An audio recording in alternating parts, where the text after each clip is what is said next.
Hello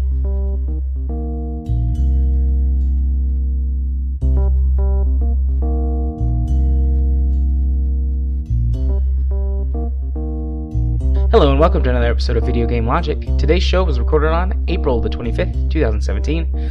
I'm your host, Gaming Psychologist, and with me as always, I'd do anything to keep you alive. Caffeine Rage, and I'm a little saddened that I'm not your partner in Tom. I guess I'll just have to settle for a partner in crime. Well done. On today's show, we will, of course, be discussing the games that we played. We're going to spend a long time on our game club game, Life is Strange. Or it will seem like no time at all, time changing and everything. Especially if you rewind. We will, of course, be discussing the next game club game. We'll have our weekly community corner and our weekly discovery queue. Rage, how are you this week? I'm doing all right. Right after recording, had my back just decide, you're not in enough pain right now. I'm just going to spasm for the next 12 or so hours. And I think that's what caused me to have a quick jump cut right at the end of the last episode, because my back just started to spasm. You had to get up and go stretch or something? Yeah. Well, I'm very sorry that your back is hurting. I almost said cool, but that's not cool. That's a very generic response. You've been spending too much time in high school. I've spent, yeah, it was hella cool. I hate the word hella. I do too. It really grates on my nerves. But we will spend. Actually, I don't have really. I don't encounter the word hella enough. I was more making a reference there. See what I did there? Well done. Well, obviously, it's difficult to tell on that one, though. Obviously, you didn't see that one coming because you didn't comment on it, but. No, it's difficult to tell, though, if that one was a reference or if you were really saying, I don't like the word hella. And I personally don't like the word hella, so I'm like, yeah, I resonate with that sentiment. I'm completely indifferent because I don't encounter the word. Let's put it this way. The first time I encountered the word was in South Park, and until this game, I hadn't encountered it again unless people were specifically referencing South Park. But then again, I live in the middle of bumfuck nowhere. So, that type of language doesn't filter through the mountains. It doesn't involve coal enough. Hey-o. It's a rare encounter for me, but I do occasionally hear it in the wild, and I'm just like, why do you talk like that? But that's just a sign that I'm becoming an old man, and the evolving colloquialisms of the English language are starting to become lost on me, so... Hooray. Oh, to be fair, they were lost on me when I was a teenager. Yeah. Fair play. But then again, it was just a case of me not being cool to begin with. Yeah, I wasn't a cool kid either. I was a nerd.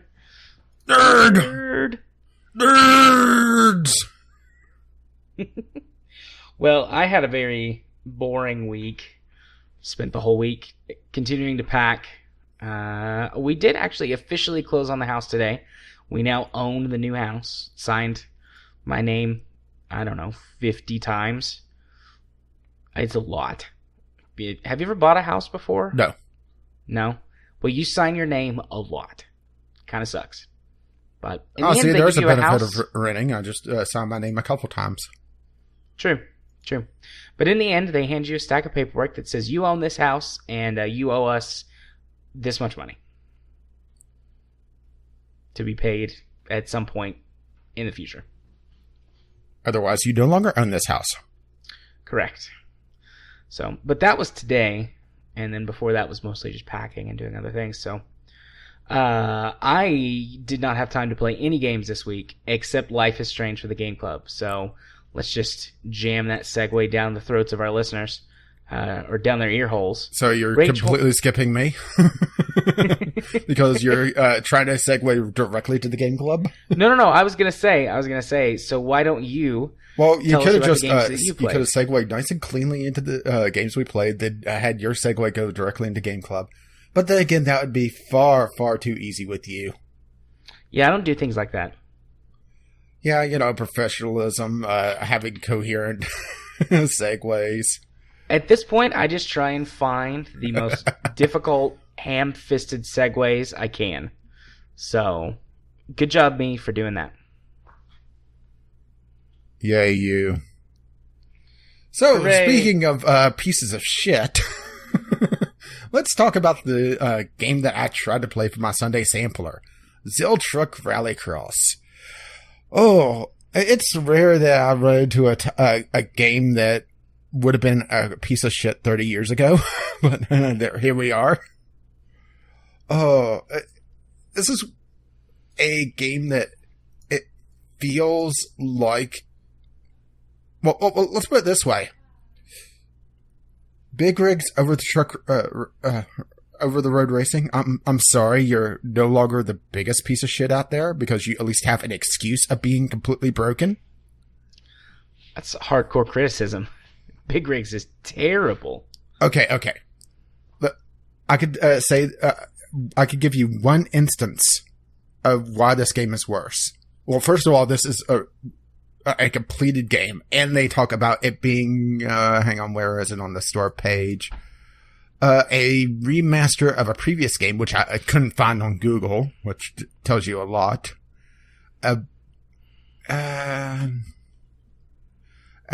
However, only now have received a next-gen graphics engine to be presented only in the Steam version of this game. So, yeah, this game that looks like it's a refugee from about 1998 is next-gen graphics. Looking at it, I don't think it looks that bad, but it's definitely, like I said, the world pre-gaming. looks at the truck models are a little bit better. I would say 2003, 2004. Yeah, PS2 original. Okay, Xbox but era. why this game sucks so much is that the upgrade system makes absolutely no bearing on how well your truck performs in a race. Because the rubber banding in this game is so atrocious. If you stop in the race, the trucks will go forward a little bit and then stop. And in some cases, actually fucking back up. That's terrible. I saw this, and I just sat down the controller and I stared at the screen. I was gobsmacked. How the fuck do you release a game where the trucks literally stop on the fucking racetrack when the player stops? Oh, that's terrible, but also hilarious. And on top of that, if for some reason you're ahead, because the rubber banding is so atrociously strong, if the game decides, okay, this truck should be ahead of you, they'll zoom past you like you're fucking sitting still. It is astonishing.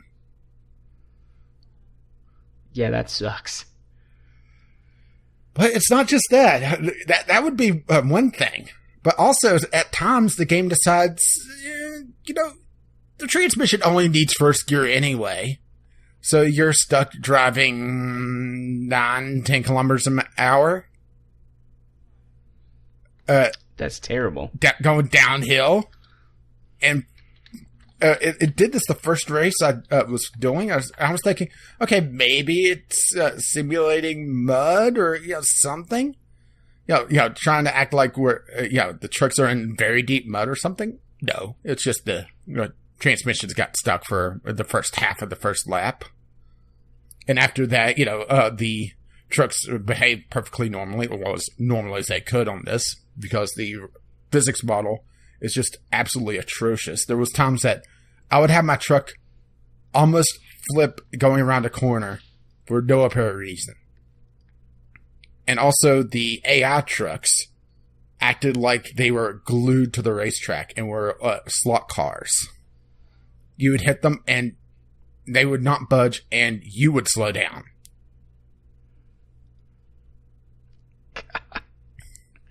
That's terrible. Hilarious. I'd love to watch one maybe like 5-minute YouTube video of how bad it is, laugh at it. Well, and then let's just put it this way. forever. I would have to get a hardware recording solution to be able to record this because DX Tory looked at this and said, nope. OBS completely black screened on me because it has better taste than this. And did you just do a full screen capture with OBS, or did that not work either? I tried every mode at OBS, and it would not capture this game. And I'm confident I was playing this game, because if I was having some sort of nightmare, even in my worst nightmares, I would have a better game than this. And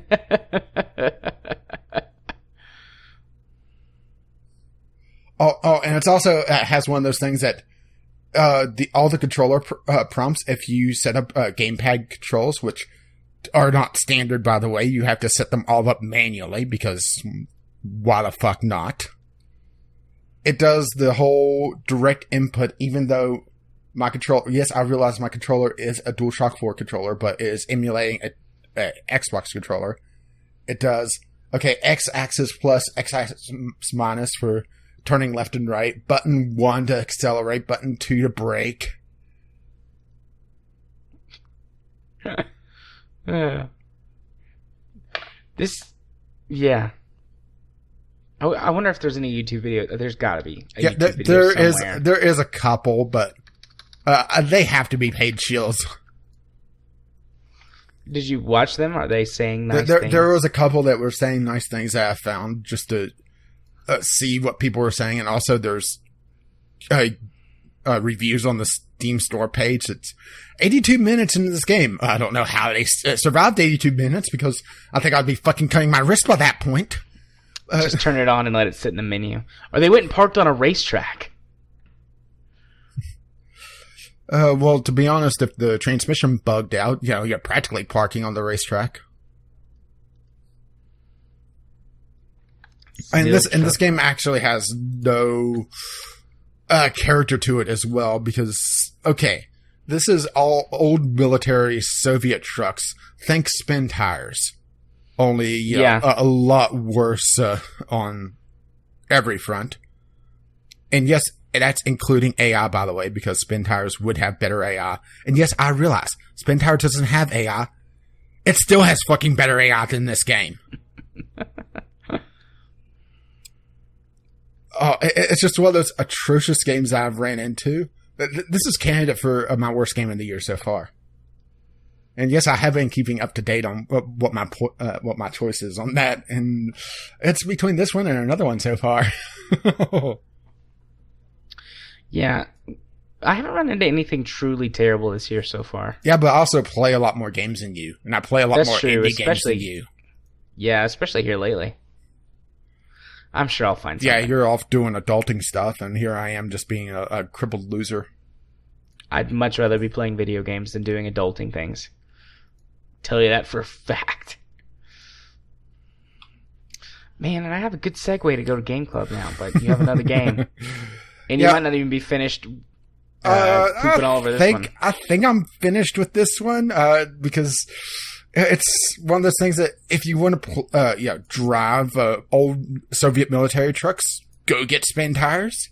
Yes, it's more expensive, but trust me, you would have a lot more fun with spin tires than you ever would with this, unless, you recently suffered a dramatic head injury. Then maybe you would enjoy this game. I don't know. Even then, I think you would have to have some pretty severe brain damage, and by then you may be losing motor control. I don't know. You could. I forget what it's called, but there's a condition that or maybe it is a brain injury, that keeps you from forming new memories.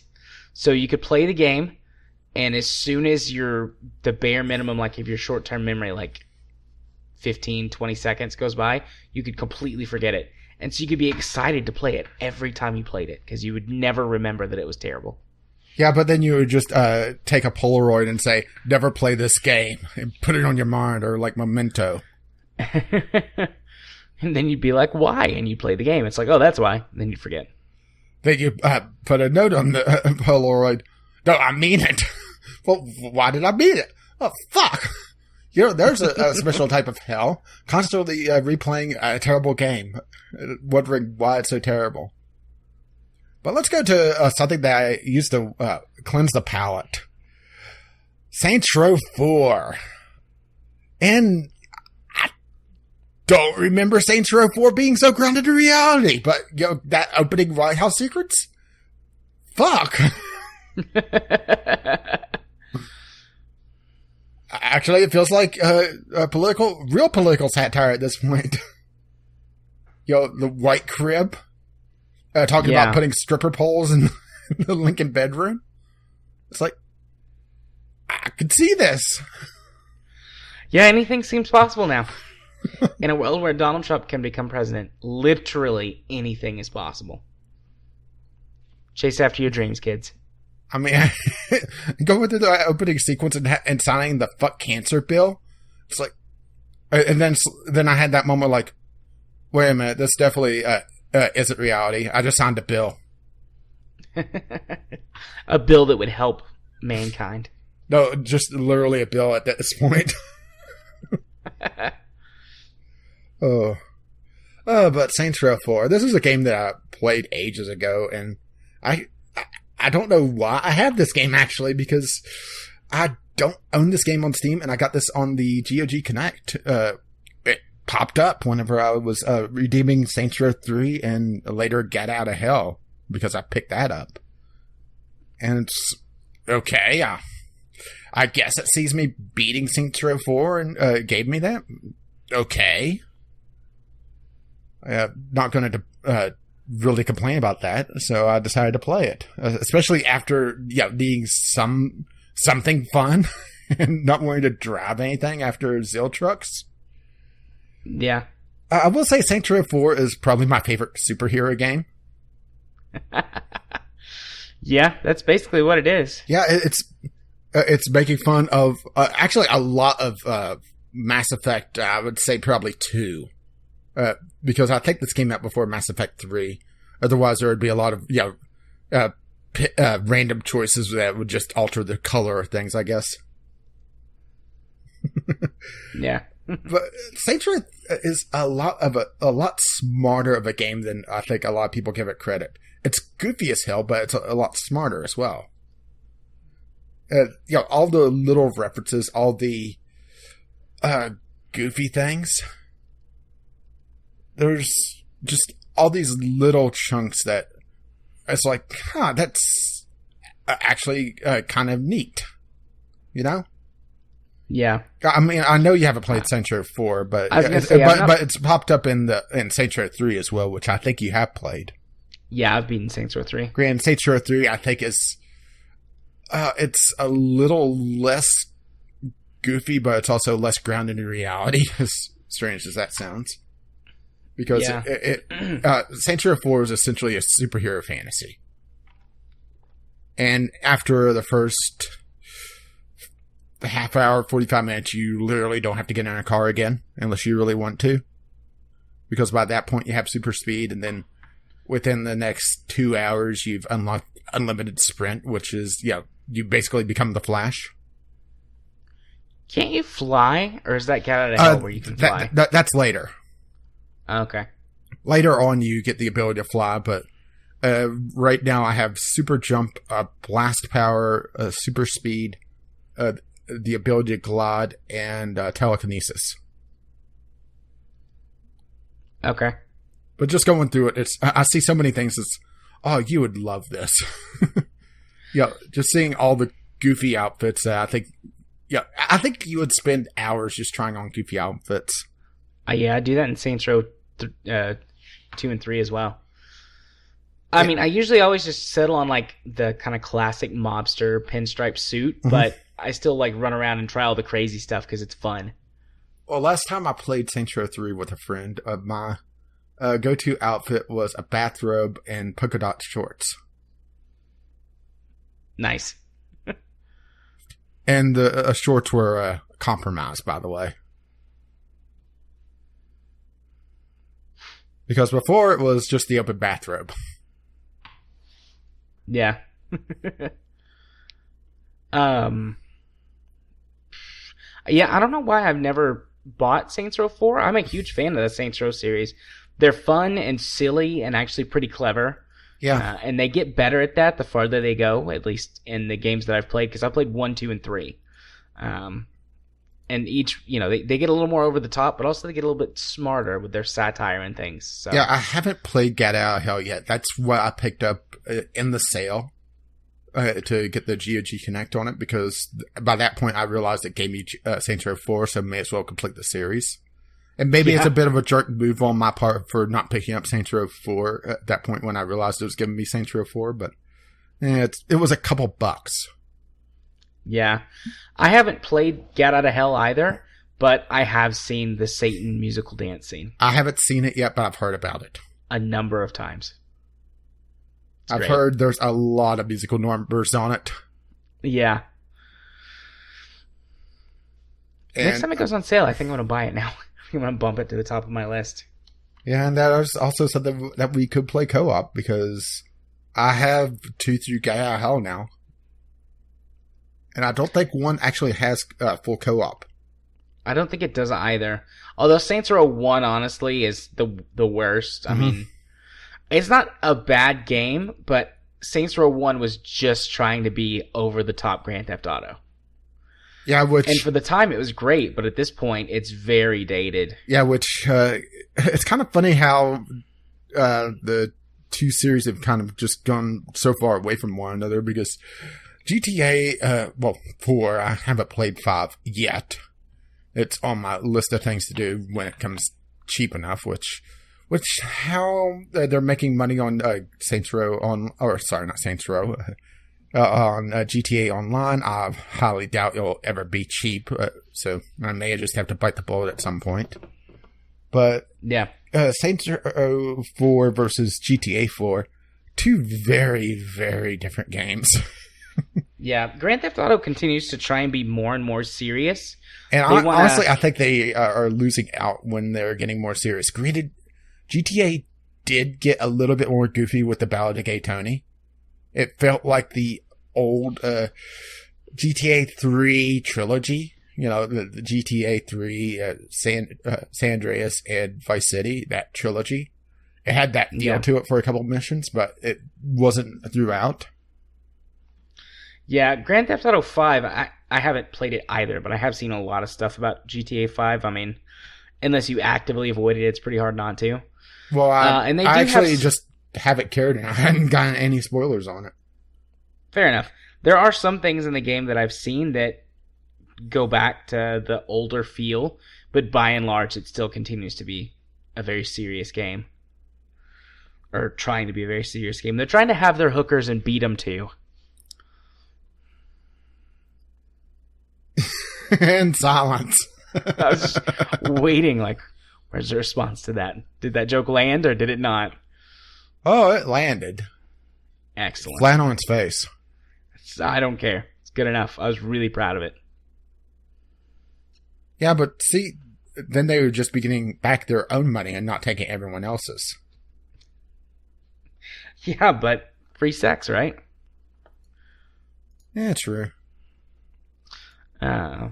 But yeah, definitely gonna pick up Saints Row 4 next time it's on sale. I don't know if I'll get Out of Hell unless it's cheap enough at the time. Well, it's also it also goes very cheap. I got it for $3 and some change.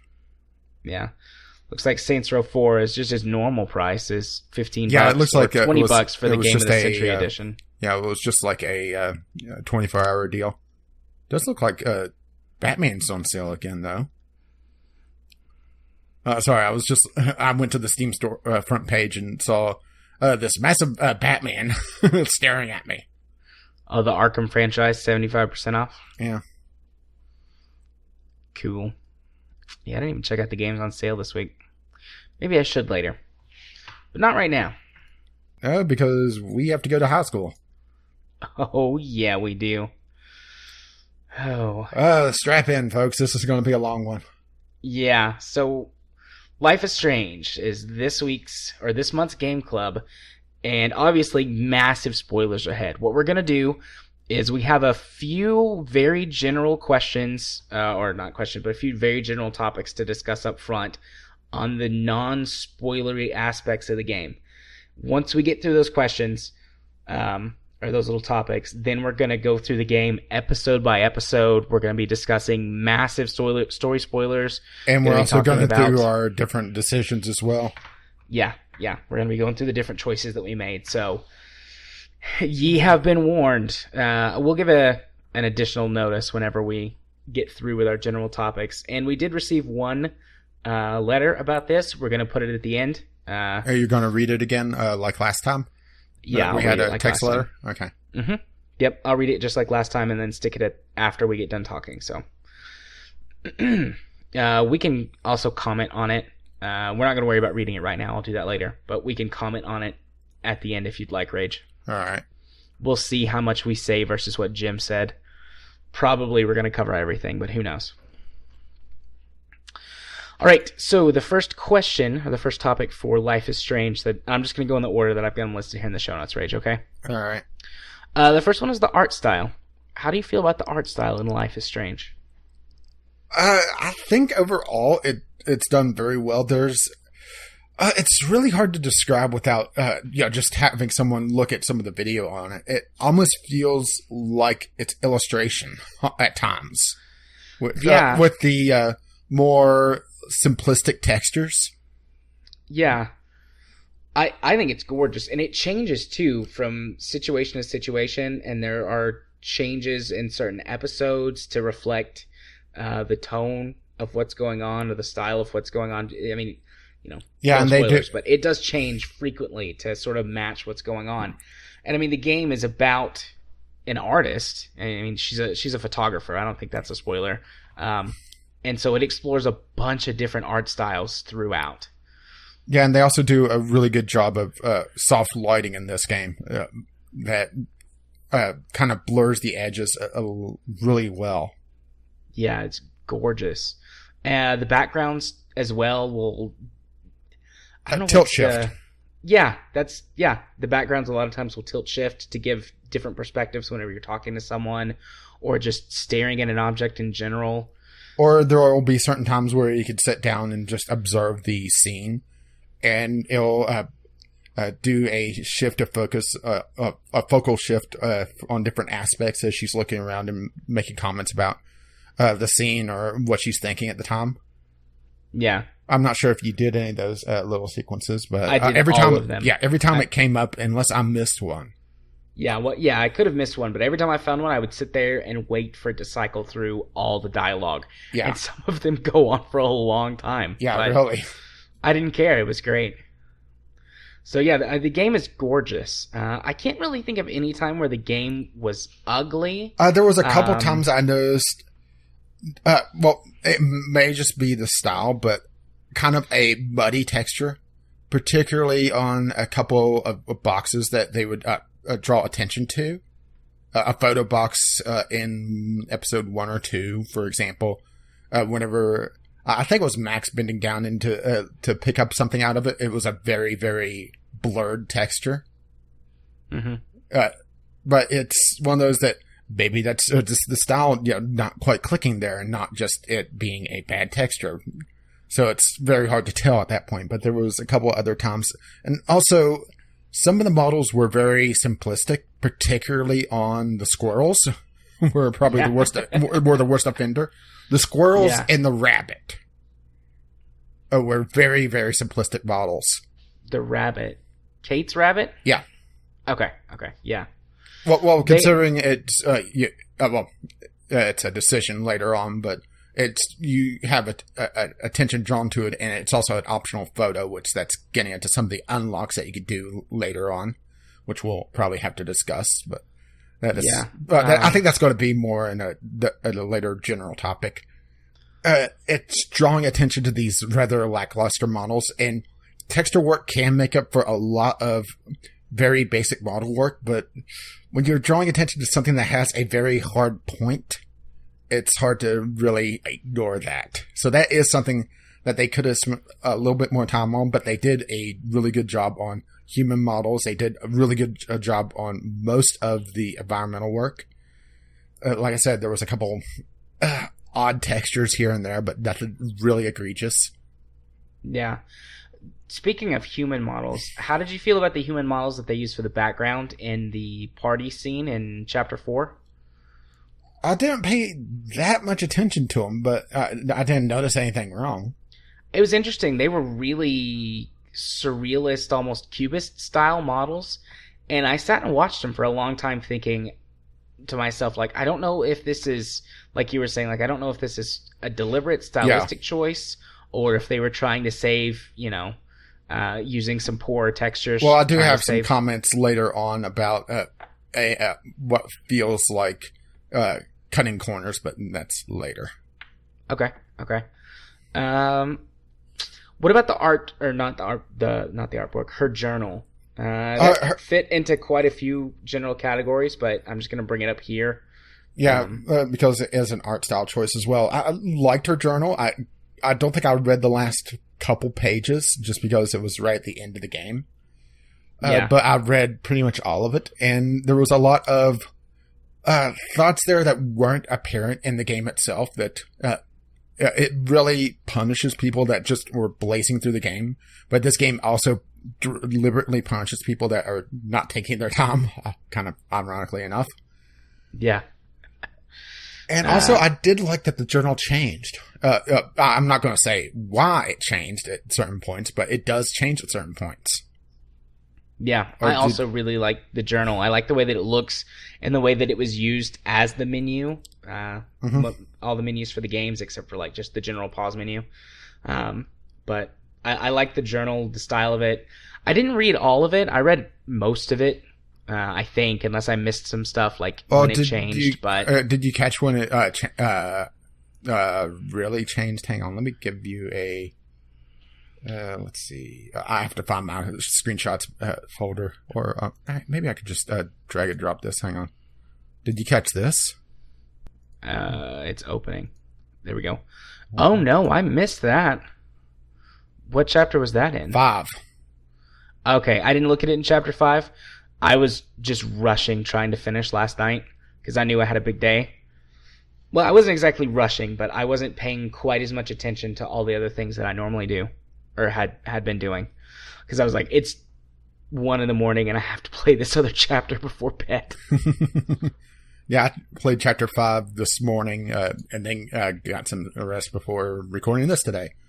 But yeah, I caught that, and wow. Yeah. So, and it's not just at that point, but at other points, the journal changes rather drastically, which we'll talk about in the individual chapters themselves. Yeah. It's a really interesting way to show how the story is progressing and given a way to catch up on the story if you're coming back to it and not playing through it over the course of a weekend. Which you have to remember that this was an episodic game that was released over the course of, I think, the better part of a year, because they had some delays on some of the chapters. So it's one of those things that they need to have some sort of built-in catch-up mechanic. And yes, they had it as well with the at the beginning of each chapter after Chapter 1, having previously on Life is Strange. A matter of fact, and I'm going to draw a couple parallels to it because it felt somewhat similar in tone to Alan Wake. Was I the only one that felt that? No, I thought that. I was going to talk about that later at specific points when I felt that way. But yes, it very much reminded me of Alan Wake. I got that vibe several times throughout the game. Like, I feel like this is drawing inspiration from Alan Wake. And I mean, I don't know if it did or not, but it very well may have. Well, Alan Wake is also technically an episodic game, only it was released in one chunk, but it's the same basic idea. Yeah. And it has a lot of total similarities. Well, actually, I would say more American Nightmare than this for the mechanics, but that's getting ahead of ourselves. Yeah, well, I feel like it has a lot of the same similar tonal shifts as well. I mean, Alan Wake does go back and forth, particularly in the early game, between some fun, lighthearted stuff to the lime in the coconut. Yeah.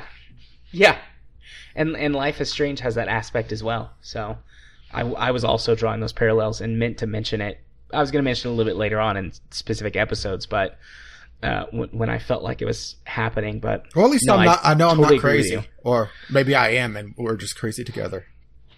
That could very well be possible. I'm trying to think if there's anything else I have to say about the art style before I will say move that on to the music. cutscenes were very well done overall. There were some technical problems, which we'll get to in just a little bit. Yeah. Well, oh, sorry. Well, I'll just say the art style they paid a lot of attention to how a artist would capture things in their cutscenes. They did an amazing job with that. Yes, particularly the cutscene to end every episode, except for maybe episode 4. But that was more of a wham moment than anything else. Yeah, which we'll talk about that later. But yeah, I mean the ending episode cutscenes were gorgeous. I like the episode 2 and episode 3. Honestly, all of them were gorgeous. All of them. I have specific things that I loved about each of them. And those were the moments that usually made me cry. Yeah, there were some other parts that also made me misty-eyed, but particularly I was either struck by the beauty of it or just the impact of what was happening story-wise that was resolving in that cutscene. And I haven't done it yet, but I am planning on going back with the developer commentary turned on because there is a DLC for that. I want to do that too, and I have the DLC for that, so. Yeah, thankfully that's a free DLC. Yeah. Okay. What about the music and soundtrack of the game? I guess I just put music, but mostly, I guess it's just the soundtrack. Well, I guess we could throw in voice acting in that. Sure. Well, I'll change it to say audio for show note purposes. I think most of the voice work was done pretty well. There was a couple actors that they felt very flat. They didn't. It felt like almost their audio wasn't cleaned up nearly that well. Alyssa. I was about to say Alyssa. I think there were two characters. I think it might have been Alyssa and Kate or Alyssa and Dana. I felt like they were the same voice actor or actress. And when they did Alyssa, they just kind of gritted their teeth and talked like this. Yeah, Alyssa sounded like she was angry all the time and was gritting her teeth. And it didn't come across that her character would do that, especially with her model. Yeah. Maybe a different voice actress would have done that a little bit differently. Alyssa sounded like she was very monotone and was gritting her teeth. And yeah. Yeah. I would agree with you. In general, I think the voice work was excellent, which was a huge selling point for this game. Because obviously, if it's just unbearable, then it just becomes funny and stupid, and all of the serious moments in the game lose their impact. So, A+ for audio work. I would give it an A. I wouldn't give it an A+ just because of Alyssa and a couple of maybe it was Cade. I can't recall. There was other little moments. There was also a couple points where the game would play a lot of audio, a lot of voice work all at once. And the subtitles couldn't keep up with that. So, but that's more of a technical aspect. Speaking of which, well, we haven't talked about the soundtrack yet. Soundtrack. I love the soundtrack. I'm listening to it right now.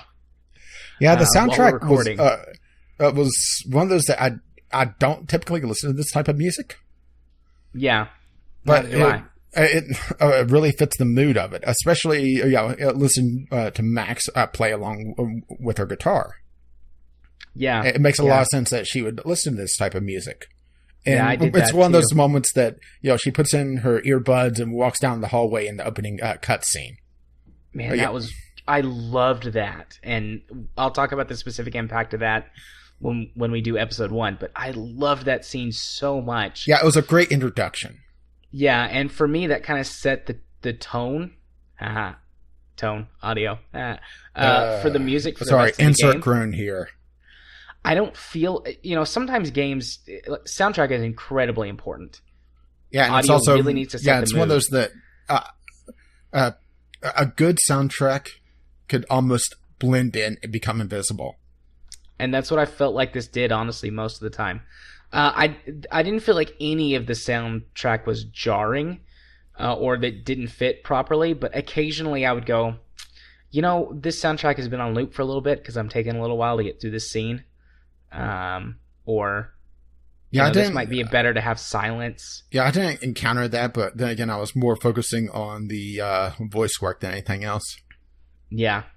Usually, whenever I really pay attention to audio track is whenever something either is exceptionally good, exceptionally bad, or if I'm doing a visual novel, and then I start listening for the loops.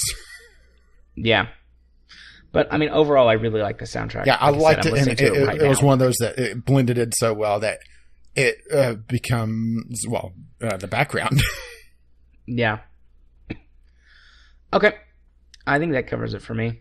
Okay. Until we get, once again, to the specific moments later on. Yeah, technical aspects. I have a couple bugbears with this. Yep. This game has got probably the worst lip syncing that I've seen in a game in the better part of a decade, probably. It's bad. I'm sure I could come up with the worst, but the thing is that I had a few times where it would break, and it was difficult to tell if Max was doing her internal monologue. Because usually when she does the internal monologue, there's a slight reverb, but not much. Yeah. And if there's any background noise going on at all, it's it's really difficult to pick that up. Yeah, I had that bug happen as well. And also there's one point in the game where there's a major shift in the art style and the audio style and everything. And it's really hard to tell if they're deliberately not moving their mouths to match the new style or if it was a glitch. But I did have the mouth not moving glitch every once in a while anyways outside of that moment. Yeah, at first I couldn't tell what was going on. I was looking at the scene like, there's something wrong here. And then when it shifted to the other person talking, and I didn't see their mouth move, but I still heard their audio lines. Oh, the lip sync's broken. And this happened particularly towards the end of episode 4, but mostly in episode 5 for me. Yeah. And I think it comes down to the game being rushed. Because they were having some time issues. See what I did there? See? I see what you did there. One of the other issues that I had was that and this might have been better with a controller because it's plastered everywhere. I played this the game entire with a game controller. I played the entire thing with the controller. Oh, you did? Okay, and it was still finicky for you because I played keyboard and mouse. Yeah, it was still a bit finicky for me, even though I did have more control. Particularly, some interactions were very difficult to get exactly right, and there was a couple photos that I just didn't get because I saw that there was something there. And I couldn't find the exact point that they wanted me to stand to be able to take the photo. Yep, I had that too. Particularly with animals and things that would move. It was almost like you had a window and you had to find the perfect time to do it. And I didn't want to sit there and keep rewinding to put myself in the right spot and hit it at the right time. Yeah, it's one of those things that there's really no reason for it to be that touchy. Yeah. And there was a couple times I was trying to talk to people, and I would walk up to them, and I wouldn't be able to talk to them. I step back a couple of steps, can't talk to them. Step forward one step, oh, now I can talk to you. Yeah. And when that's a story critical moment, yeah. Yeah, or certain objects have that as well. It's like, if I take 2 steps back, I can only look at this object. If I take 1 step forward, it gives me another interaction. If I take another step forward, it gives me a different interaction. And those moments are few and far between. Very few things have more than like 1 or 2 different interactions from them. But it would happen sometimes. And it's like, well, crap. This is dumb. But those moments, like I said, were pretty few and far in between. And I'm not as much of a technical guy as you, so I don't know how much it bugged you. But I pretty quickly was like, it's whatever. I'm loving this game so much, it doesn't bother me that much. Yeah, it really bugged me, particularly when it was a story-critical moment. And it's one of those that... okay, I need to go find Chloe. I mean, we may as well say character names. Yeah. I really need to talk to Chloe right now. I'm trying to talk to Chloe. She's standing right in fucking front of you.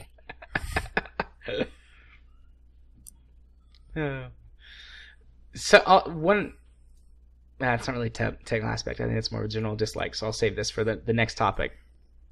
But I don't think I have any more technical issues. I mean, the game ran fine for me. I didn't have any. It didn't crash. I think that this game would run on a potato.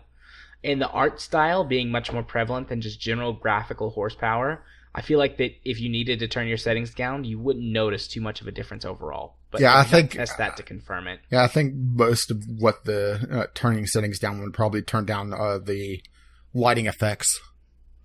And also, one other technical aspect that I had issues with was occasionally the game would just it would like hang for just a split second.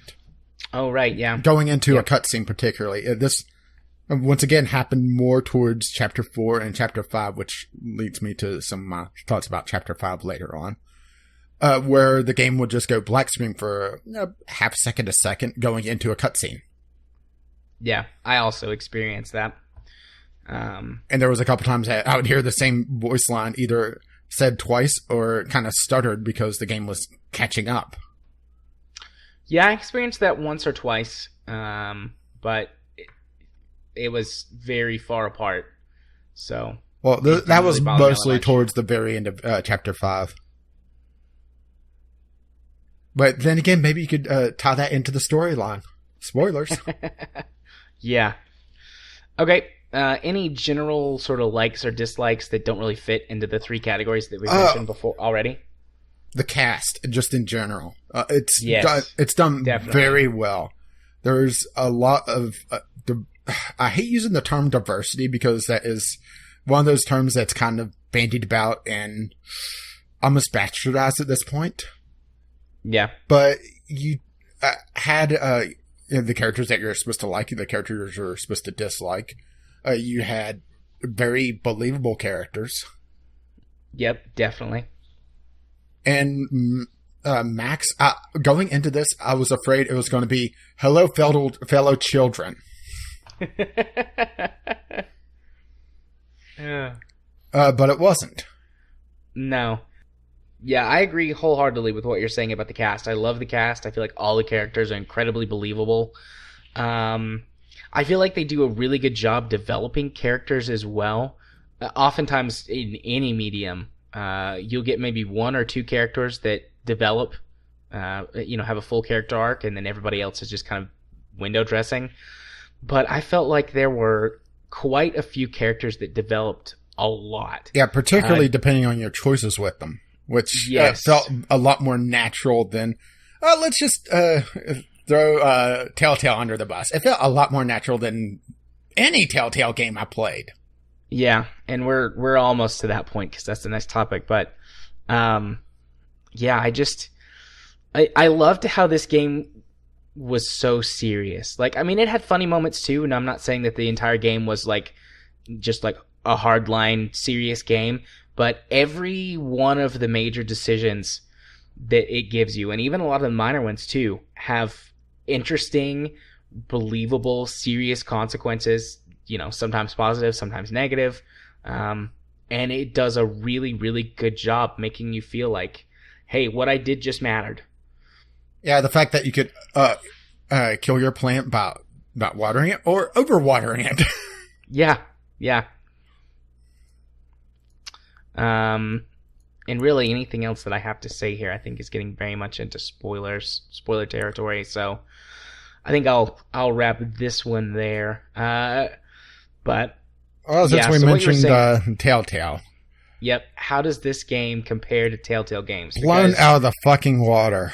Oh, yeah. This is better than any Telltale game I've ever played. Well, there was an article going around this last week, which I'm not going to add to show notes because it's mostly just talking about what I think a lot of people are saying about Telltale is that they're being held back by their engine that they've reused since Walking Dead Season 1. Yeah. And they're kind of just coasting along on their licensing deals. Yep. And this feels a lot more heartfelt than really any Telltale game has.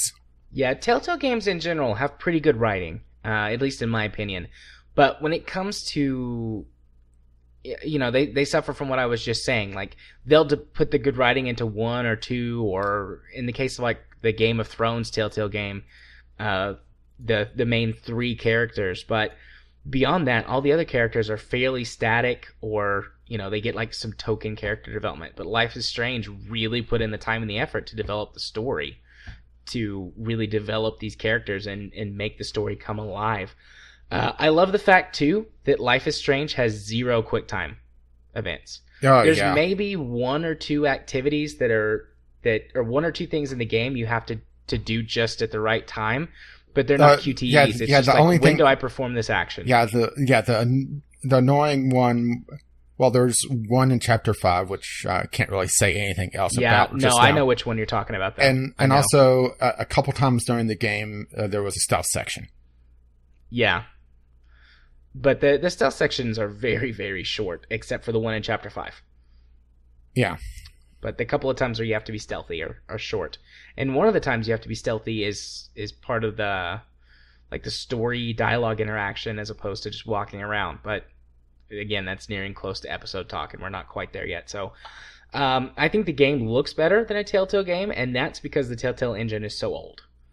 That's their main problem there. Telltale is being of the tech they're using. Yeah, Telltale is being limited by the tech that they're using, and they're coasting along, just saying, okay, well, here is the same engine, but we're just going to put Guardians of the Universe in it instead, or we're going to put Batman in it, or we're going to put Game of Thrones in it. And yes, they can sell games like that, because people that want a Batman story will get the Batman game. The people that want the Game of Thrones story will get the Game of Thrones. People that want Walking Dead will get Walking Dead. People that want Sam and Max are early and completely screwed. Yeah, I mean, that's the only reason at this point that I buy Telltale games. The original Walking Dead Telltale game was great, and I loved it. And I had the same sort of feelings of impact from that story that I do for Life is Strange. But Telltale at this point is formulaic. And it's just, okay, we're going to go through the motions. Well, here's my problem with Telltale. Plug in whichever franchise you want and buy that one. Well, here's my problem with Telltale is that Telltale felt like my decisions never mattered. Yeah. Life is Strange.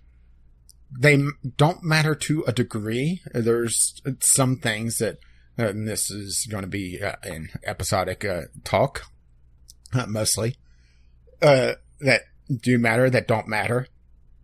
But it's a lot more dynamic. There's a lot more individual states. Matter of fact, when you look at the choice list after every episode, there's some of these that have 3 or 4 choices that could have happened.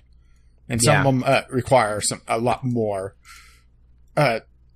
specific interactions to happen. But the fact that, okay, you had 4 things that could happen in this one section, and that really changed things. And even though the game does seem to follow about the same storyline no matter what, it's the dressing that changes. Yeah. And I think, I mean, we've joked about this and we've hinted at it. I don't think we've actually said the main mechanic that sets this game apart is that the main character can travel back in time. So I think that gameplay mechanic necessitates that they make your choices matter a bit more, because obviously most players are going to rewind and retry scenarios and try to come up with different outcomes and attempt to do what they think is going to be the best thing. Yeah, which makes a certain sequence all the more impactful later on, but that's episodic talk. Yes, I actually, just like you mentioned that, and I thought of it, and I got chills. Like, oh, man, so good. So good.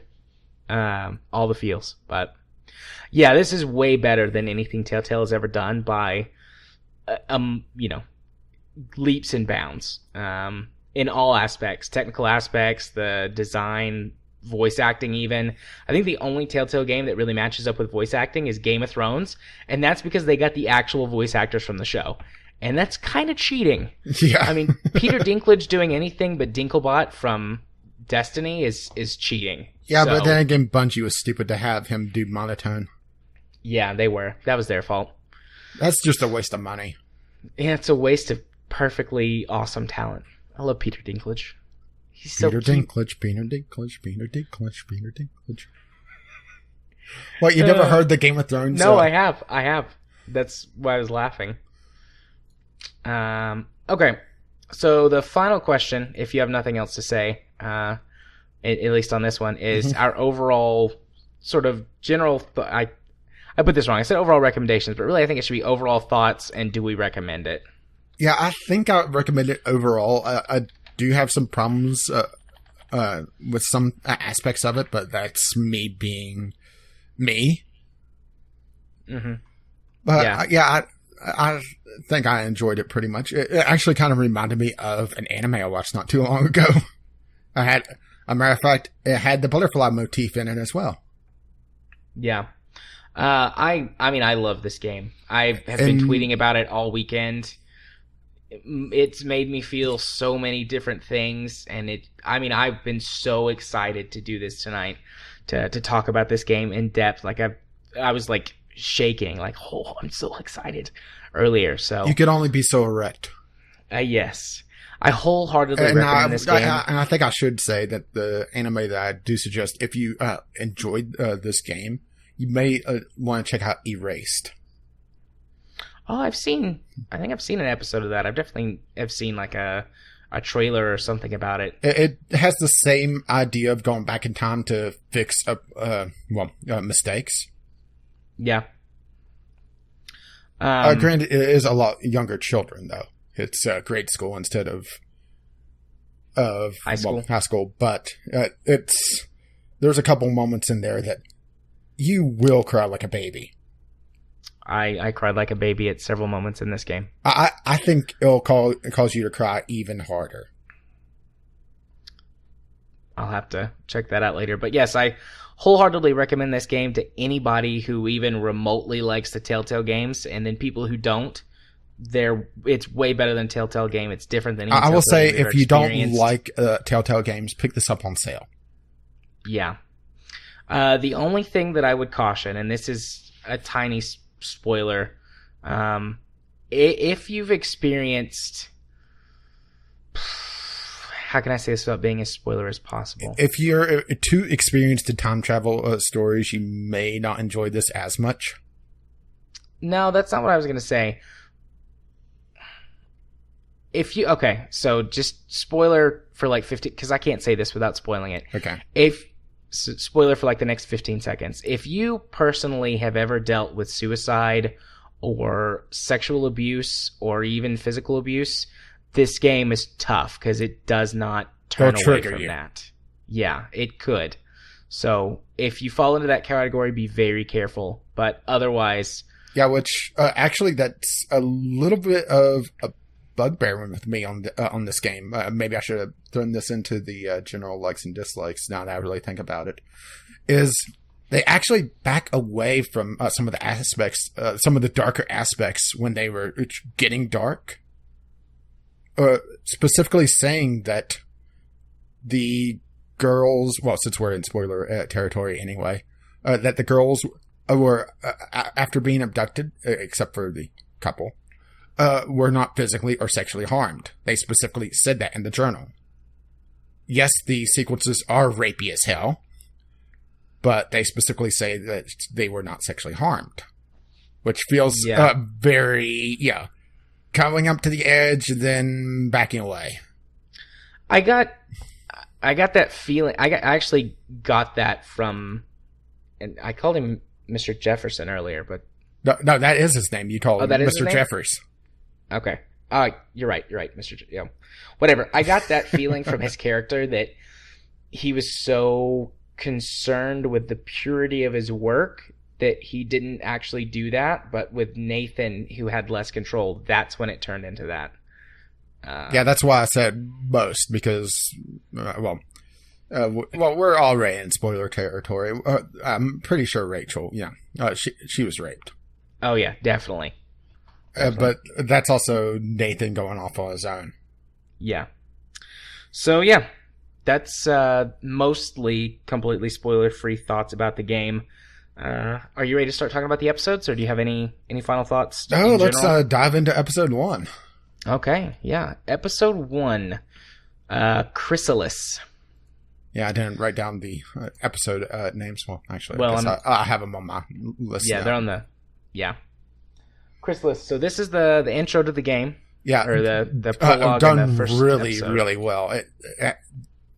They captured the fish out of water and done really well. And the thing is that it was a brilliant move to have her coming back to a town that she already knew. Yeah, because so it has that familiarity while still having it. She's an outsider. Yeah. So Max Caulfield, the main character, moved away for several years while she was in 5 years. For 5 years when she was in middle school. Yeah, so And that would she be comes last back- year of middle school, and she's coming back for the last year of high school, if I recall correctly. Yep. Because her school, I don't know if they say this in chapter 1 or not, but her school has got a famous photographer teaching their teaching the photography It was in class. chapter 1. That she was going to this school specifically for this teacher because she was a fan of his work. Mm-hmm. And it does an in media res, like very disorienting opening where you're in this storm and this massive tornado's coming and you're like really confused, like what's going on. And you walk around for a minute, like just sort of exploring and getting your eye in. And then the game sucks you back out of that and you're sitting in class and you're like, whoa, was I daydreaming? I don't think I fell asleep. Like, yeah. And it's very disorienting, and like the teacher asks you a question and you don't know the answer, and it really captures that moment of like when you have those dreams and you're like, oh, I'm taking it back in school and I'm taking a test I didn't study for. That's how I felt when the game started. You only had pants on and you felt very uncomfortable because of that. Yeah. And it walks you through the opening of the game, very slowly. Okay, now you can talk about your intro sequence. Well, I mean, letting you... No, I'm not there yet. Not there yet. I do want to say, like, you can, like, look at things on your desk and get the whole, like, okay, this is how I interact with stuff. This character's going to monologue every time I look at something. And then it gets to the point where you're supposed to take a selfie. She's like, oh, I should take a selfie to ground myself. I haven't taken one today yet. And I was like, no, I don't want to take a selfie. Selfies are stupid. And so I just sat there for a long time, and that lecture goes on for like 5 or 10 minutes. See, I didn't sit there for that long because I realized, okay, this character's going to be taking selfies quite often, isn't she? Yeah, but I just that's her thing. Yeah, it is her thing. At first, I started out like doing it as a form of protest, and I was like, this is kind of like the whole Portal 2 thing, where that if you don't listen to Wheatley, he just goes on and on and on and on. So I wanted to see how long it goes, and it's all about 10 minutes before he gets to the end of his lecture, and he addresses like you directly about taking a selfie, and then you kind of have to take one. Wait, he actually tells you to take one? No, he just brings up selfies, and he's like, Max, you're the best selfie taker. I mean, I'm super paraphrasing, but he's like, you're the best selfie taker around here. Boy, the school sucks then. Yeah. So then you take a selfie, and the scene moves on. And then, the intro sequence after that, you walk out of the classroom and you can interact with some stuff and get a little bit of a feel, better feel for your surroundings and everything. She walks out of the classroom and she takes her headphones or her earbuds and puts them in and turns on some music. And you just get this amazing, just perfect mood setting song as you walk down the hallway. And you can observe different things going on in a school. And it's very typical high school. Like there's a kid that's getting bullied, and there's some people just hanging out, chatting. I think there's a couple making out. I don't recall if there was or not. There's a I couple will say making that out. It did. It's a video game problem more than anything else. It did feel like there was about half the students that there should be in a typical high school hallway after class. Well, but then this again, isn't a typical really, high school though. This true. is a private school. Yeah, they have very dormitories true. and everything. Yeah, so. but I was just looking at the number of lockers as well. Oh yeah, good point. There's a lot of lockers and definitely not that many kids. Yeah, but then again, I would say probably the only game that really does crowds that well is Assassin's Creed. Unfortunately, Assassin's Creed doesn't do performance all that well. So yeah. So you walk down this hallway and Max is like, I should go to the bathroom and splash my face off. That vision thing was really weird. And so you go into the bathroom, splash your face, a butterfly flies in, and you go to take a picture of it, and this is kind of what sets the stage for the rest of the game. Yeah. And there's you don't know who these characters are at the time, so a boy and a girl come in, and they're arguing about money or drugs or something. Actually, both. And, well, yeah, both. And the boy shoots the girl. Like, he pulls a gun on her, and they're struggling, and then he shoots her. And Max is like, oh my gosh, like, she freaks out and sticks her arm out, and then she realizes, like, she rewinds time, and she's back in the classroom. Yeah, which, well, there was actually people talking about this specific time jump, the first one. It completely breaks the rules of all her other time jumps. How so? She teleports. All her other rewinds, she stays in place. You're right. That's a good point. The only times that she teleports where she is if she time jumps through a photo. Yeah, which she doesn't do at this point. Well, it could be that since she was in shock, like her powers are never clearly defined. Yeah, that's one of my bugbears on this is that her powers develop at the pace of plot. Yeah. I'm okay with the fact that they didn't try and explain how she time traveled, but I wish that she would have stuck to some coherent rules. Yeah, there was no rules. It was basically it's the rule of Star Trek speed. I need to be here at this specific time so I could do that because of powers. Yeah. I mean, I let it slide because it was more about the storytelling aspect as opposed to the technical aspect, but yeah, it was. Yeah, I didn't even think about that. Well, it was one of those things that poking around after I finished the game. I saw someone mention that. It's like, well, shit. and then I started noticing, other things about her power, specifically that she develops them at the perfect time that she needs them. Yeah. But, so anyways, you go back and you try and change things, and you start messing with your power and realize that you can keep objects when you pick them up, and, eventually you work out how to stop him from shooting her. Yeah, which this was one of the first times I started having some technical issues, just because I had to step in the perfect spot to pick up the hammer to ring the fire alarm in order to basically scare the boy off. And there was a couple rewinds that I had to try to figure out where to stand exactly. Because that is a very small window. Yeah. So after you do that, you leave the bathroom and run into the principal. And this is where you get to make your first big decision. So what did you do? Did you report Nathan for having the gun? That Nathan is the boy's name. Yeah. Or did you hide the truth? I reported Nathan because at this point, didn't really know any of the characters. Yeah, I also reported him because for the same reason. Like, I didn't know any of the characters or their motivations. And I was like, if I was in high school and I saw a kid with a gun, I totally would report that to somebody. Yeah, and well, at this point, I did this for a lot of the big choices, is that I toyed around with both options, and hiding the truth just didn't feel like it was going to work out for me. I did not always go back and choose different options. Sometimes I was very happy with my first decision and wouldn't even go experiment. Yeah, sometimes I would do that, sometimes I wouldn't, but in this case, I did just to test it out. Because I also felt very in character for Max. That's true. Testing out her powers to see what she could do. That's a fair point for doing that. But I did not. I just reported it. So it was my way. So it was definitely I reported them, then rewound, hid the truth. Didn't feel like that was going to work out. So rewound again and reported him and went about my merry way. Yep. Okay.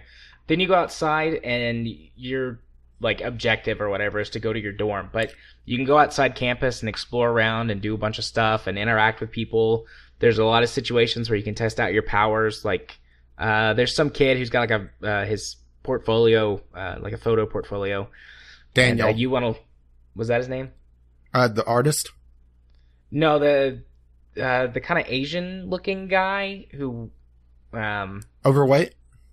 No, he's skinny. Okay, so a different guy. Let's see. Aaron. I think his name was Aaron or something like that. Evan. I'm not 100% sure, but you can rewind and answer his question until you answer his question correctly, and then he lets you look at his portfolio. Yeah. Okay, yeah, I did that. Yeah, there's a few other things where you can. I got lucky on that one. I picked it out the first time. Now that I think about it. I didn't get it right until the fourth time. But Process elimination. yep. Did you sign the petition? Because yes, that I happens did. out here, and it has a big impact later on. Okay, I also signed the petition. Yeah, actually, I was one of 44% that did. Yep. I'm a little shocked that that's the lesser of the two choices. Well, I mean, people might have just not talked to her, I think. Yeah, true. Because that's another thing is that there's a lot of default states, and if you don't catch that option, then it just goes on the default state, and you have to change things. Yeah. So the next major plot point that you go to is you're trying to get into your dorm, and Victoria, who is basically like this school Bitch. preppy bully. Yeah, she's a school bitch. Her and her friends won't let you into the dorm, so you have to figure out how to get her out of the way. And so you use your time travel powers to make paint fall on her, which I found hilarious. And you get a choice. Well, before that, you also turn on the sprinklers to get her to move under the paint. Yeah. And this is actually, interestingly, like one of a really big choice that doesn't have a real payoff until Chapter 5. Chapter 5, yeah. But did you make fun of Victoria, or did you comfort her? Max isn't that. Oh, I totally made fun of her. Okay, so Max was super snarky the whole way through. See, mine, I think, develops snarkiness later on, but I didn't feel like Max was a bitch. Yeah. And no, Max could be pretty bitchy. Yeah. It felt like Max was really remorseful for what she did, and I comfort her. Nope, I made fun of her and I took the picture and kept it. Like, I think that you can give the picture to her later and be like, "I'm sorry." You have a chance to apologize later. I read that on the wiki, but I didn't apologize later either. Of course you didn't. Nope. At this point, well, your objective at this point is getting a flash drive for your friend who loaned you a bunch of pirated movies.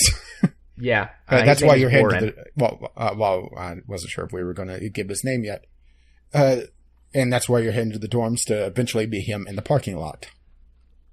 So, getting Victoria out of the way, you go in and you have your next minor encounter when you find that one of your dorm mates borrowed the USB drive and is being basically barricaded in her room. Yeah, one of our other friends thinks that sexting. That this girl and her. Let's see, the girl in the room was Dana. Yeah. And what was the girl? Was it Jessica? I can't remember which girl it was. I barely interacted with her. I can't remember her name. I mean, apparently there's some story stuff for her that you can completely miss, which I did because I didn't really interact with her. But Dana was the girl locked in the room. So the girl who locked Dana in her room thinks that Dana sexted with her boyfriend. Mm-hmm. And so you have to intervene and convince. Well, there's a couple of different ways I think that you can get her to leave, but I convinced her that Victoria was actually the one who was behind it by going breaking into Victoria's room and getting evidence. Yeah, which there's a minor thing that you could do in Victoria's room: rearrange her photos. Yeah, I did not do that. I didn't. I completely missed that. Yeah. Which I'm assuming that you noticed that because you can see the decisions that you did not make. Yeah. Yeah. Well, at least some of them, because some of them, are so minor that they don't even appear here. Yeah. So then you go. Once you resolve that situation, you get the flash drive. You go back down and outside, and you're gonna head over to meet Warren in the parking lot. Well, shall we talk about Alyssa real quick? Sure. Because she becomes a running gag in each episode. Yeah. In every episode, whenever you meet Alyssa, something very trivial but hilarious happens to her, and you have the option to help her or not. Yeah, she gets hit by something in every episode. In this episode, it's a football. And later, it's a roll of toilet paper. Then she gets knocked into the pool at one point. Yeah. And she just has a life of misfortune. So you have an option to warn her and have her step out of the way. Did you help Alyssa? Yeah. I did. Did you help Alyssa every time? Yes. Okay, I did too. I mean, major story stuff will hit as it comes, but Did you have her read you the poem, which you can Yeah. only do if you help her every time? Yeah. She reads your Robert Frost poem. Well, I also love, I was going to comment on Twitter if it didn't happen, but Alyssa eventually helps you by having you step out of the way or something. Yeah, that does happen. And I just thought it was hilarious. Yeah. Which I think that's a great payoff for that. But, so anyways, you leave the dorm, and you're going to go back to Warren and give him his flash drive. And on the way, you run into a security guard whose name is David, and he becomes important later, harassing Kate, which is one of your friends, I think. It seems to imply that Max and Kate have somewhat of a friendship before, and you really... They're familiar, but not close. Yeah, like they maybe hung out at like dorm events or something like that, but they're not like best friends. And so you have an option to intervene. I mean, he's harassing her. Yeah, your choices are to intervene between this because he is up in her face, practically yelling. Yeah. And accusing her of things that we'll talk about later, particularly I think in episode 2. Or just take a photo and not intervene. Yeah. What did you do? I intervened. I ultimately intervened, but I took a photo first. Yeah, I did both choices because I wanted to see, which would help Kate more. Yeah. Because I like Kate, and it was very clear what was happening or what was going to happen to her. Yeah. And so it was, I made the conscious decision, okay, I'm going to help Kate. What helps her more? And intervening, I was convinced helped her more in the long run. Yeah, if you take the photo, you have evidence that you can present later. There's actually a couple places you can use the photo to do something, but I felt like intervening was better than taking the photo, so I rewound and intervened instead of taking the photo. Yeah, same here. So then you go to meet Warren in the parking lot to give him back his flash drive, and they go through some dialogue, and I mean, it's very obvious that Warren is into Max. Max, yeah, he may as well hold up a neon sign. Yeah. And then you can choose like how you play out that relationship with Warren. Like you can just be his friend. You can act oblivious. I don't know if it's like acting oblivious or if she actually is oblivious if you pick the sort of oblivious options. But I was very much like very friendly to him and like, okay, I think I'm gonna like date this boy. Oh, same here. That option becomes available. So I don't think that is that a choice that's reflected anywhere. Yeah. Is it? Yeah. Oh, I'm sorry. On like the choice pages. It is. Hang on, let me just double check. It's it reflected chapter 5, last choice. Oh, okay. Non-important choices because there's only one important choice in chapter 5. Oh, okay. Okay. You see that there? Yeah, I see that one. All right. But yeah, that's the big payoff. There's a couple other minor ones. Yeah, just in general though, I was like, you know what? I like Warren. He seems like a good guy. I'm gonna someone that has as good a taste of him in t-shirts. Yeah, he does have great t-shirts. Every time he's wearing a different t-shirt, and they're very all geeky. Great. I think my favorite t-shirt though is the 3D t-shirt. Oh yeah. Even though it was very hard on the eyes. But also the kind of the rage-faced emoticon was really good as well. Yeah. So Nathan then shows back up, and I'm not sure how this plays out if you don't report him to the principal. From what I understood, because this was one of those that I realized, okay, this could play out really differently. I wanted to see how it would play out. Supposedly, for us, the principal confirmed him, and he figured out that someone else was in there, and most likely found the photo that you tore up, because you do leave that behind. Because Max's big conflict in all of this is that there's a photo contest called the Everyday Hero Contest, and she is conflicted on putting herself out there. She has this photo of her, a selfie, of course, taken from behind, looking at her wall of photos that she has in her dorm. And it's the photos are in the focus with her out of focus, but you could still it's a small class. It's a small school. You know it's Max even from behind. And she left the two halves of the photo there. So, it's reasonable that Nathan would go back there and see, okay, here's two halves of a photo that's, oh, well, look, it's Max. That bitch ratted me out. Yeah. Yeah. So, but and I think that's, if you didn't rat him out, he would still, figure out, okay, something is up. Yeah. So he confronts you. And he and Warren get into a fight. Yeah, Nathan headbutts Warren and just beats the ever-living shit out of him. Oh, I love that payoff later. Oh, yeah. But we'll get to that. What chapter is that? Chapter 3 or is that chapter 4? That's chapter 4. Okay. I love that kind of submit. It's like, Warren, you were so getting lucky later. Uh-huh. Yep, I had the exact same thought. But so anyways, they're fighting and Warren's getting the crap beat out of him.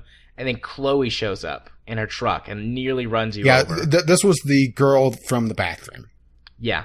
And very distinctive because she has blue hair. Yep. So she shows up. Not grandma-style blue hair. Think anime. Yeah. But she shows up and they realize, like Max realizes who it is that was in the bathroom. And Chloe's like, is that you, Max? And she's like, jump in the truck. And so Max jumps in the truck. And they drive Come with me if you want to live. Yeah, come with me if you want That's to one live. thing I do love is all the little geeky references as well. Yeah, there are a lot. Yeah, commenting, Bubble Hearth. Mm-hmm. It's if you don't know, that's a common move from, it used to be in World of Warcraft for paladins. Yeah. There's tons of references to tons of stuff, though. Yep. I mean, throughout the whole thing, it would be a massive list if you tried to list them all out. Well, I'm sure it's somewhere on the internet. But so they go back to Chloe's house and have this interesting sort of reunion conversation, where that Chloe is all kinds of mixed emotions about you leaving, and because Max you is a were really shitty friend who didn't write or call or anything, and she's like, you just show back up. You've been here for, I think it's like a month or something. Yeah, something like that. A month or two, and I haven't heard. The from game you. takes place in the last week of October, so it would be about a month if it's the normal school year. Yeah, so they just have this interesting reunion conversation. You go back to Chloe's house, and she sees the butterfly photo and realizes, oh shit, you were in the bathroom. You totally saved my life. You were the one that rang the alarm. Yep. And then she's like, okay, I'm not mad at you anymore. I love you again. Yeah, Chloe has some severe mood swings. Chloe does have a lot of mood swings. And that is at the beginning, she has them pretty much all the way up to about the last half of chapter 5. No, I think she really levels off before then. She too focuses much on a goal. Yeah, she does focus on a goal, but the thing is that she still is very easy to set off. Understandable, but for her goal, but at the same time, it does kind of get tiresome at times. Yeah. So you go to her house and you're chilling out in her room, and I forget why it is she sends you downstairs. Because in the scuffle with Nathan, your camera was broken. Oh, right. And you had to go, you had to go get precision screwdrivers from the garage downstairs that Steph douche has. Yeah. Which, if you explore the garage, which you pretty much have to do. I guess you don't have to if you're trying to speed run. But anyways, you explore the garage and you realize that the security guard, whose name is David, is actually Chloe's stepdad, whom she calls step douche. Oh, hang on. Choo-choo. No, that's the wrong chapter. I was about to say, if only that train came along for chapter 2. But, so anyways, you discover that David is Chloe's dad, step douche, all that jazz. Editing happens. And he has a lot of files on students. He is paranoid as fuck. Yeah, I mean, he has some severe PTSD. Yeah, PTSD. Very obvious severe case of PTSD. And definitely not being helped. No. And it's very hard to be sympathetic for him because he is such, a douche. Yeah, and he served in the Iraq War. Like, I mean, they just say he was a soldier, but the implication is that he served in the Iraq War. Yeah, it was the game takes place in 2013, so it makes sense. Iraq, maybe Afghanistan, depending on how far back you go. Yeah, but it's very clear that he hasn't been back for very long. He's still reading self-help books and trying to figure out stuff. Yeah, but and he's only been married to Joyce, Chloe's mom, for a short time. About a year, maybe. But so you can go through his things, find all this evidence that he's got security cameras in the house, and is keeping tabs on several students from the high school. Including you. Yep, including you. So that's creepy and becomes very important information that can help you out later. So you can, whenever you're finding out this stuff, particularly his files, you drop them in like some oil. I did not leave evidence. Okay, I didn't leave evidence either, because obviously you can rewind time. Yeah, that seemed like a bad idea. Matter of fact, that's, let's see, 82% of people didn't leave evidence. So it looks like 18% of people forgot about rewind powers. Apparently. I don't know why you would leave evidence with that. But anyways. So then you go back upstairs with the tools and try to fix your camera and realize you can't. You and Chloe have a really nice moment where that she gives you her father's camera. Biological. Her biological father's camera. And in exchange, she takes the butterfly photo. Yep, and keeps it. And then Stepdouche comes home and comes upstairs. And because of them playing loud music. Yeah. And he eventually barges in, and you get a little bit of time to make a decision on what to do. And you can choose to hide. You can hide in the closet. Mm-hmm. That's what I did. That's also what I did. But you can choose to hide in the closet. You can choose to not hide, and you're just there and have to deal with him. If you choose to hide, you can choose to come out of hiding to intervene. Come out of the closet. In the situation, because David hits Chloe. Or he slaps her in the face. At one point in the conversation. Well, if you don't come out. That's the thing, is that if you don't come out of hiding, she'll get hit. Because she was smoking pot in her room, and he gets very agitated at that. Yep. But then again, he gets agitated at anything. And you yourself can take the blame for smoking the pot to cover Chloe, or cover for Chloe, which that can have some seriously negative implications for you later on. Yeah. But ultimately, I played through the situation a few times just to see how it played out, and I decided that the best course of action was just to stay hidden. And that's what I did as well. And actually, there was a option to blame Chloe. Yeah, you can blame Chloe for smoking. But that seems like a very rare thing. Only 1% of people did that. Yep. 37% stayed hidden the whole time. 28% took the blame for Chloe, and 34% came out of hiding to intervene. Yeah, that's the worldwide stats. So aside from some people, I'm not sure if they're doing that just for completionist's sake or if they're just bad people, but they blamed Chloe for that. And then or maybe that's the option, if you don't hide and then he comes in and sees the pot. It's what are you going to do? Yeah. There you go. But so that's the last major interaction for the chapter. Mm-hmm.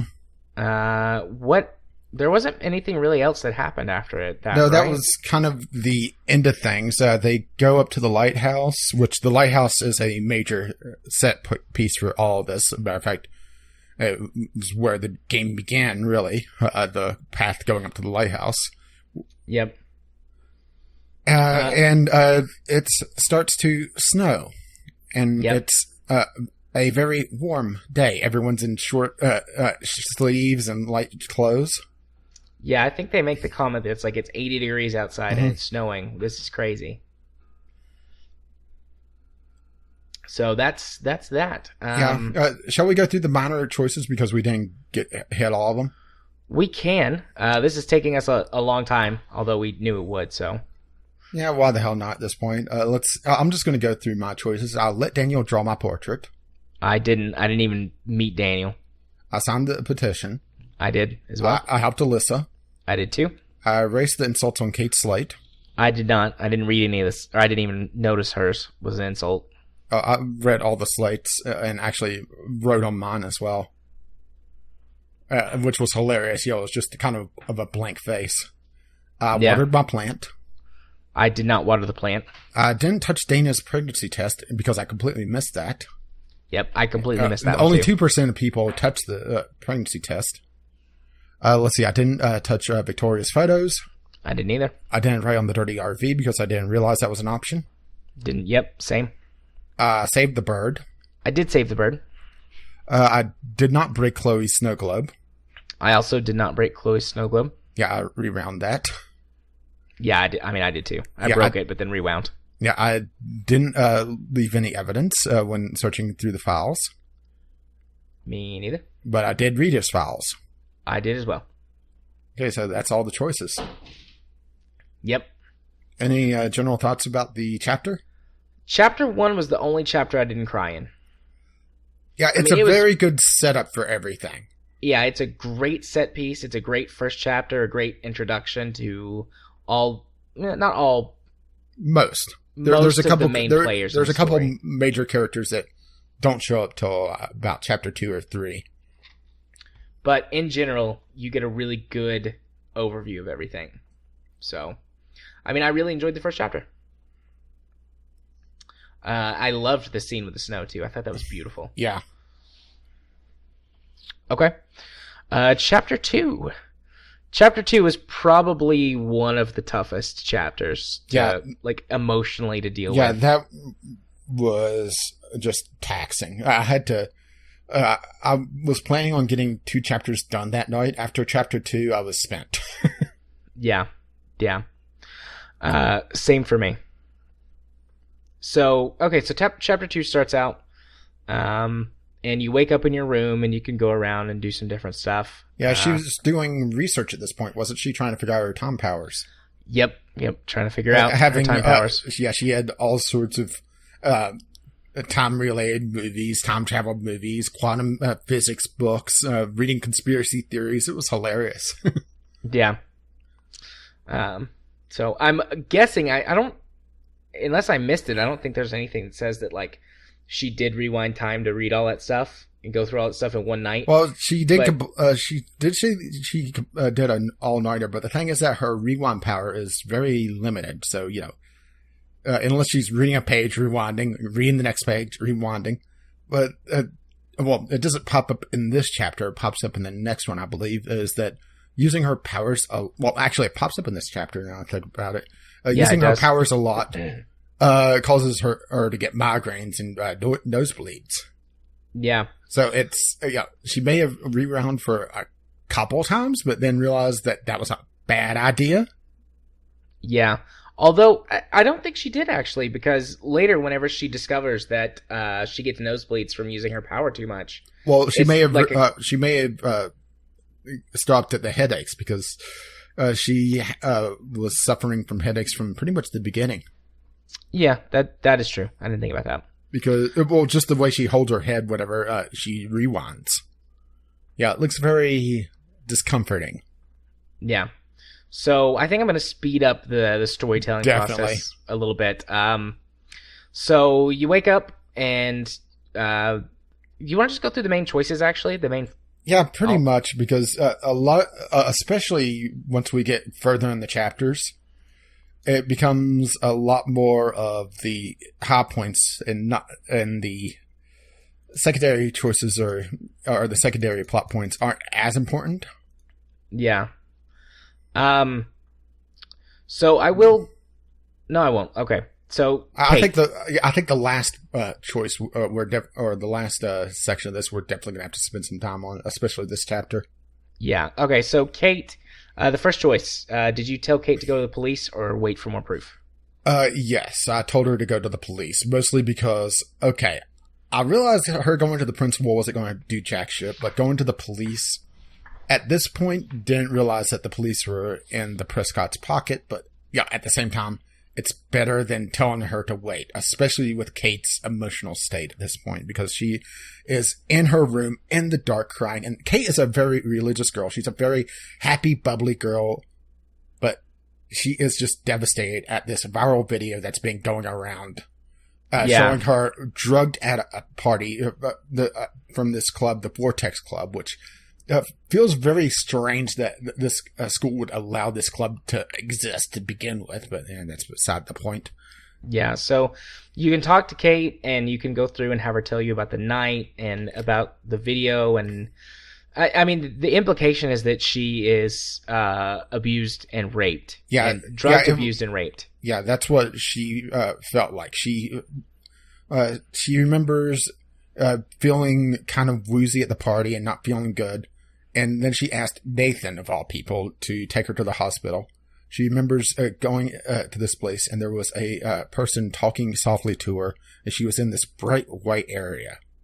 And she thought she was in the ER. But then she woke up outside her dorm and realized, oh shit, something's wrong. Yeah. And Kate is very obviously experiencing massive depression symptoms. And because she's in high school, of course, in high school, everybody makes fun of the kid that's sad. Yeah, and of course, the school bitch actually writes a web address on the bathroom mirror for people to go see the video.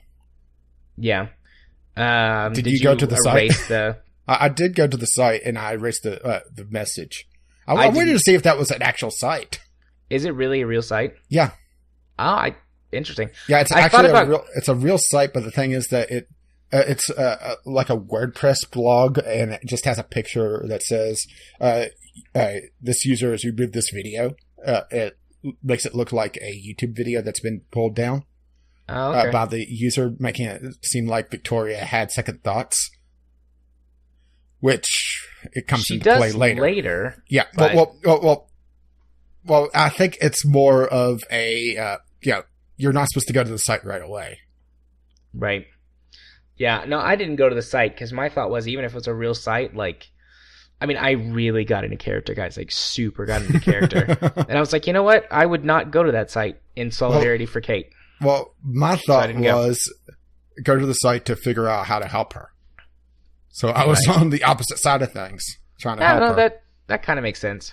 But so yeah, you go through all these conversation options and find out what's going on, and then you can, at the end, tell Kate that she should go to the police or that she should wait for more proof. And also, there's a lot of stuff to look at in Kate's room that comes into play heavily towards the end of this chapter. Stuff. Yeah. And if you speed run through this, you are fucked. Yeah.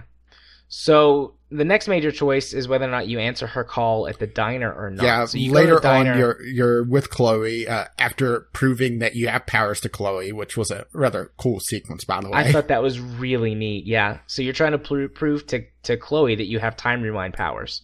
Yeah, and the first thing you do is you tell Chloe exactly what is in her pockets. At first, she doesn't believe you because, you are on the first run-through, so you don't know what's in her pockets. Yeah. But then she puts out everything, and I did take screenshots of everything, so I didn't have to rewind constantly.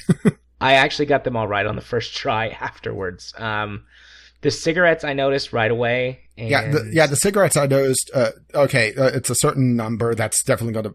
It's either going to be the number or the brand. And but, just to play it safe, I just took screenshots of everything. I think the money would have been the most trippy thing for me, because I would have probably focused on, how many of each coin and not the total. I actually did do that, like how many of each coin there were. But because I remembered how many of each coin there were, I got pretty close on the amount of change that she had. And then I just picked the one that was closest to that, and it was right. And then the keychain, too. Yeah.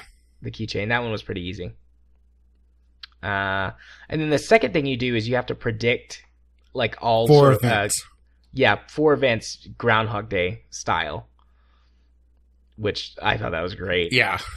It took me a couple of tries. I'm not sure if I misread something or if it was just poorly worded, but there was a couple of choices messed me up. Yeah, there was a couple choices that were not really well worded because it did the sort of the Mass Effect thing where it gives you a synopsis of what's going to be said, but like, I don't want you to say that. I want you to say this. What really got me a couple times was the insect on the jukebox, because I thought I didn't catch that there was something on the jukebox. Yeah, I completely missed that the first time through. But yeah, the first time everything happens, I'm like super paying attention to everything. And there's quite a few little things that happen that you doesn't notice. You like, misdirects, things that aren't options for you to tell to Chloe. So I thought that was clever. It was just a really well done scene. Yeah, and also after that, I kind of not wanting to eat there again because of the cockroach. Yeah, that's a good point. Good point. Even though it's not one of the minor choices, I have to know, did you get a waffle or an omelet? Omelet, of course. Bacon. I did too. I went for the bacon omelet. Well, since we're going to be talking about breakfast, later on, what breakfast choice did you take? Pancakes. A man after my own heart. Pancakes rule. Waffles suck. Now, I'm going to dispute that. Waffles are good too, but I prefer pancakes over waffles. Waffles are the cargo pants of breakfast. They have so many pockets and they could hold so much. Yeah, that is true. That is true. Okay, so after the diner scene, you have to go to a junkyard. What we didn't talk about. At the end of the diner scene, there was the call. We didn't say. Oh, that's right. That's right. As you're going to leave the diner with Chloe, you get a phone call, and it's from Kate. And you can choose to answer her phone call or, not answer the call and just go straight out with Chloe. And if you answer the call, you talk to Kate for a minute, and Chloe gets into a fight with her mom. Yeah, because you got busted for drugs. With my timeline. Yeah.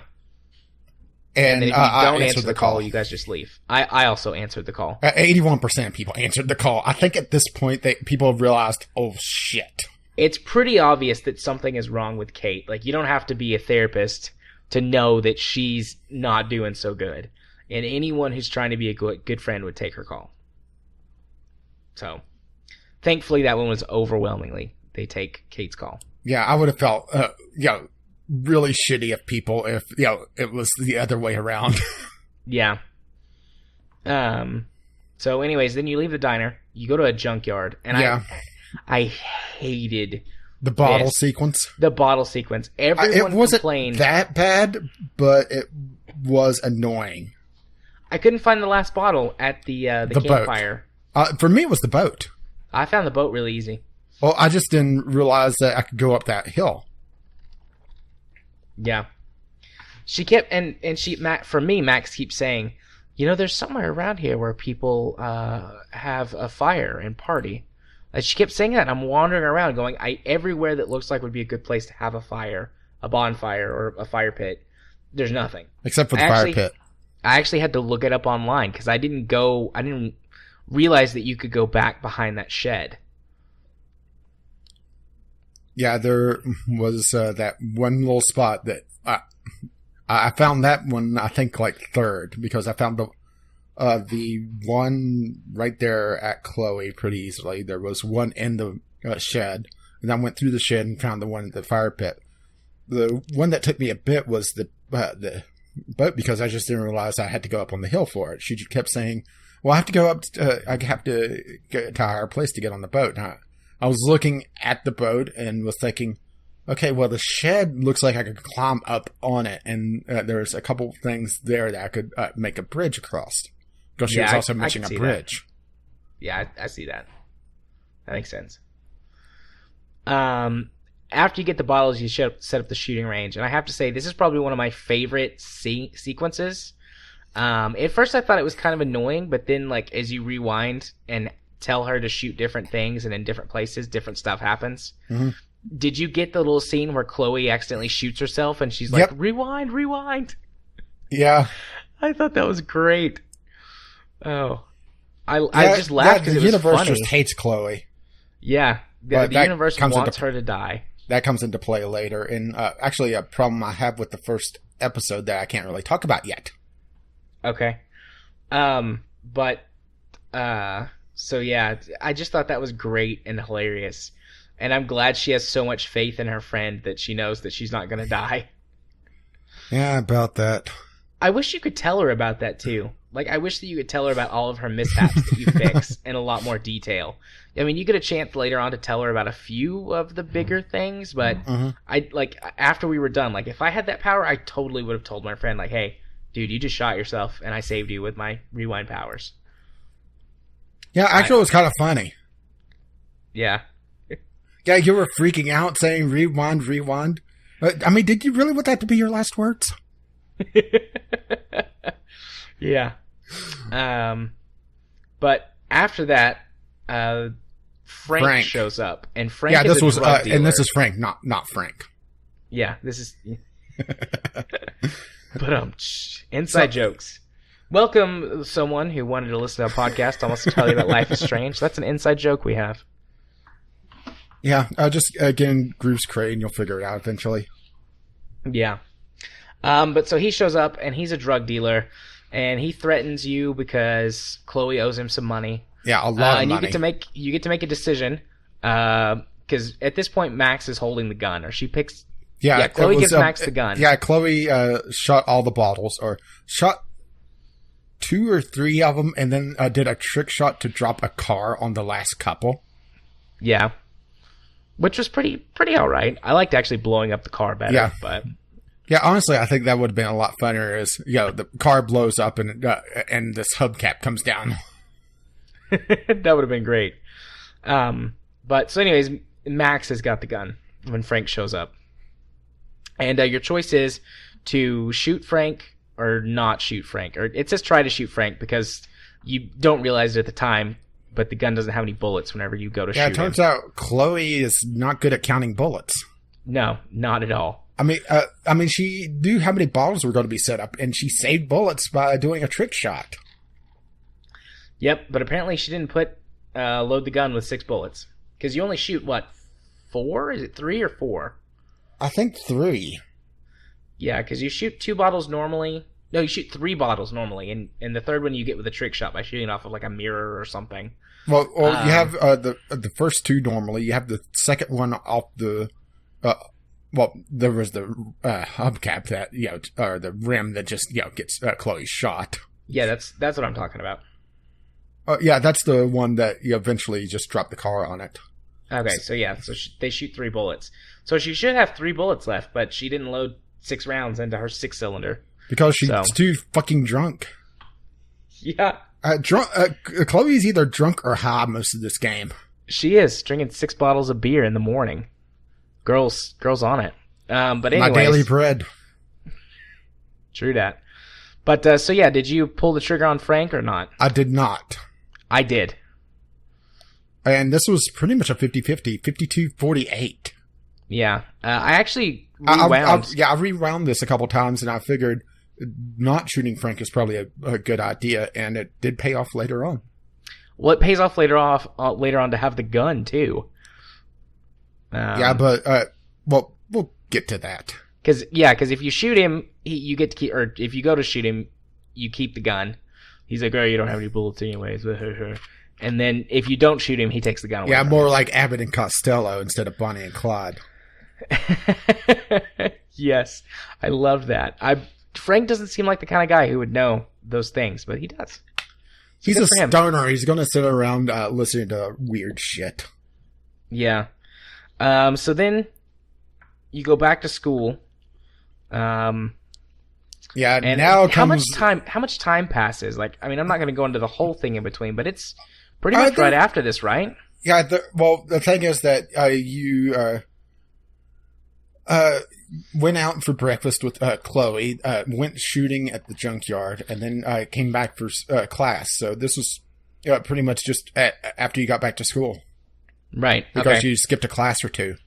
Yeah. So you're in class, and like somebody busts in and is like, something's going down. Something's going down at the girls' dorm. I really like. This is every, I think, high school kid's like fantasy that someone would bust in, something's going on, and everyone would leave. And a real high school, that would never happen. Yeah, and it's definitely just media high school instead of any real high school, because no teacher would go, class dismissed.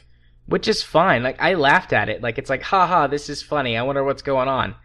And then you get to the girls' dorm, and Kate is on the roof, and she, like, when you walk up, she jumps off and commits suicide. Yeah.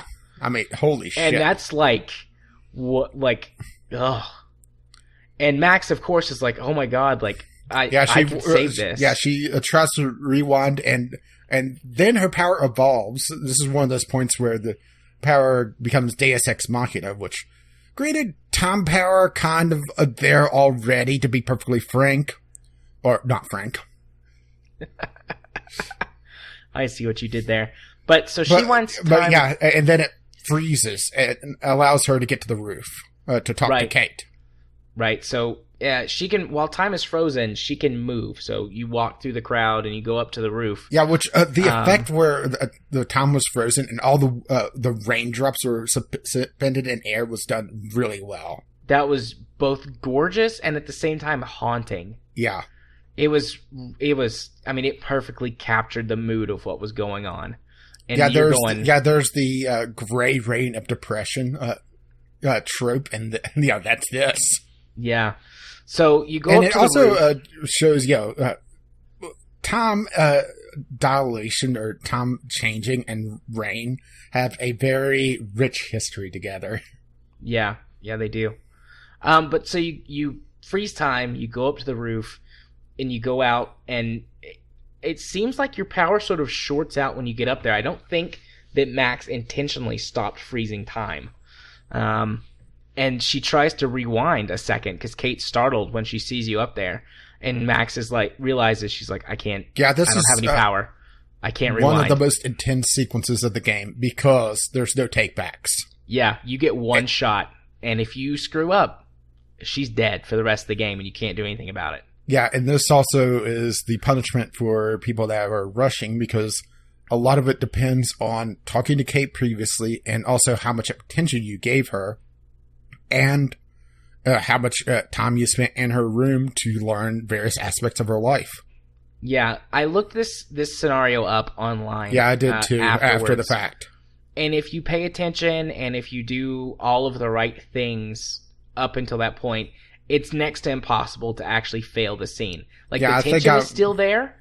You don't know. You know, I still was completely convinced that I could have screwed up and she could have. Yeah, I think I was pretty much safe unless I severely intentionally did it. But yeah, I like Kate. Yeah, I like Kate too. I got one. She took one step towards the edge. So I never had her even take a step. I don't remember what it was that I got wrong, but she took one step towards the edge. But, I mean, you get a couple of missed answers, basically, or a couple of mess-ups before she jumps. So, yeah, I saved her. Yeah, you saved her too. Yeah, it's pretty obvious that we both saved her. I mean, yeah, but the fact that she could die in this is surprising to me to begin with, and the fact that it's such an early episode that she does this. I was expecting this sequence to happen. Granted, I wasn't expecting the time powers to short out because, don't see that one coming. But I was expecting this sequence to happen in episode 4, maybe 3. Yeah. Yeah, no, it totally comes out of nowhere. Like, it's one of those things, it's like, oh, I see this coming, or, well, not this specifically, but something intense revolving Kate coming. I was seeing a suicide attempt coming. I mean, the way she was crying constantly and being bullied. Yeah, it was either her committing suicide, or she was going to pull a gun on Victoria, and Kate didn't seem the type. Yeah, I would have let Kate kill Victoria. Not gonna lie, I would have if that would have been the choice, but it wasn't. Probably a good thing that it wasn't too. But anyways, so yeah, I loved everything about this scene and the way that it was done. I mean, it was gut-wrenching. And after it was over and I saved her life, like, I felt a genuine sense of relief. And I just, like, started crying. Yeah, I didn't. So I wasn't moved to tears, but it was just after, she steps down from the edge and they're hugging on the rooftop. I kind of just fell back in my chair and put down the controller and just that sense of relief. Yeah, I think some of that for me comes from personal experience because I have worked intimately with suicidal people. So I experienced a lot of that stuff for real. And so it was reaching in and touching on those exact emotions. I mean, it hit it spot on. They did good. So I can't imagine how I would have felt if I had failed and she had died. Like, you know, like I said, like going and looking at it, it would have been really hard for me to fail because I actually paid attention and talked to her and looked through stuff in her room so that I could make the right choices. But yeah, it does seem like, looking at the options, that there was a fail-safe that if you went through everything and screwed up, there was a biblical quote that you could quote. Yeah. And that's your fail-safe, your last shot, essentially. Right. So, yeah, that was great. And considering the pressure from her family, I could totally see why she did this because, did you find the letter from her aunt basically blaming her? No, I don't think I found that one. There was a letter from, I think it was her aunt. There was a family member that was essentially blaming her for being there in the first place. I thought that was her mom. Or maybe it was her mom. It's one of those, there's so much stuff in her room, family related, that does kind of mesh together. Yeah. But damn. Yeah, that was intense. And honestly, I expected the episode to end there, but it doesn't. After that, it pulls you into the office. You and the principal. The principal's office. Yeah, you, the principal, Mr. Jefferson, and David, and Nathan. And they're basically interrogating you about what happened. And and who's to blame for the suicide attempt. And the thing is that I did look this up as well, and if there was, if she did commit suicide, the police officer would be there as well.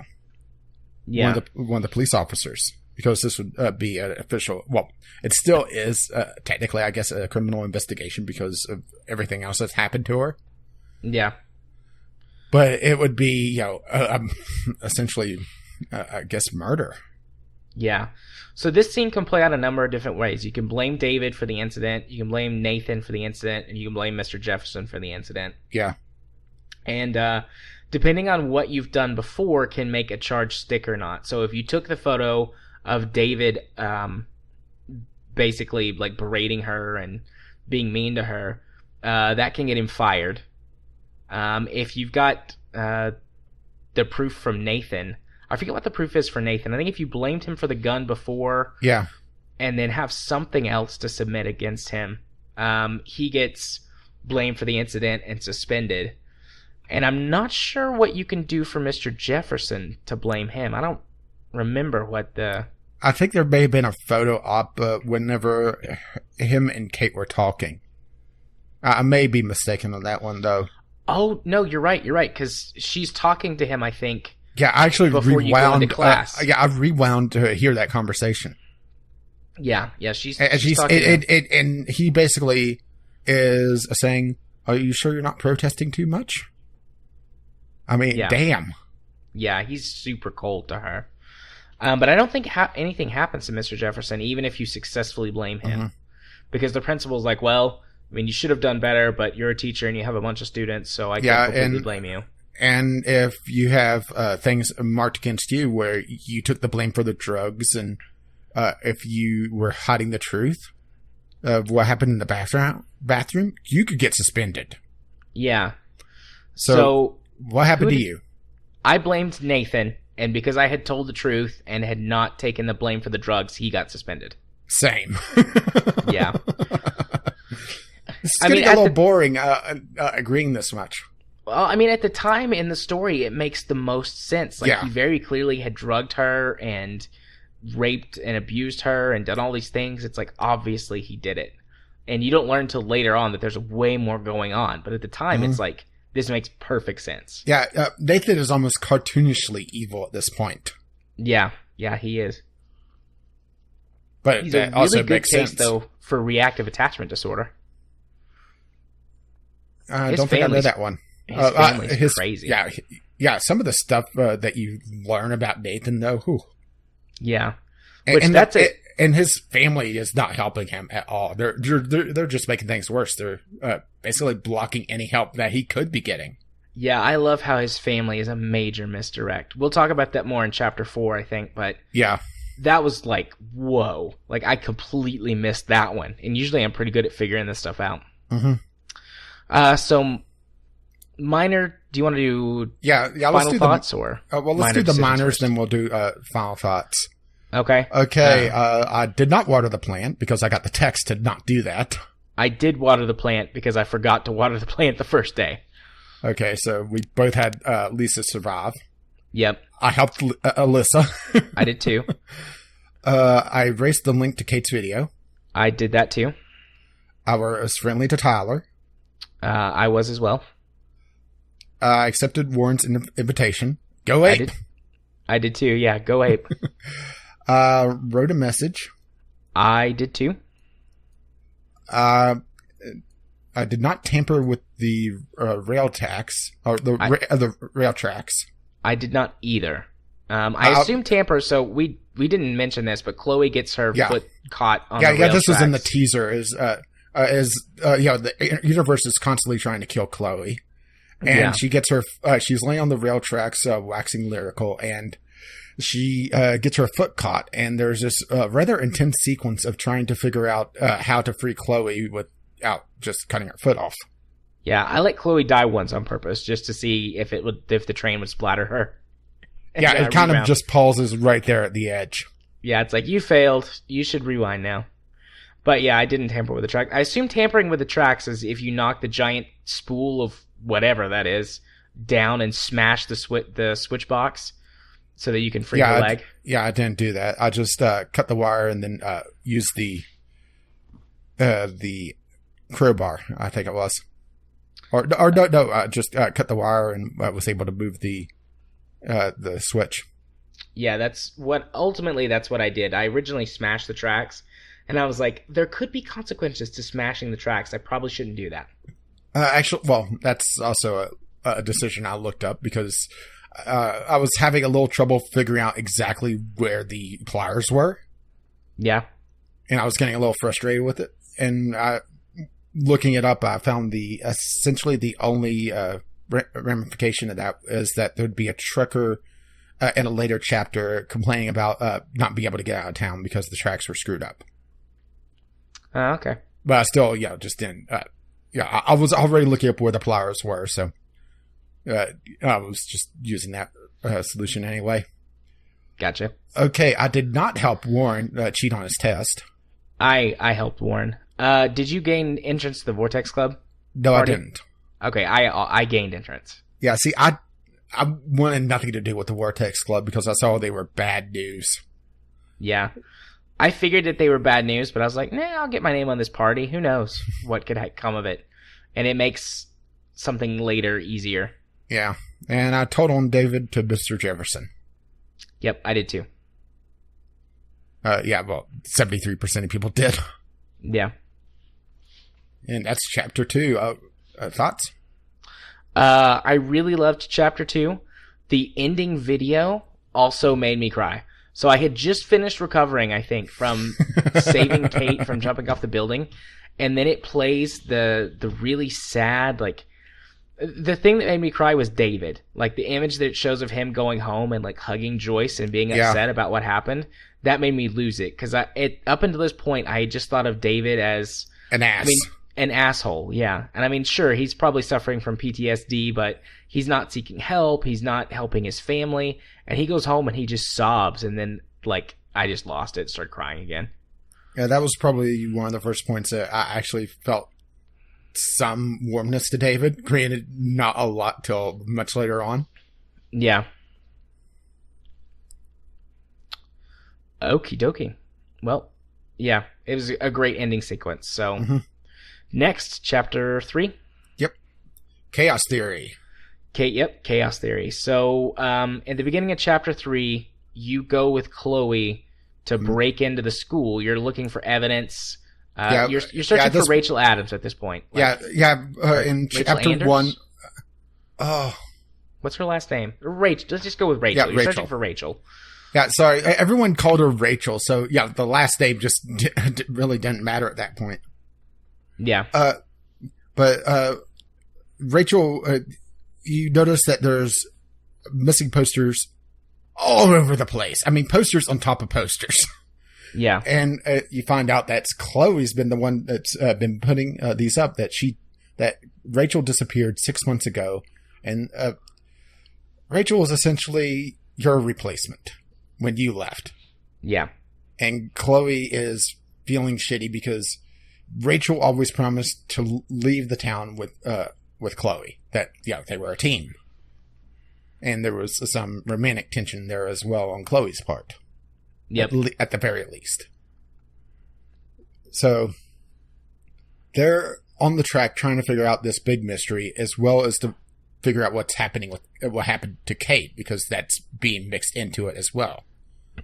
About this point, because they're seeing correlations that they both went to Vortex Club parties, and Kate had something happen to her, and Rachel just disappeared. So something is going on there. Yep. So you break into the school, and I thought the scene. So you break in, you've got to figure out how to actually get into the principal's office. Yeah. And you text Warren and ask him if he knows how to break open a door without a key. Yeah, technically, hypothetically, if you had to get into a door without a key, what would you use? Pipe bomb? Yeah, he tells you how to build a pipe bomb. I thought that was so funny because it's like, this is how teenagers would talk awkwardly about doing something like this. So he tells you how to make a pipe bomb. You use the pipe bomb to blow open the door. And it took me a minute to figure this out, but what you're supposed to do is go inside the room after you open the door, rewind time, and then open the door from the inside. Yeah, and the whole time Chloe's sitting there muttering that I'm going to open this door before she figures out how to open this door. And you just open the door for her, and she just looks at you. Yeah. Which I thought that was great. That was a great way to use the power set that I just didn't think about at first. Because I'm thinking... Well, I saw as soon as... Okay, this is a pipe bomb. This is going to leave evidence. People are going to know that we're here. So obviously we're not going to be leaving behind evidence. So likely a rewind coming up. Yeah, I was thinking that like you would go in and grab evidence and then rewind. Like you would do one of the things where you rewind and rewind and rewind until you get all the evidence. And then you go back to before you blow up the bomb. And while Chloe's sitting there muttering and it's like, okay, I got the files. Yeah. But, no, so it took me a minute to figure that out, but I thought that was really well done. And while you're searching the office, you discover that the principal has a stash of money in his desk. Yeah, this is your first, important choice for the episode. I left the money. I also left the money. I regretted that, actually. I wished I would have taken the money later on, but obviously you can't go back that far, so... Yeah, the only implication that I noticed was that there was a sign that's saying that there's going to be handicap accessibility added to the girls' dorm. And I assume the boys' dorm as well, but I just never noticed that the sign appears because by that point you're no longer going that direction on campus. Yeah, it would have made the interaction with Frank later much easier. Mm-hmm. So I wish I would have taken the money, but you can't rewind that far. So after that, you have this. Well, you grab a lot of files, essentially information on Rachel, on Kate, on. Well, you look at your own file as well, of course, because you're a teenager. Yeah, and I love the comment that, of course, I'm going to look at my own file. Yeah, that was great. You also grab info on who else? Well, you look at Chloe's file as well. Yeah. Bad Chloe. You can look at Chloe's file. You can look at Victoria's file, Nathan's, Rachel's. Well, you also realize that Nathan's file is basically being scrubbed clean constantly. Yeah. And you also get on the principal's computer and get Nathan's real file, if I recall correctly. Yeah. And this is when you start to realize that, okay, the police aren't going to do jack shit against Nathan. Yep. Then you start to realize, like, okay, Nathan's family, like, Nathan's not just full of shit. His family really is paying off somebody at the school, probably the principal, maybe other people. So, then there's there's this huge scene. It takes quite a bit of time to go through that.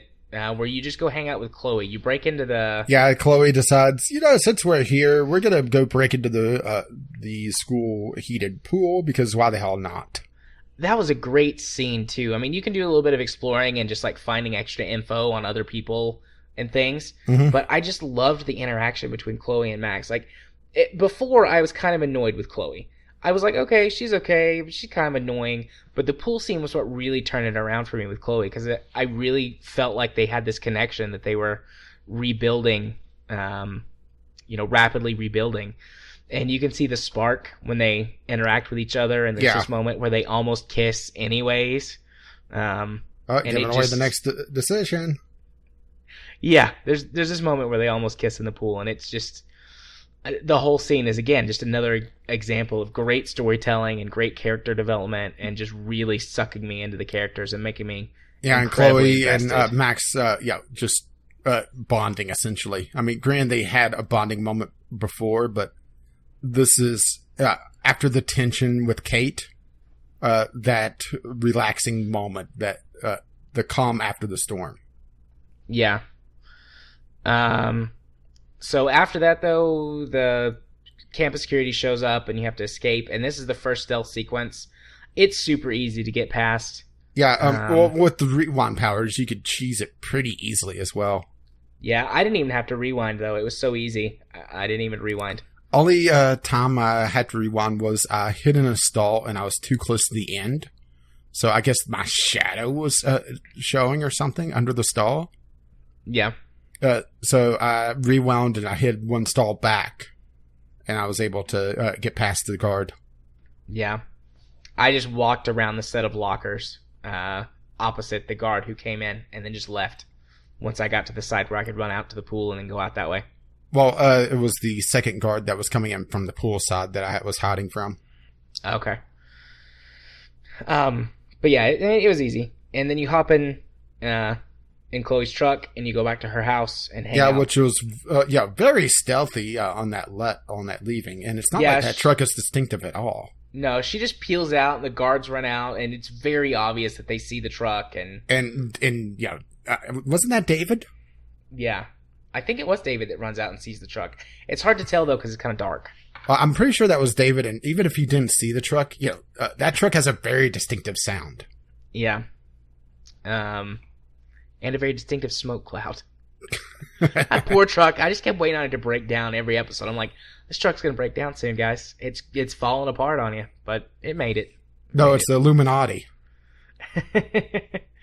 That's one thing I loved, is that all the graffiti around Chloe. Yeah, I have to say that Chapter 3 was when I really started noticing a lot of the foreshadowing for Chapters 4 and 5.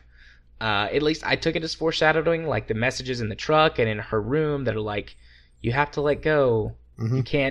You can't do this forever and be at peace and things like that.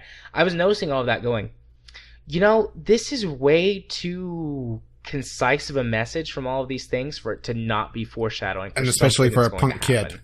Yeah, especially for a punk kid. See, I didn't catch the messages, but that's still the theme of the game. So, it's one of those things that it's kind of hammered into your head anyway. Yeah, and this is the first point where I was like, okay, the time travel has something to do with these visions that you have of the storm. Oh, I was pretty sure that the time travel was, at this point, I thought the storm was still a metaphor. But I thought, it was more of a metaphor of something big happening that your time travel was going to try to help avoid. Yeah. I was in that boat, and then when I saw all this stuff, I was thinking, no, this feels a little more visceral, a little more real. I think that the storm is literal, and we're gonna see some stuff have to do with the storm. Like, that's when I kind of put two and two together and was pretty honestly, sure I still like the idea that the storm being a metaphor. I think the storm being a metaphor is a much better concept, but I think that they did a great job foreshadowing the reality of the whole thing. Well, let's continue on. Yeah. You hit at her house. And we didn't even talk about what was the big thing. Was the eclipse Chapter 2 or? Yeah, it Snows Chapter 1, Eclipses Chapter 2, Yeah, Beach okay. Whales is Chapter 3. Spoiler. Well, that's Beach also that's also something else going on as well. But we'll get to that. Yeah. So you spend the night at Chloe's house, and when you wake up in the morning and are trying to get dressed, the next major decision happens. And Chloe dares you to kiss her. Did you kiss Chloe? No. I did. Well, looking at the friend stats, it was 0%. Yeah. So you it was pretty obvious. Yeah. And my reasoning behind this was that I looked at Chloe and Max's relationship, and I saw still how fixated Chloe was on Rachel, and that Max to Chloe was a replacement. The same way that Rachel was a replacement for Max in the beginning. So I didn't feel right for Max to do that yet. Yeah. No, I mean, that's a very, very valid point of view. But well, that sounds like a civil way of saying I'm full of bullshit. No, I don't think you are. I mean, you and I think differently about things, and I just was focused so much on the connection that I felt in the previous scene. No, I meant it. You wanted to see him kiss from chapter 1. No, I did not like Chloe in chapter 1, and in chapter 2, I was kind of like, because she was kind of fun, but I was like, you're dumb, and you're just going to get me in trouble. Well, also, I was seeing all the mood swings, and I saw any relationship beyond friendship being not good for Max in the long run. Yeah, I agree. I absolutely agree with that. And I was thinking that Max is probably has too much on her plate as well to even consider this. Yeah. I just was I was just so caught up in their connection, which I think any teenager would be. I mean, I was a teenager once. I got caught up in connections all the time. And I just was like, she has to. She's got to. She wouldn't do anything else. My Max wouldn't do anything else except kiss Chloe. So, yep. Then you get ready and go downstairs. Well, there is one thing, is that your clothes are still soaked with, chlorine water, pool water. Yeah, and, they smell. Reek. So you put on one of Rachel's old outfits. Yeah. And you go downstairs, and David and Joyce are fighting. Yep. There's a fight that breaks out because he accuses Chloe of breaking the school, doesn't he? Or I can't remember what triggers the fight. You go into his garage. Chloe gets into a fight with Joyce on purpose so that you can go in the garage. And when you come out there fighting, I'm not sure what actually triggered the fight. I do know that there was a phone message that that was telling David that they saw Chloe's truck near the school that I deleted. Yeah, I deleted the message as well. Deleted! I knew, in my head, I'm going, this isn't going to prevent them from finding out, but it will delay it. Yeah. And that might buy us time for something in the future, so. I deleted the message. But anyways, they're fighting.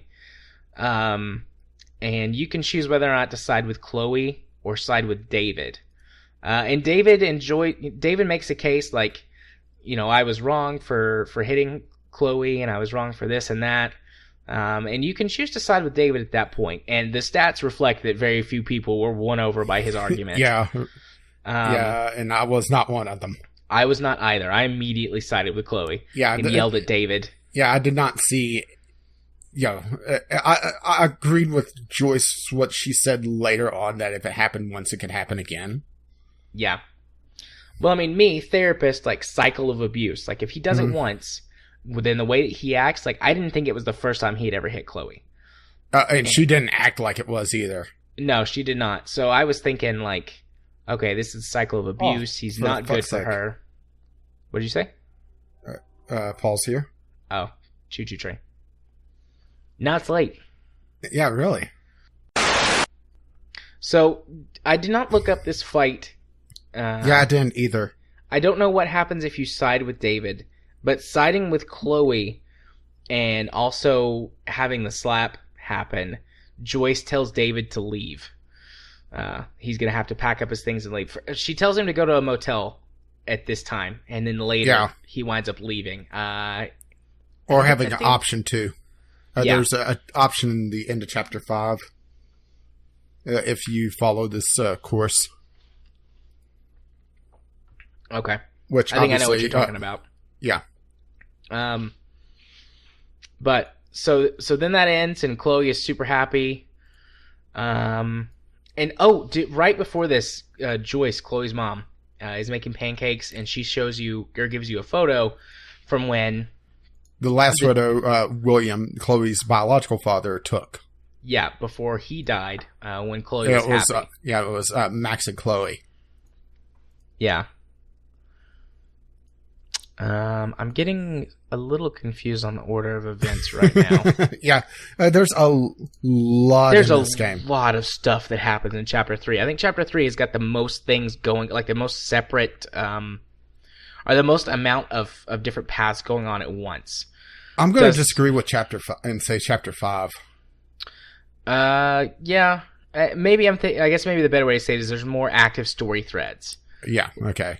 Chapter 5 has a lot of time jumping, I guess, but you're doing one thing the whole time. In this one, there's, well, everything. Like, there's going to the school, there's going way back in time, there's the whole thing where you have to go to Frank's place. Maybe I should look this up just to get the flow of events correctly, because I'm getting fuzzy on what happens next after this. So, take just a moment to pull up the wiki. Okay, so yeah, next is you go to the diner. All right. I was thinking that was right, because the episode ends after the massive time jump. But I was just a little bit confused because there's so many things going on. So yeah, so after this point, you leave the diner, or you don't leave the diner, you leave Chloe's house, and you go to the diner. You're looking for Frank. Yeah, to get his keys to try to get his, essentially his client list. Mm-hmm. Yeah, because you're still looking for evidence about what happened to Kate and what happened to Rachel. And you suspect that Nathan is involved with Frank. So you go to the diner, and he's there.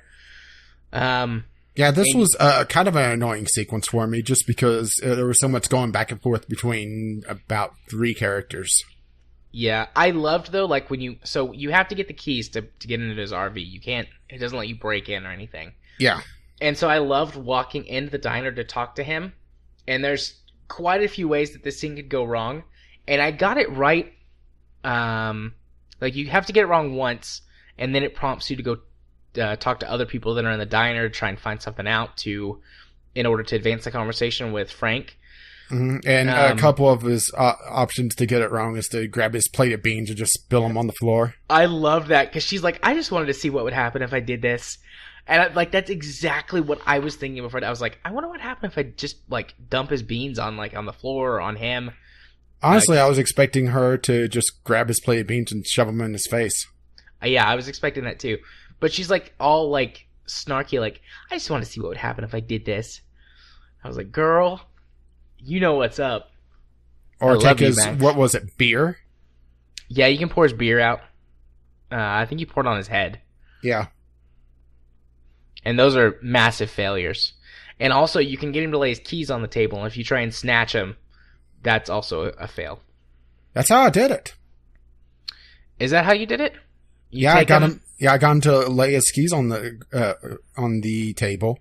I snatched the keys and then rewound. Had his keys. Oh, you're right. It counts that as a failure because he's going to attack you, but you rewind and you've still got his keys. You're right. That's right. Well, you did something different? No, that's how I did it, but I was just thinking that was just a straight up failure, and I got him some other way. But now that you say that, you're right. That's exactly what happened, and I guess I'm just misremembering it. Well, there's a lot to remember. True, and I think you can actually talk him out of his keys. Or if you've got the money, you can get him to come back over to the RV and get his money from Chloe, and then he goes back into the diner to eat. But he opens his RV and leaves it unlocked when he goes to put the money inside. Yeah, too drunk to remember to lock his RV, I guess. Yeah. So the next major choice, though, is with his dog, Pompidou, which I think is a stupid name.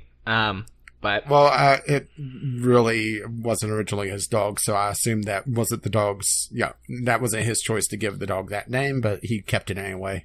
Yeah, fair point. But anyways, which we should say that you start to get the hint that Frank isn't all bad, because some of the chatting you learn that he saved a bunch of dogs from a dogfighting ring. Yeah, and that's where he got his dog Pompidou. And also, like, just skipping this choice for just a second, when you get inside the RV and you're looking around, you realize that he actually really did care for Rachel, and he wasn't just stringing her out with drugs. Yeah. Like, there's a lot of evidence that they actually had a really good, healthy, or at least somewhat healthy relationship. Yeah, well, as healthy as they could have. Yeah.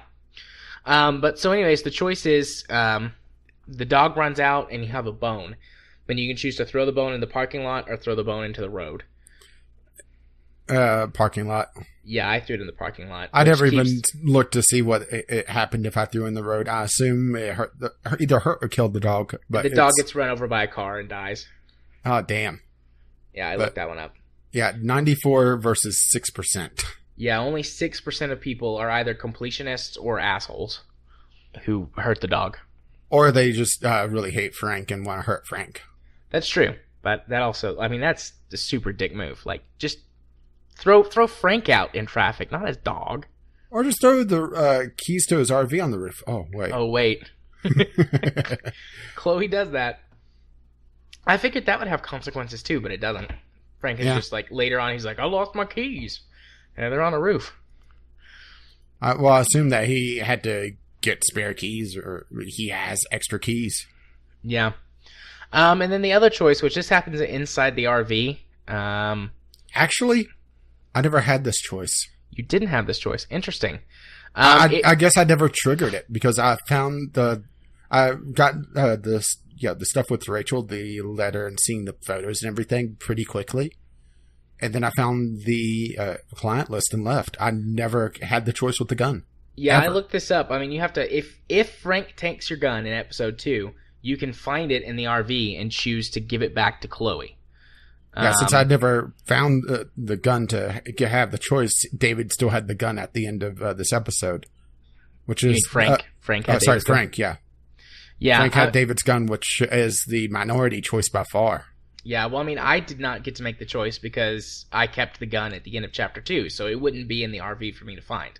Yeah, well, it was in the RV for me to find. I never found the gun, so Frank still had the gun at this point for me. Yep. So after this in the story, Chloe takes you back to your dorm, and she goes back to her house, and you're looking at the photo. Yeah, wishing that you could. Wishing that you could change other things. And then you realize, that there's something weird going on with the photo, and it's got this little just mechanic or whatever. Think of it as Batman hacking game where you have to control for the DualShock controller, control the thumbsticks just right. And it brings the photo into focus, and you're able to essentially jump into the photo. Yep, and so then you jump back in time to when you and Chloe are like 12 or 13, something like that. 13. 13. And it's the day that her dad dies.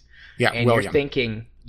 You're thinking, holy crap, like, maybe I can avoid everything if I can figure out how to save William. So you go through this scene a couple of different times as just different events happen, trying to do different things to change the outcome. Well, I got the proper solution pretty much right away because I knew that he got in an accident at this point.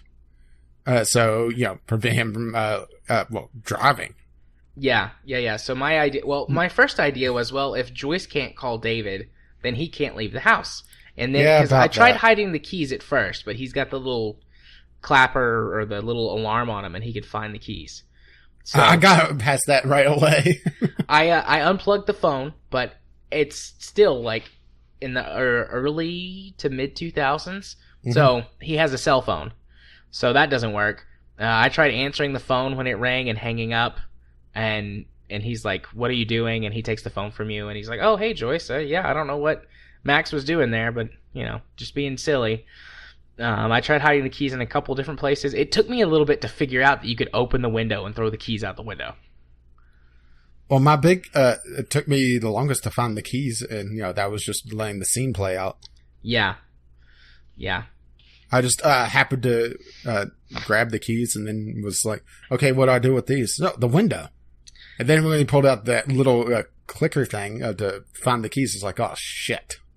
But I guess he couldn't hear it from outside.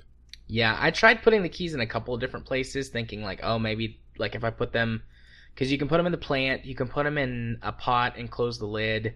You can put them, I don't know why, but you can put them in the basket next to the phone. That just speeds the scene up because he's like, oh, hey, here's my keys in the basket, and he just leaves. But I really like that there was a lot of different things you could try. Like, there's only one correct solution, and I'm okay with that because it lets you explore a bunch of different ways to try and solve it. Actually, there might be. I didn't actually look. There might be more than one solution. I don't know. No idea. I just happened upon a solution that worked and stuck with it. Yeah. But, anyways. Like I said, it took me longer to find the keys themselves and just happened to walk close enough to the window that the prompt came up. Yeah, so Chloe's dad leaves, and Max, like, runs up to Chloe, and she's like, I did it, everything's gonna be different, and Chloe's like, what's going on? You're crazy, but whatever. We're friends, so it's fine. And then you're back in the future, and you're on the campus again, but everything's different. Well, there's a sequence with different photos coming up and them changing as well, which was really cool. Yeah, and all they show are happy things. Like, Chloe's life seems to have turned out for the better. And Max's, to some extent, like, she's got nicer clothes, and she's more popular. Max looks like she puts herself out there a lot more, but at this point, the journal changes for the first time. Yeah. Where Max doesn't write all that much. Yeah, there's a lot fewer entries in the journal. There's 2 pages, and it covers a month. Yeah. Whenever you first start the game, you have, I think, half a dozen pages. Yeah, I was going to say like 6 or 7, something like that. Something on that order, but she's part of the popular clique. She's has nicer clothes, but it also seems like she has a worse relationship with her parents because the messages from them seem a little bit more off-putting. Yeah. Yeah, that's something we've neglected to mention the entire time. You get texts from various people, and some of them are story-related, and some of them are not. And you can just go look at your phone from time to time, and sometimes you'll have text messages that just have little nuggets of story goodness in them. Yeah, particularly I love the ones from Warren. Him just talking about going ape after after agreeing to go to the movies. Yeah. And picking up the tickets and everything, getting set for date night. Yeah. He gets weirded out if you kiss Chloe, too.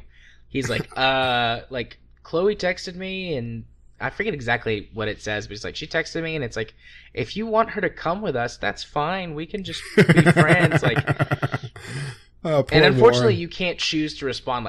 Like Max's response is like, no, we're still going. It's fine. Don't worry about it. But I wish you could choose the response, but that's whatever.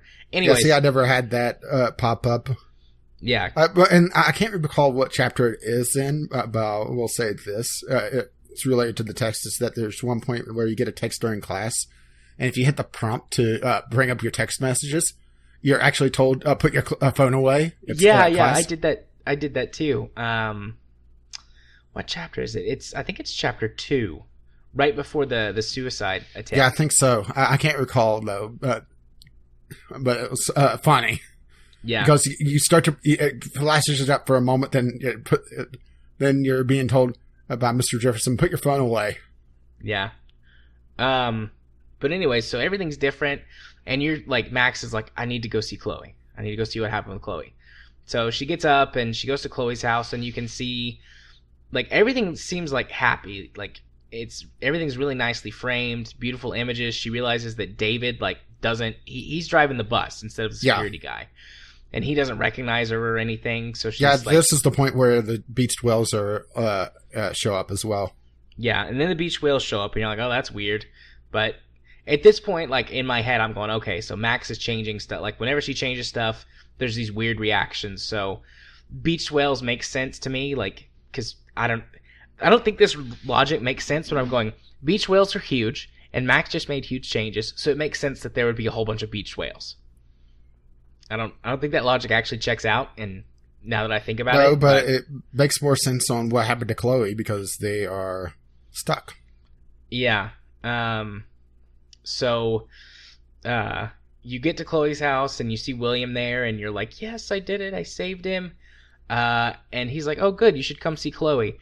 And the way that the camera angle and everything looks, I immediately go, something's not right. Before you even see Max's... Yeah, I was not expecting things to happen, to be happily done here, because just the way William was holding himself and talking about how she doesn't get many visitors. It's like, that's not good. Yeah, that teeny bit of foreshadowing, and then like just the way that it's shot, like you don't get to see Chloe at first. We're watching Max for a reaction, and for a couple of seconds before she sees Chloe and reacts, I'm like, and from the hallway of the house, looking out, essentially Chloe's point of view. Yep, and then you see Max, like she gasps, and the camera flips around, and Chloe is in a wheelchair, and she's paralyzed from the neck down. Yeah, and then it just ends. That's the end of the episode. Oh, I'm sad just thinking about it. Like. Yeah, I mean, damn. Oh, there's a tear. Like, just thinking about it is making me, like, tear up a little bit. I was so sad. So, because it's like, at this point, I felt defeated. Yeah, there was so much happiness that you saved William. And with the interactions of William, well, in this episode, but also the next, I really liked him. Yeah, William is a really good dad. He's a great guy. Yeah, I think he's my favorite of the minor characters. Yeah. Even though he has probably the least screen time, unless you count some of the girls that you just, have story time with that you just don't interact with at all. I think he's the most impactful of all the minor characters. Yeah. Like, not just in terms of what happens in the story versus when he's alive versus dead, but just, like... his presence. The impression. Yeah, his presence is just amazing. Man. He's good. He's good. Real good. Do you need a moment? No, I'm good. Okay. Yep, and then that's it. Just ends and leaves you on this feeling of like defeat and sadness. And thankfully, I could immediately go to chapter 4. Otherwise, like I would have been devastated if I'd been playing this when it first came out. Have to wait. Okay, so choices. Lisa is alive at this point for me. Yep, Lisa's alive. Let's see. I did not help Warren with his exam. I did help Warren with his exam. Well, I looked at it this way. He already he had a B+, and I think he would have realized that, something was up if I gave him an A. See, because I had helped him earlier with his experiment, he gets an A-, and you just change it to an A+. I can't remember which it was, but it just didn't feel right. I didn't think Warren would appreciate the help, in sarcasm quotes. Yeah. Let's see, I am still not on the Vortex Club party list. I am, still. Matter of fact, I even erased some names. I did not erase any names. Because I was feeling vindictful against the Vortex Club. Speaking of erasing, I also erased the cop's answering phone message. Yeah, I have to say answer phone? Why didn't you say answering machine or something? Yeah.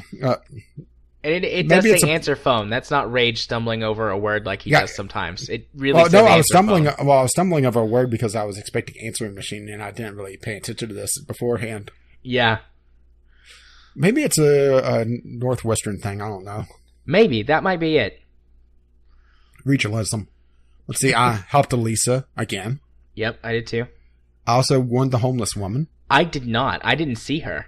This was actually the second time I talked to her, and I really liked the homeless woman. I completely missed her. I mean, I talked to a lot of people around the diner, like the fishermen. She was behind the diner. See, I didn't go behind the diner. Yeah, you had to go around the diner behind it, and there wasn't a story there, but she talked about the Prescott family, hinting that something was going on there. Yeah. And eventually, you could tell her that a storm's coming, and she leaves. Yeah, she did not leave. So I'm sure you can imagine what happens to her in Chapter 5. Actually, I can't because she was gone. Fair enough. Let's see. I took a photo in the past. I did not. I think I actually took this photo and then through rewinding, I undid it and I didn't do it again.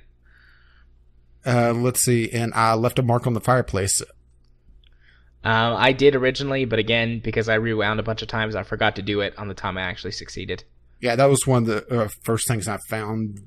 I was looking around for the keys, and it's like, what's this? Yeah. And that's all the choices for Chaos Theory. And damn, what an impactful ending. Yeah. Yeah, it was tough. Oh, tough episode. Okay. So thoughts? It was great. I loved. That's a common phrase. It was great. I mean, I really loved everything about the episode, and then it just like tore my heart out at the end. I felt so good about everything that I had been doing. Yeah, and I could just like actually you made it worse. I could honestly see the thing happen with Chloe, because looking back, she never put her seatbelt on. So I could easily see her. What happened was she got cut off and was thrown into a ditch. And I imagine she got ejected from the car or from the truck that she got. Yeah. And that's the thing, is that one of the last photos you see in the changing is a photo changing to her holding up truck keys. A nice truck, I might add. Not the beater that she usually drives. Yep. And I think it's after the episode ends, or after you... At some point, it shows you a photo of the truck crash, but it doesn't show you the first time you see all of the photos of what changed. Yeah, I think it's whenever you're changing things back. Whoop, spoilers.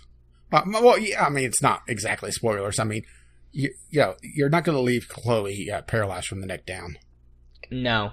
So the next chapter starts, and you're hanging out with Chloe. And you go to the beach, and you watch a movie together, and you just kind of experience Chloe's life as it is now. Yeah, you see how she rolls. Oh. And then you can spend some time talking to Joyce and William and just see how their life is different. And you realize just how much in debt they are. Yeah. It seems like no matter the timeline, the Price family has just crippling debt. Yeah, they get screwed no matter what.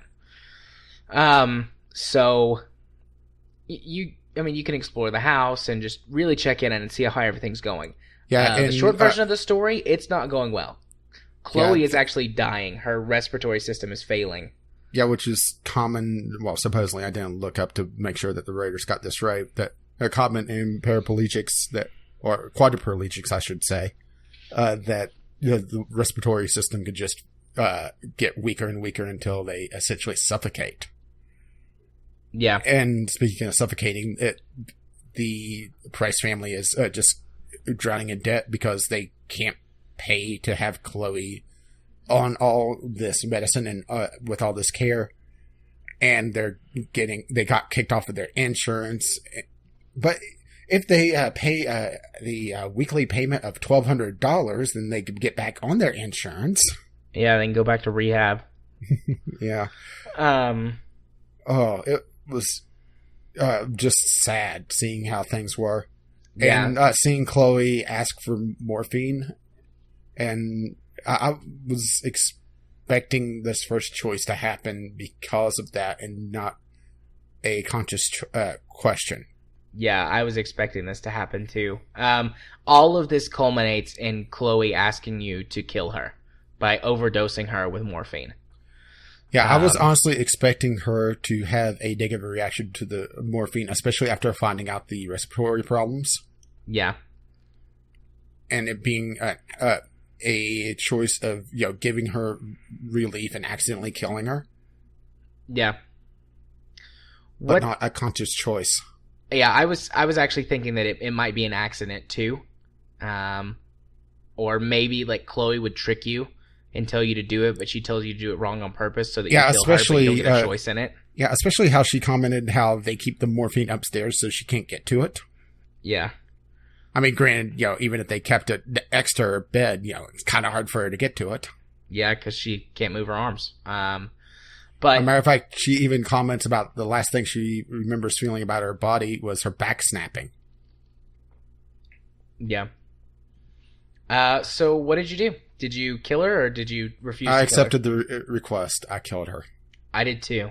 How difficult was that for you to do? That was a choice I sat there and I looked at for a while, and I went back and forth on doing it or not. I never rewound to see it. Well, I didn't even look to see if I could rewind that. I just sat there and then eventually hit it.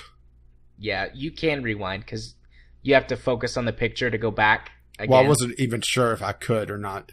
It's just one of those that I didn't want any takebacks on it, and it was I just knew she was in so much pain and knew that she was slowly dying and she was going to essentially suffocate to death. There was no way to put her through that. Yeah, I did the same because you instead of making the choice directly, this is one of the only choices. It might be the only choice where you're like, I don't know. Like that's one of the answers. Like I'm not sure. I don't know, something like that. And you have another few conversational exchanges with Chloe where she like explains her reasons a little bit more and basically like begs you to help her. And I didn't even do that. What did she say? You're like, I don't know, Chloe, if I can do that to you. I just came back, and Chloe like expresses like, no, I really loved what happened today, but she's like, like she reiterates the point that like, no, I'm going to die no matter what, and this way, my parents don't have to see me suffer anymore. And at that point, I was like, okay, you're right. So yeah, but also it comes down to, okay, your parents are going to find you dead in your room. Yeah. And depending on how these timelines play out after Max focuses on the photo, Max sitting there next to Chloe's bed after tampering with the morphine. Yeah. That's also something else that I sat there and thought about. It's like, oh, damn. Yeah. Chloe Prime, whether they don't say whether or not that Chloe's leaving behind alternate realities, they question it and they make you question it at one point, but they never outright say yay or nay. And so ultimately I was like, you know what? I'm Chloe Prime. It's going to suck, but every reality spins off another reality. So there is one reality where I refuse Chloe's request, and there's one where I accept it. And as Max Prime, I was like, you know what? I'm making the choice to be the reality that accepts it. How Bioshock Infinite of you? Indeed. Hopefully this has a more satisfying ending than that game. So yeah, then you refocus on the photo, the same photo, that takes you back to being 13-year-old girls again. And then you just let it play out like normal. Except Max takes the photo and burns it so that she can't go back to that point anymore in time. Yeah, so she can't be tempted to try to change things again. Yep. And part of me kind of wishes that there was a secondary option. Granted, this would have probably thrown way too many wrenches into things, considering how things play out, to try to prevent Chloe from getting in the wreck in the first place. To try to have some sort of happy medium between William still being alive and Chloe still being at least healthy. Yeah, but that does break the arbitrary rules, because in order to go back in time beyond until she gets into the weird time loop, and in order to go back in time, she has to have the photos where she was present. And True. You can't, it's because she was gone during the time that Chloe wrecked. Unless the plot demands it, Max can't go back to there.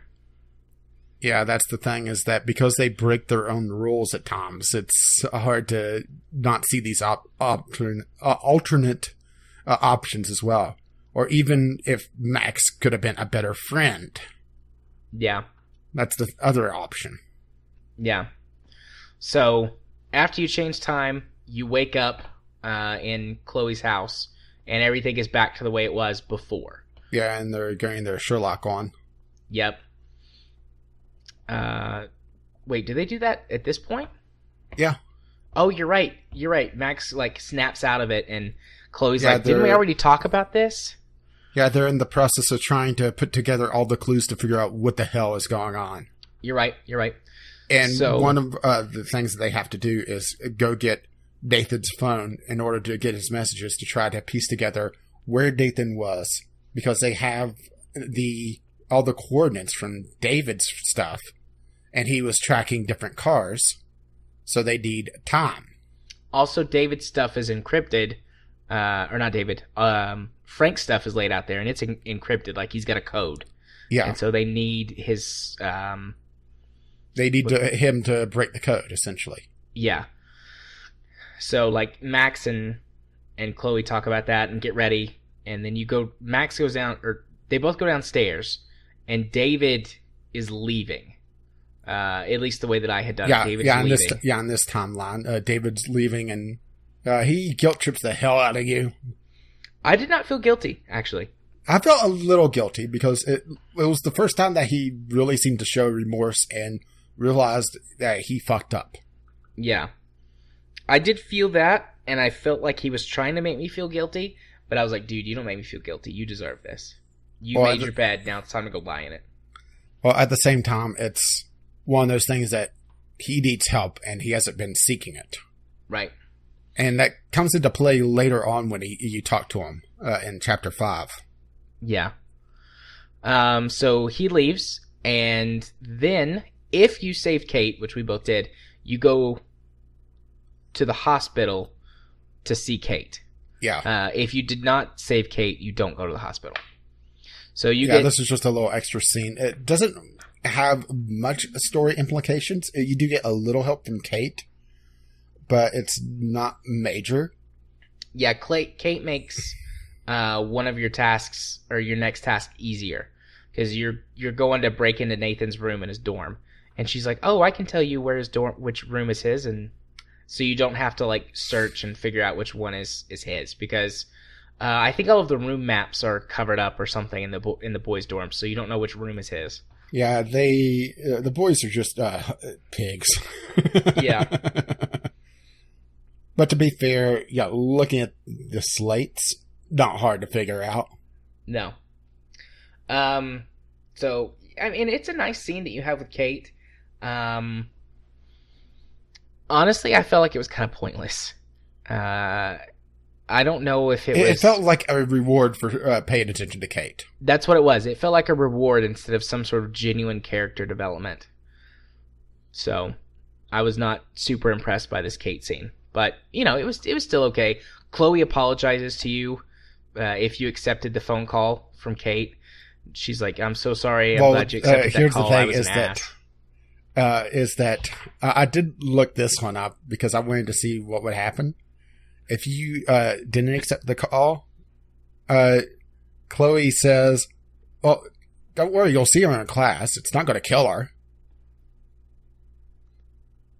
That is powerful dialogue, actually. Yeah. That is well written. Yeah, I saw that and thought, damn, that's just a one-off line that is, if you don't really think about it, it's something that feels natural, but at the same time, damn. Yeah. I can only imagine, what Chloe would have felt in that hospital after saying that line. Because there had to be a condition on that. Probably. So after this, you go to the dorms. You go to the boys' dorms specifically, so that you can get... Yeah, this is your only time you go in the boys' dorms, and it's... oh boy, is this area creepy. Yeah. You get what you need from Nathan's room, and man, his room is... Whoo. The den of a serial killer. Yeah, I mean, the gist of what you're supposed to be getting from that is that Nathan is a psychopath.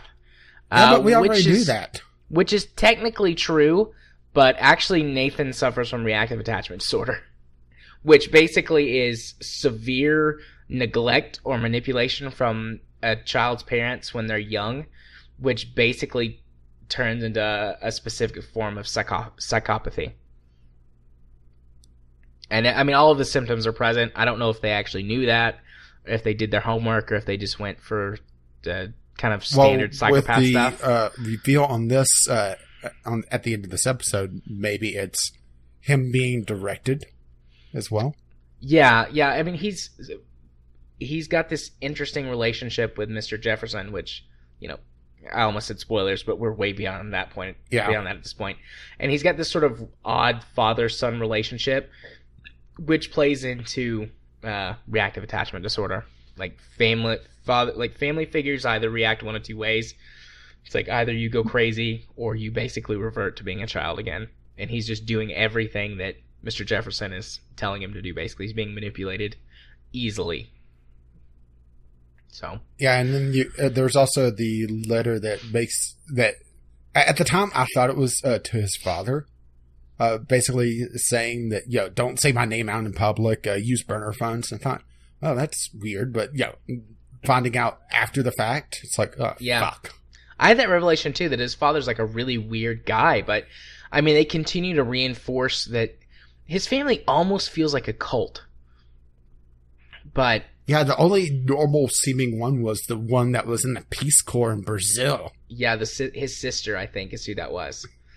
But yeah, I mean, they continue to reinforce this weird, crazy family narrative. And so I just assumed that his dad was crazy. Some sort of mental issue, probably the same sort of conditioning that Nathan's getting, except he managed to make it to adulthood without snapping. Shit's fucked up, yo. But yeah, I think that probably is Mr. Jefferson, actually. Has to be. Yeah. Especially talking about don't use my name out in public. Yeah. But so anyways, you get what you need and you're going to leave the dorm and Nathan shows up. And Warren also shows up to protect you.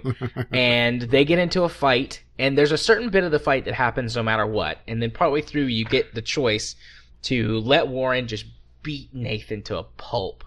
Or you can stop Warren and you leave. And Nathan just gets a little bit beat up. Yeah, I stopped Warren. I let Warren beat him up, and then I rewound it and let him beat him up again. Yeah, I didn't want Warren to get into trouble, and at this point, it was apparent that I was going to have to try to speed through things a little bit more, because it was getting to the point where I needed to get some sleep. Yeah. Is Warren drunk later? Yes. Okay, so that happens no matter what. Does he have the conversation with you about being alpha? Yeah. Okay. I guess this is more of a cosmetic thing, like... yeah, but the payoff of him headbutting Nathan. It's amazing. And the fact that, okay, when Nathan headbutted Warren, it was just, he shrugged it off and just started pounding on Warren. When Warren we repaid the favor, Warren hurt himself as well in the process.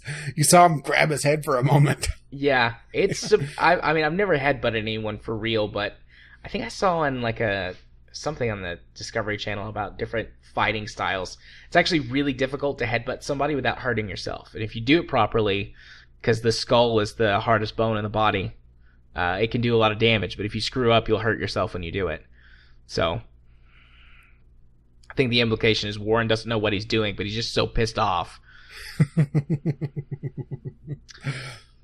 But I loved Warren. Yeah.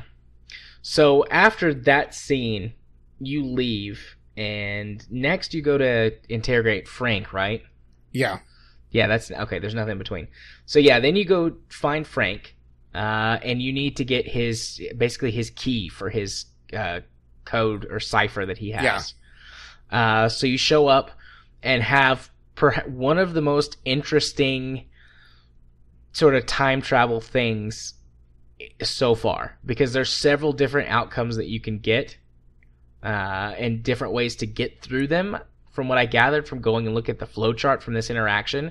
Yeah, this is one that I've replayed several times because I wanted a particular result once I figured out that it could happen. Yeah, okay, so the first time I showed up, because I had made pretty much every wrong choice up to this point with Frank, he got shot and killed almost immediately. Because him and Chloe started fighting, and then Pompidou jumps out and attacks. So Chloe shoots the dog, and then she shoots Frank and kills him. Yeah, and that's actually the rare choice at 6%. Well, I mean, that wasn't my final choice. I actually was like, no, I don't want Frank to die. So I rewound it, and I made a few changes. But I kept getting stuck. I could not get past... I don't know if it's because I just kept making wrong decisions to get to the point where that you're trying to get him. You ask him for his ledger, and he's like, "No, I don't trust you." And then it escalates, and there's no way to stop it from escalating. And then he gets shot in the leg. Chloe winds up shooting him in the leg. At least, isn't that one of the only 3 choices? Yeah.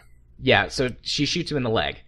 And I could not... I mean, I tried it 4 or 5 times and doing different things, and every time she shoots him in the leg. And so finally I just gave up. I was like, I don't have time for this. Yeah, and I didn't get him hurt at all at the end.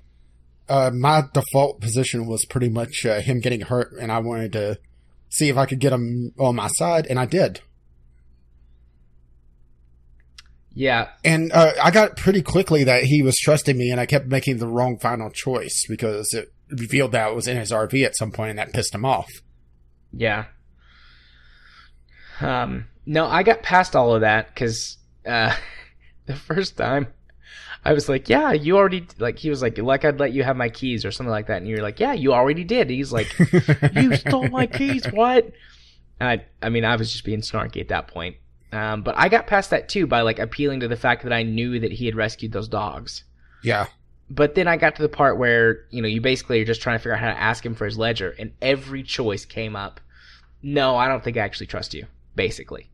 And then you're like, no, Frank, you've got to listen. And then he's like, no, I don't have to listen. I think mine was basically, I just had to say I was doing this for Rachel, and he's like, well, all right. And see, I tried that, but it didn't work. So, I mean, it could have been that was my best possible outcome because I had made too many poor decisions with Frank before. Because he was really mad at me because, I'd pulled the gun on him and I tried to shoot him earlier. And we didn't pay him the money. He was a little pissed with me that I had the gun on him, but then Chloe kind of smoothed over that, saying that I was scared. He was like, oh, all right. And I didn't pay him the money either, so... That's where I kept hitting the thing where I was wounding him instead of getting him on my side. Yeah. I don't know. I shot him in the leg. I finally was like, yeah, that's good enough. If he comes back, well, I'll just deal with him. Well, plus also wanted, one less person pissed off with me. Yeah. I already got one drug crazed psycho on me. I don't need a second. Yeah. So once you do that, you go back to Chloe's place and you do more detectiving. And you figure out what happened. Yep. And where it happened, more importantly. Yep. So This is where you encounter the bunker. Yep. So you go to this creepy farmhouse, break in, figure out that hear the banjos playing in the background. Pretty much, yeah. You discover that there's a bunker underground or underneath it. Yeah, a pretty recently built bunker as well. Yeah. You get in, and like it's very clear that you find files and everything, like tons of evidence to prove that. At the time, you think it's Nathan, who's bringing girls here and is torturing them and taking their pictures and killing them. And you discover where that Rachel has been killed and where she's buried. So you go there. Which, ironically, it's the junkyard that you was hanging out in before. Mm-hmm. As a matter of fact, it's implied that the syringes that were on the ground there were the syringes that she was overdosed with and killed with. Yep. So you go there and you dig up where the body is, and it's there. Yeah, and Chloe just breaks down. Yep. Breaks down, freaks out. And then she decides, time to kill Nathan. Yep, time to go kill Nathan. So, you go to the school. And the Warren Codex Club is having their party. The end of the world party, ironically enough. Yep. And Warren takes a picture with you, which is important for later. But for now, it's just an annoyance. Yeah, and he's being all alpha, but, he's earned it at this point. Yeah, he has. And then you go to the party, and you can interact with a ton of people there, do a bunch of stuff. Mm-hmm. If your name's not in the list, how do you get into the VIP room? Okay, how you get in is you go around to the other side, and there's this giant spool of pool floats. You push it, and it causes the speaker to kind of just drop in the water. Doesn't electrocute anyone, but you get all the attention on you, and you just have to run past the pool floats and rewind so all the music starts playing again, and you just sneak in the back of the VIP area. But it's just this hilarious sequence of she's pushing the pool floats to get past them to sneak over to the curtains, the speaker falls.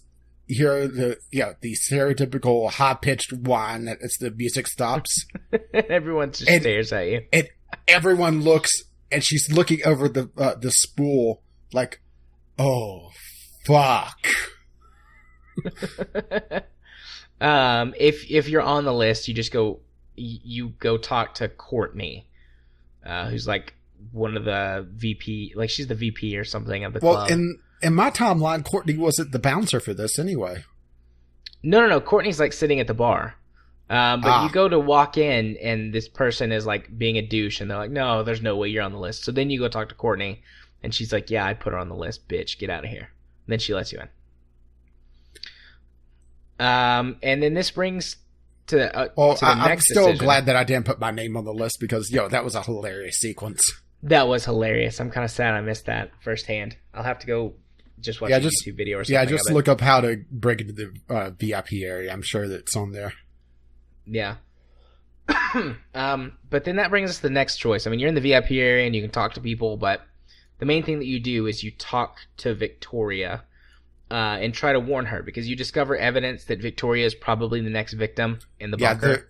In the dark room, there's various binders with all the disturbing images and all the evidence you ever want to find, and some that you don't. And they're all labeled very handily. Yeah. And there's Rachel's binder, Kate's bunker binder. He has binders of women. Yeah.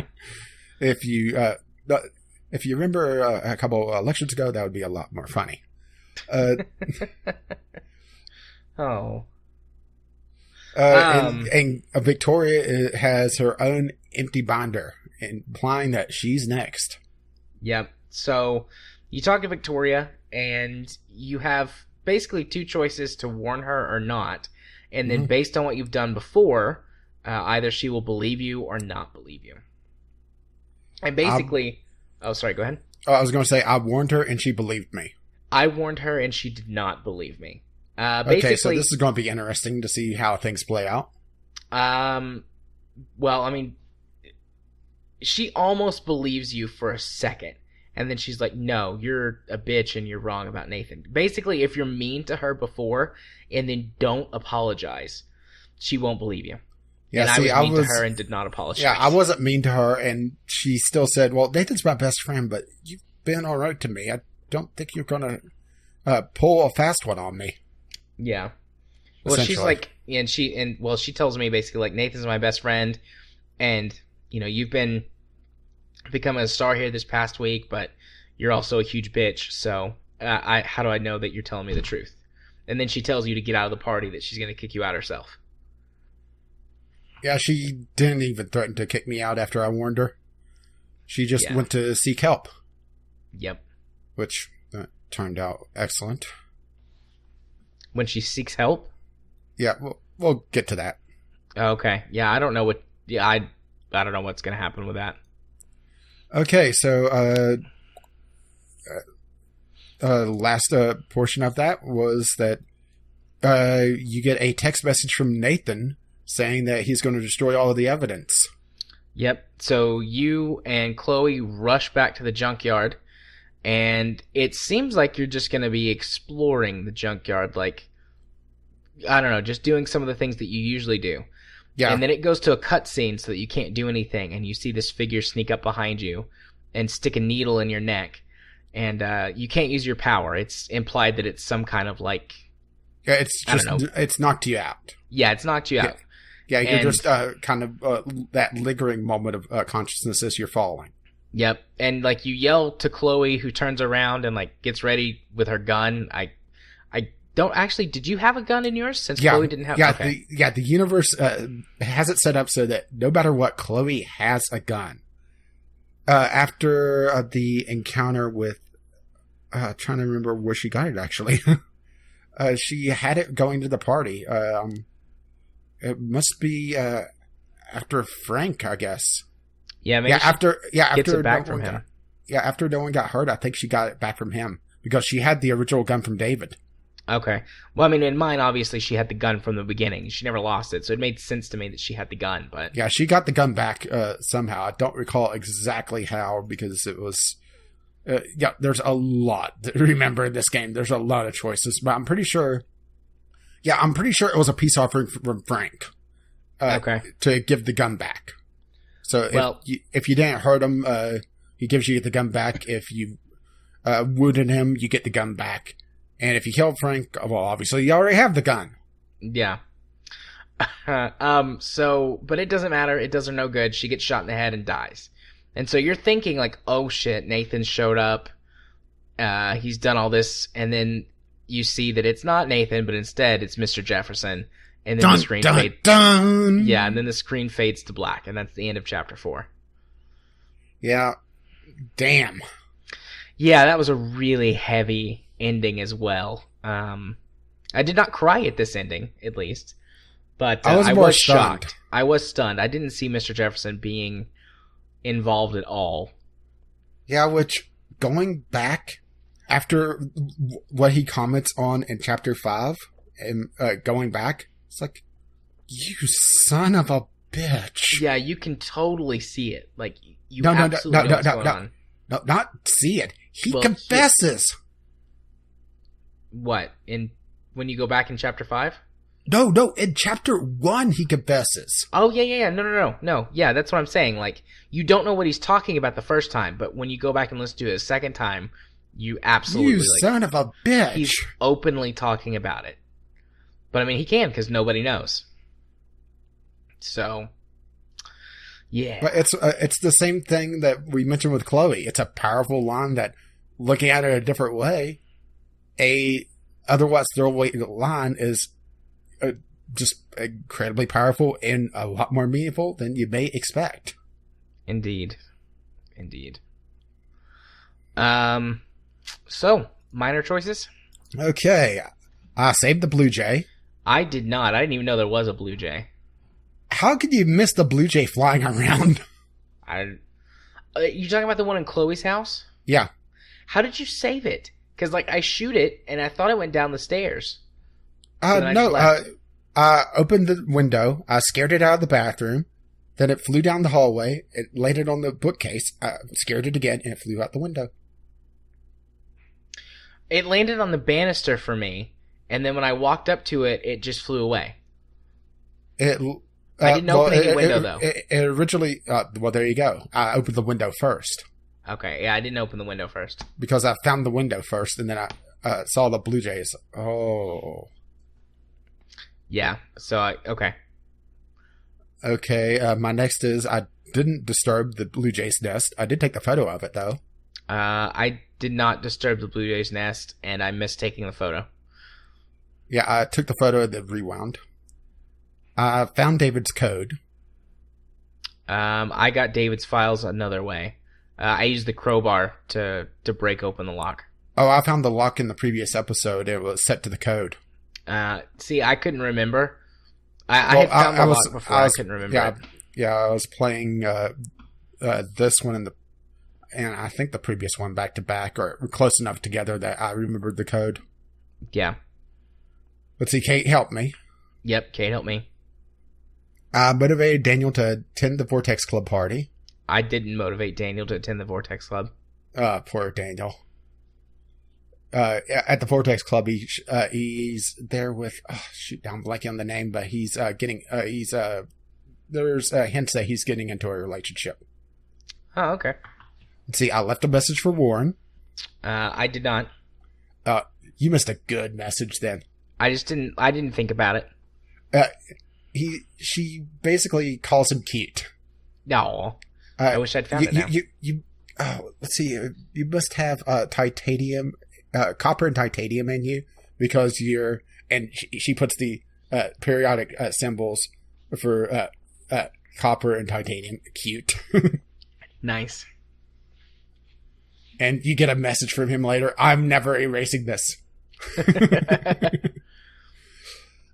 This one I'm cheated on because I was tired trying to figure it out, and I didn't realize that I could just break the code anyway.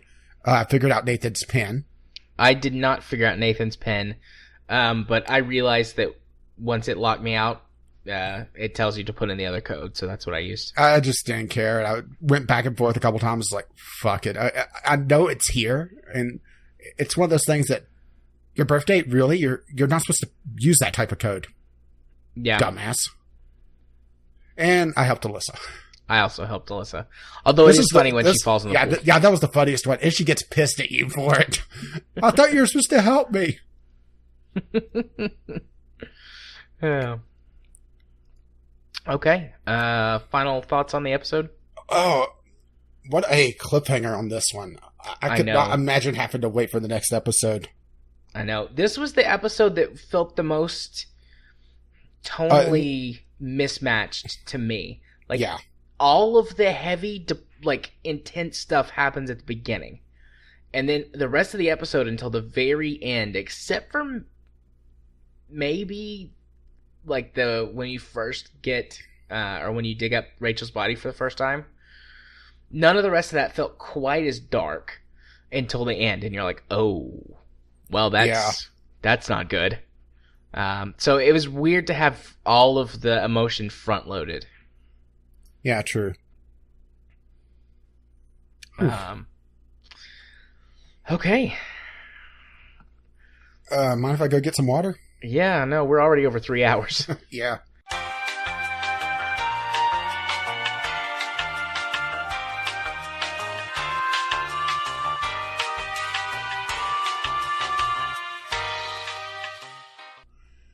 Okie dokie. So, we're ready to move on to Chapter 5? Yeah, Chapter 5. This one's going to be a fun one to talk about because I did not make a flow chart. Yeah, Chapter 5 is... Chapter 5, I'm going to put this out here right now. It's by far my least favorite chapter. Chapter 5, some parts of it I really, really liked. Like, for example, whenever you get caught in the time loop and you're in class and you talk to Mr. Jefferson, and you get 4 options and you hear Max go, "I'm not saying any of that." I love that. Like, that little fourth wall break. Like, you have to in order to keep going, but... I love little moments like that. I did not like all the time jumping. It felt like they put them painting themselves into a corner by putting Max in the dark room at the very beginning of the chapter, and they were trying to figure out how to get her out. Yeah. And they made it very, very fucking confusing with all the time jumps. And also, it felt like the nightmare sequence in between realities was padding almost. Particularly that long, very fucking long stealth section. Yeah, that was stupid. I hated that. I did like that in the nightmare sequence, there was the option to find bottles. Yeah. That was funny. I actually thought that was funny, because whenever you pick them up, she's like... she just keeps, making dumb jokes and snarky comments about it. You don't have to find the bottles. Yeah, I only picked up one. It's like, oh, this must be hell. Yeah, I picked up 2 or 3 just because they were on the path that I wound up taking to avoid all of the nightmare versions of people. But I mean, I didn't go find them all or anything. So let's see. Let me just try and go through this kind of quickly, and I guess just stop me because the only major decision is the final one. Yeah, and that's also something else I didn't really care for. I'll just throw that out right now. Is that the entire story comes down to one decision after everything else. Yeah. That felt like a brick theme a little much. Maybe, but it also makes sense. It's that's the choice you have to make. True, but I wish no other choices. I wish your other choices came into play a little bit more, particularly related to it. Related to how you treated Chloe. If it would be a lot easier for you to do that or not. But it just seems like it's a very binary choice. Yeah. I know that there's some differences based on other choices that you've made and how it plays out before the choice bit. I know if you choose to sacrifice Chloe, depending on how you treat Warren and Chloe, will determine whether or not you hug or kiss. Yeah, I just got a hug out of Chloe. Yeah, which makes sense because you didn't really pursue the romantic bit with her. But I think if you kiss Chloe and do one other thing, no matter what happens, she will kiss you. Mm-hmm. And then there's a combination of other events. There's a flow chart for this one too. There's a combination of other events that can lead to Chloe kissing you, even if you don't kiss her. I think it's if you turn Warren down and do some other things. Yeah, which turning Warren down would also made. It was the girl with the drone that was pissed that I was taking Warren to go ape. Yeah. Hey, but Warren deserves to go ape with me. And then Yeah, we were going to go see a movie. Hey-o. But okay, so you start in the dark room, and Jefferson is taking pictures of you, or he's finished taking some pictures. I don't exactly remember. This part is confusing. Yeah, okay. Like you said. Well, okay. I need to ask you this right now. Was Victoria there? No.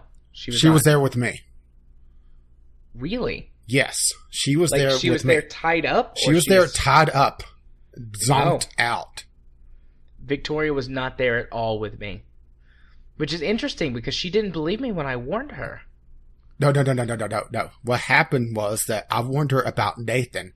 She said that I have other people to protect me. And went she to must have Jefferson. went to Jefferson. Oh, that's interesting. Yeah, so I killed Victoria. Shit, man. Oh, jeez. That's harsh. But I again, was nice to her and killed her. You were a dick to her and saved her. That's so interesting. Like, I mean, there's this huge thing A matter of running fact, things throughout the game. A matter of fact, About, like- later on, after a couple time jumps, which we'll get into in just a moment, Victoria's gone, and I ask about it, and Jefferson says that I killed her. That he killed her, that she knew too much. That I warned her to. I mean, it's like, fuck. And here I was That's trying to be insane. nice. You got her killed by trying to help her. Yeah. Which That's fits the crazy. theme. Think about Yeah. it. I mean, I know I was trying to help her and got her killed, and that's perfect with how everything else has gone in this game. Every time I've tried to help someone, I just made things worse. Yeah. Which is why I chose the ending that I did. God, man. That's dark. That sucks, too. Okay, so anyways. You got chills just now, didn't you?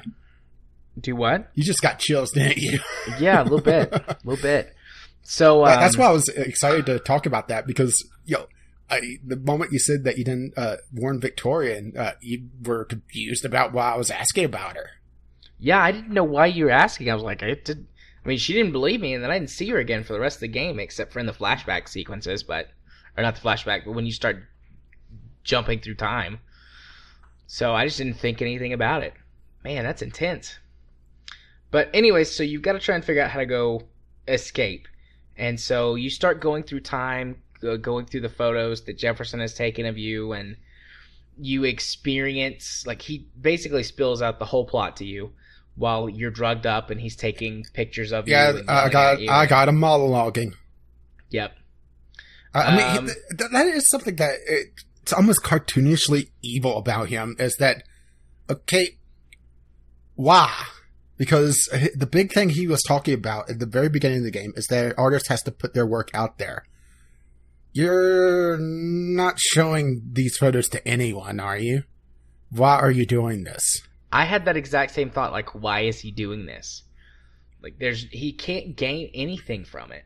If he shows people, he might get away with it for a little while, but eventually something has got to happen if you're so out there about it. So I didn't understand why he was doing it, but Well, I was whatever. thinking that maybe it was some sort of psychosis, and I was just being way too dumb to realize it.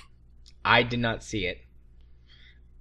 I mean, yeah. particularly talking about the theme of putting your work out there.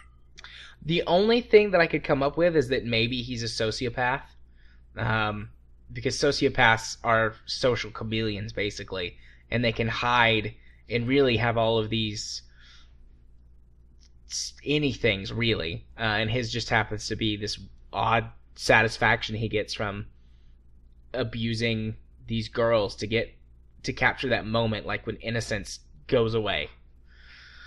That's the only thing I could come up with, is that he's been a sociopath this whole time. But if that's the case, they didn't write it well, and there's no evidence up until this point to prove it. Yeah, and the fact that everything else has been focused on Nathan, laser focused on Nathan being the big bad here, outside of the one letter. I mean, that's the only real clue that you have, unless you really, really read into that one line from Jefferson that we talked about. But the thing is, that's a one-off line, and it doesn't make sense to be, alerted to that because you don't know about the presence of the dark room unless you read about it. Yeah. But so that's why I'm a little put off by that to begin with. And then Chapter 5 really doesn't make sense to me because of it. Yeah. So, anyways, you start jumping through time. Eventually, you get yourself back to the beginning of the week where you're sitting in class going through his lecture. And you do a bunch of things. Like, you comfort Kate, you confront Jefferson, like, very blatantly. Like, I know what you're doing. Yeah, that wasn't all that intelligent. No, I thought that move was stupid. Everything else she did, except for directly, like, reveal. I felt like she absolutely was revealing. She knew what was going on with Jefferson to him. Everything else in that scene was fine. Like, she tells David so that he can investigate, helps Kate, she submits a photo, and is really crass to Victoria, which I thought was nice. That felt good, because at this point I still hated Victoria, and I didn't have the experience of her being captured and killed. Yeah, in my flashback, Victoria I don't think was... she was still talking to Jefferson, but I didn't really have that much of an interaction with her. Yeah, no, in my flashback, Max just lays into her. Calls her a bully, and that she's... Oh, yeah, she does do that. She's insecure. Yeah, that's all what of she these does. Things. But I was taking that as, her calling her out, but not... also trying to warn her off of Jefferson as well. Yeah. But you submit your photo, then it shows one of those picture things where all the pictures change. And you see Jefferson being arrested, and the Prescotts being arrested, and things changing for the better for other people, and you win the contest and go to, is it San Francisco or LA? San Francisco. LA was Rachel's fixation. Okay. You go to San Francisco with the principal to the art gallery because you won the competition. And I mean, this scene was okay. It felt honestly more like filler than anything. Honestly, a lot of Chapter 5 feels like filler. Yeah. The only reason that I can see that being there is to get a false sense of security, like, because Max is like, I did it, I fixed it, everything's fine. And then when you're in the art gallery, Chloe calls, and she's stuck in the storm, and she dies. Whoops. And so Max is like, oh, I can fix this by going back in time again and destroying the really photo that wins the competition. So she goes back in time. Still hasn't learned her lesson. She has not. So then she winds up in Jefferson's lair again, but this time he's mad because she destroyed her perfect photo. And so he burns her diary and all of her photos. Yeah, which felt a little bit... just... The character had to act like this to force Max to do something else. And it didn't really make a lot of sense to me for him to be so angry that he destroys all her work. Yeah, that didn't make sense to me either. Is this the scene where David shows up? To be honest, I didn't make a flowchart, so I can't remember exactly when David shows up because there's this one section where, for some reason, David suddenly shows up. I mean, I realize this is that scene because she's like, this is it, and you rewind a couple of times, like trying to stop him, and there's nothing that can happen. I mean, I realize that Max warned him in the past now, but at this exact moment, really? Yeah. I mean, first of all, how does he know about this particular place? What, did he drug Max and shove a GPS tracker up her ass? Who knows? He might have. David's pretty crazy. But so does David explain shows why up. Max was walking a little weird. It's David Ex Machina. He shows up to save the day. And this is the only sort of quick-timey thing in the whole game. Yeah, and this was annoying as hell. I liked it at first, and then I was like, okay, this is stupid. Why is he listening to this little girl? He's a Marine. It didn't make sense that this guy and kill him. It didn't make sense that he didn't beat Mr. Jefferson's ass to begin with. And second of all, why the hell are you standing perfectly still when he has a gun? Yeah. Are you going to sit there and paint a target on your chest to begin with? Yeah. Dumbass. The only time that I could understand maybe that Jefferson beats David is when he comes in for the first time and you don't warn him or anything. Yeah. And he gets blindsided, and Jefferson like knocks the gun away from him and beats him up with that tripod.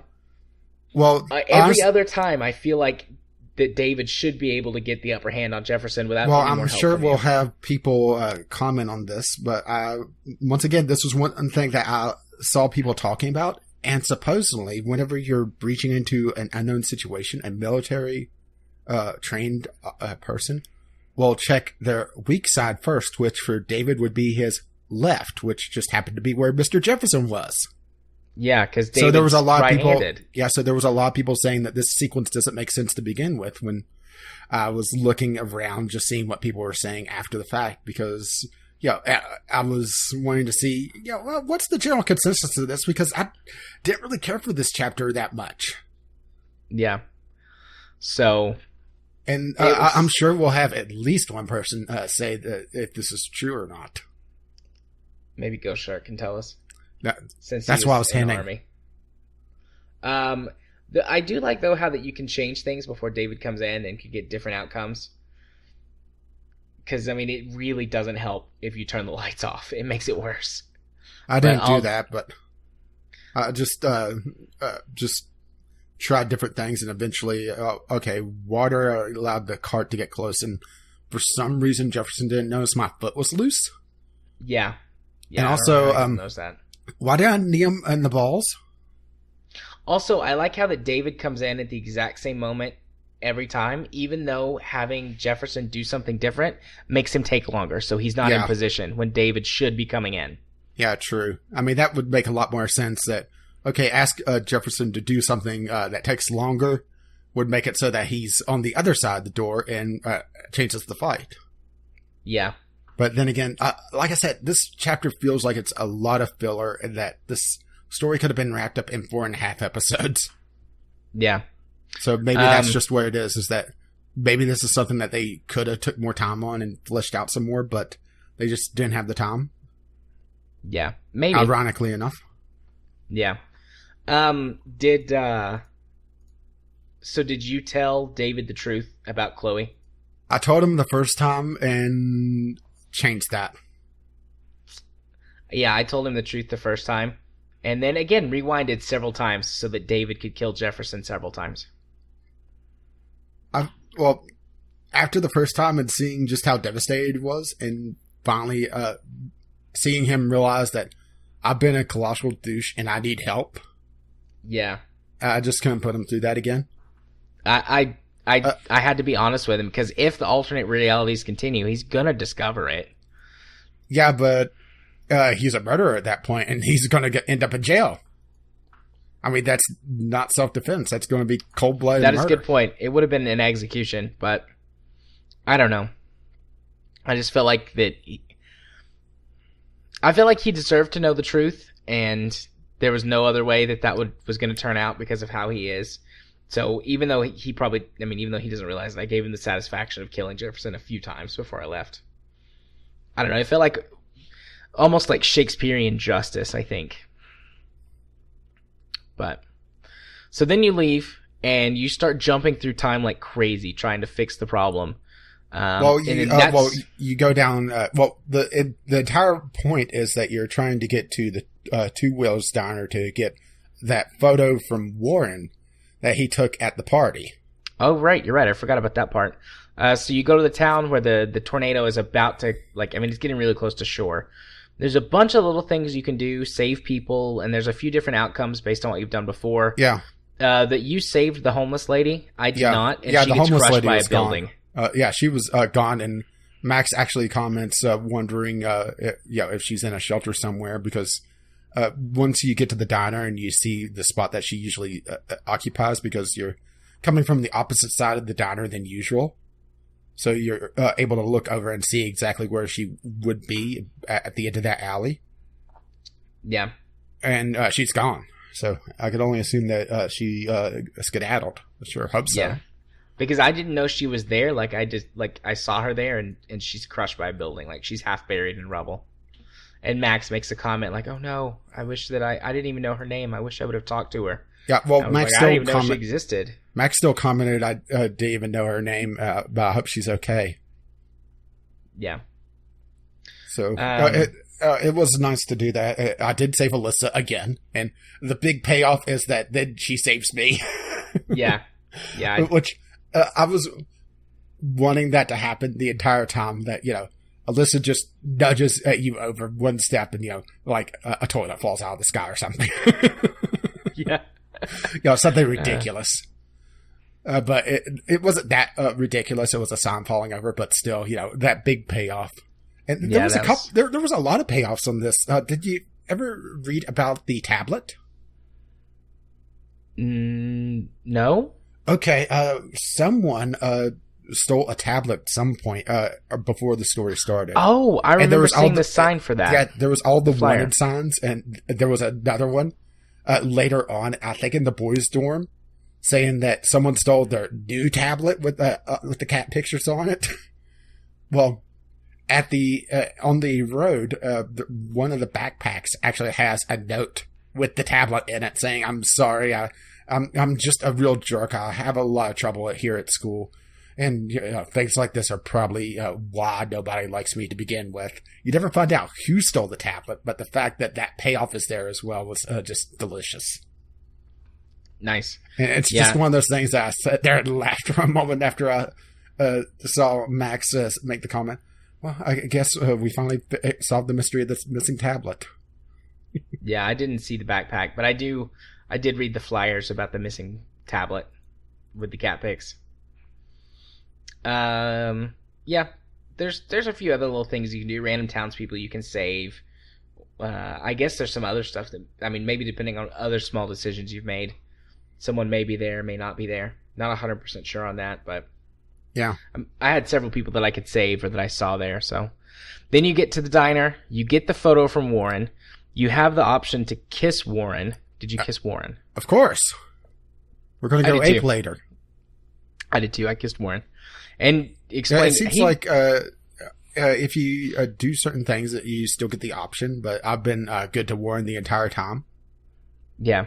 So it was pretty much an obvious choice. I didn't have. I had the option to not do anything, to just leave. But that seems like a dick move. And he earned more than a hug after headbutting Nathan. Yeah. But so you use the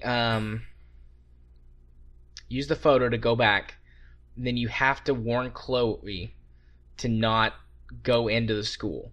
Yeah, and beyond that, to basically go hide out for the night. Yeah, so you go hide out and convince David what's going on. Or no, is that what happens in the positive? What happened for me was that we have to go. No, we have to go hide out, and we have to talk to David. So I still had the talk to David thing. Yeah, that happened to me too. I'm wondering if I'm getting events confused again, because this chapter was insane. Yeah, like I said, I didn't like it all that much just because it was so damn confusing. It felt like whenever you fired up the chapter, it should start printing out graph paper to make a flowchart. Because there's a lot of stuff that goes on, and honestly, it made little sense after a while. How do you wind up in the nightmare? The nightmare, I'm pretty sure after you warn Chloe about it's not Nathan, it's Mr. Jefferson, and to hold up for the night, and we have to get David for backup. Then you have the nightmare. I think. Yeah. I think the implication is that you get trapped in a time loop because you're warping, or you're time traveling in the middle of a time travel. And so but the thing is, you did that before, didn't you? No, I don't think so. Like you're jumping from, you're time traveling within a time travel within a time travel. Because you've used the photo to go back and you change things, and then you go to the art gallery, and then you go back and change more things. Right? Insert a face of. It's just one of those things where it's like the plot demands that we wind up in this nightmare, so we're in this nightmare. Yeah. Like I said, the powers really don't make a lot of cognitive sense. They break their own rules or make up new rules as it goes along. Which, I don't want to say it's bad storytelling, but it's weaker than what this game deserves, because I do really like this game. It's just, I wish the 5th chapter made a lot more sense. Yeah. I'm scrolling through the wiki here. I don't have the actual flowchart, but I'm trying to figure out where it is that I've gotten confused. I'm guessing it probably about 3.5 hours ago. Yeah. So, anyways, regardless, you wind up in this nightmare, which is where which has the really long stealth sequence that we talked about. It's got some other odd stuff too. Yeah, like your dorms are all messed up, and you see scenes of other characters. Like, regardless of what happens to Kate, she jumps off of a roof. Like, she opens a door and it's just like white, and she jumps off, and the implication is that she's jumping to her death. Yeah, it's basically, the worst possible outcome for everything. Yeah. Yeah, there's a comment from Warren saying, "Oh, I can't believe you kissed me. Your breath stinks. No tongue?" Yeah. So going through the nightmare, though, culminates you being in the diner, and every character in the game that you can interact with is there. And as you walk past them, they all say something based on the decision that you made. Yeah, but the thing is, that was complete gibberish for me because they were all talking at once. Yeah, and the subtitles can't keep up. Which was really disappointing because I wanted to hear what they said, but you move just a little bit and everyone starts talking. Yeah, I would love to have an interaction, look at someone and interact. Yeah. So you walked through the diner, though, listening to all these people, and sitting in the same booth where you were in Chapter 2 is Max. So Max talks to Max and has what I think could have been... Yeah, and they're figuring out just how many Steam cards to charge this to charge Max, because shit's crazy, yo. What did you think of this scene? Because I was so confused by this point, because it felt like them just screwing with us at this point, especially after the nightmare sequence, which made honestly little sense. Yeah, and the Max character doesn't seem like a Nightmare Max. It seems like she's just another version of you. But she accuses you of all these things and doesn't seem at all like... Yeah, but at the same time... the Max that you've been. Yeah, but at the same time, she also calls you out on a few things, like rewinding time to make people like you more because you heard them mention something. Yeah. I mean, I do definitely understand that, but at the same time, this entire nightmare sequence makes little sense to begin with. Yeah. It's very confusing. But so you have this conversation with Max, and then Chloe shows up, and then you go into like this nightmare dream thing where you basically go through different all vignettes of the events of the game. Yeah, different vignettes of different scenes as you basically go up this very long winding path to the lighthouse. It feels like this is a sequence that's meant for someone that hasn't played the game in a couple months. This is meant for the episodic portion of the game. But because we played it within the last couple of days, this is a complete waste on us. What this felt like to me, actually, was that... So, the final choice is whether or not to undo everything and sacrifice Chloe so that you don't mess up time and destroy the town, or choose to save Chloe by letting the tornado destroy the town. And this is where my problem with episode 1 comes into play. Hang on. So what I felt like that bit was, the bit with Max and then the bit where you walk up and see all the stuff with Chloe, I felt like that was the game making the argument for both choices. Because it's like, it comes down to the needs of the many versus the needs of the one. Easy there, Spock. Yeah. So it basically, like, alternate Max is making the argument that it's not worth it, that you actually are hurting all these people and messing so much stuff up, and it sucks that Chloe's going to have to die, but she has to die. Yeah, but here's the thing, is that alternate Max has a fucking point because Victoria. What do you mean, because Victoria? Because I got her killed because I was trying to help her. Oh, yeah, see, that didn't happen to me, so I didn't have that impact. But so anyways, And then the scene where you're walking up is like Chloe's in like saying like, no, we did all these things and look at all of the relationship awesomeness we have. Am I worth it? Like, I think I might be worth it. So I think the game is making an argument for both cases. Yeah, but then she moment. immediately says that she's not worth it. Yeah. So what was your choice? I sacrificed Chloe. I couldn't sacrifice Chloe. I let the town get destroyed. Well, here's my problem with episode 1 and how it ties into all this. Why the fuck do we have that original vision to begin with if because we saved Chloe in the first place, it caused the tornado, but we had the vision of the tornado before we saved Chloe? Yeah.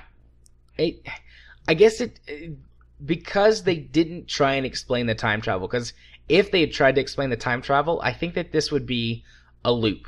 Max is stuck in a loop. And so honestly, I think that would have made a lot strong.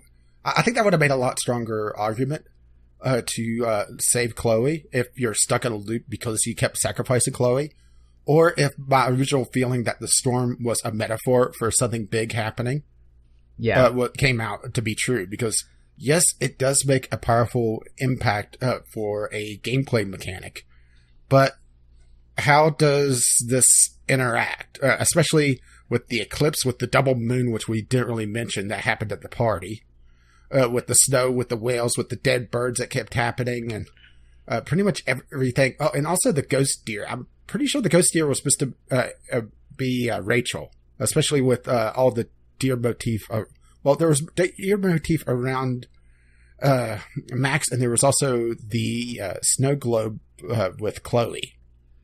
Yeah. I think I agree with you that I think the deer was supposed to be like this Rachel, the spirit of Rachel or something like that. Although if you talk to Samson, the groundskeeper at the Samuel. Samuel. If you talk to him, he says that he thinks that the deer is your spirit animal.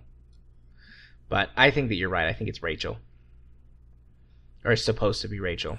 And honestly, the spirit animal for Samuel being a squirrel makes sense. He is a little nutty.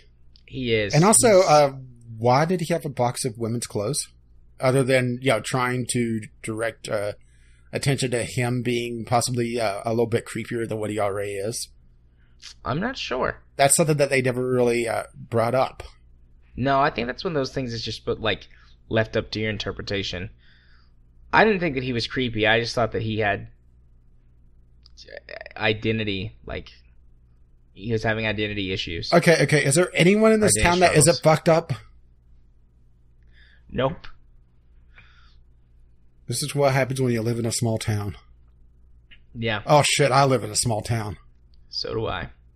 But yeah, I think that if they had tried to explain the time travel at any point, that they would have said that Max is stuck in a they didn't even have to really explain it. They just needed to. Well, it felt like they went with the wrong direction with the storm to begin with, or trying to justify the sacrifice.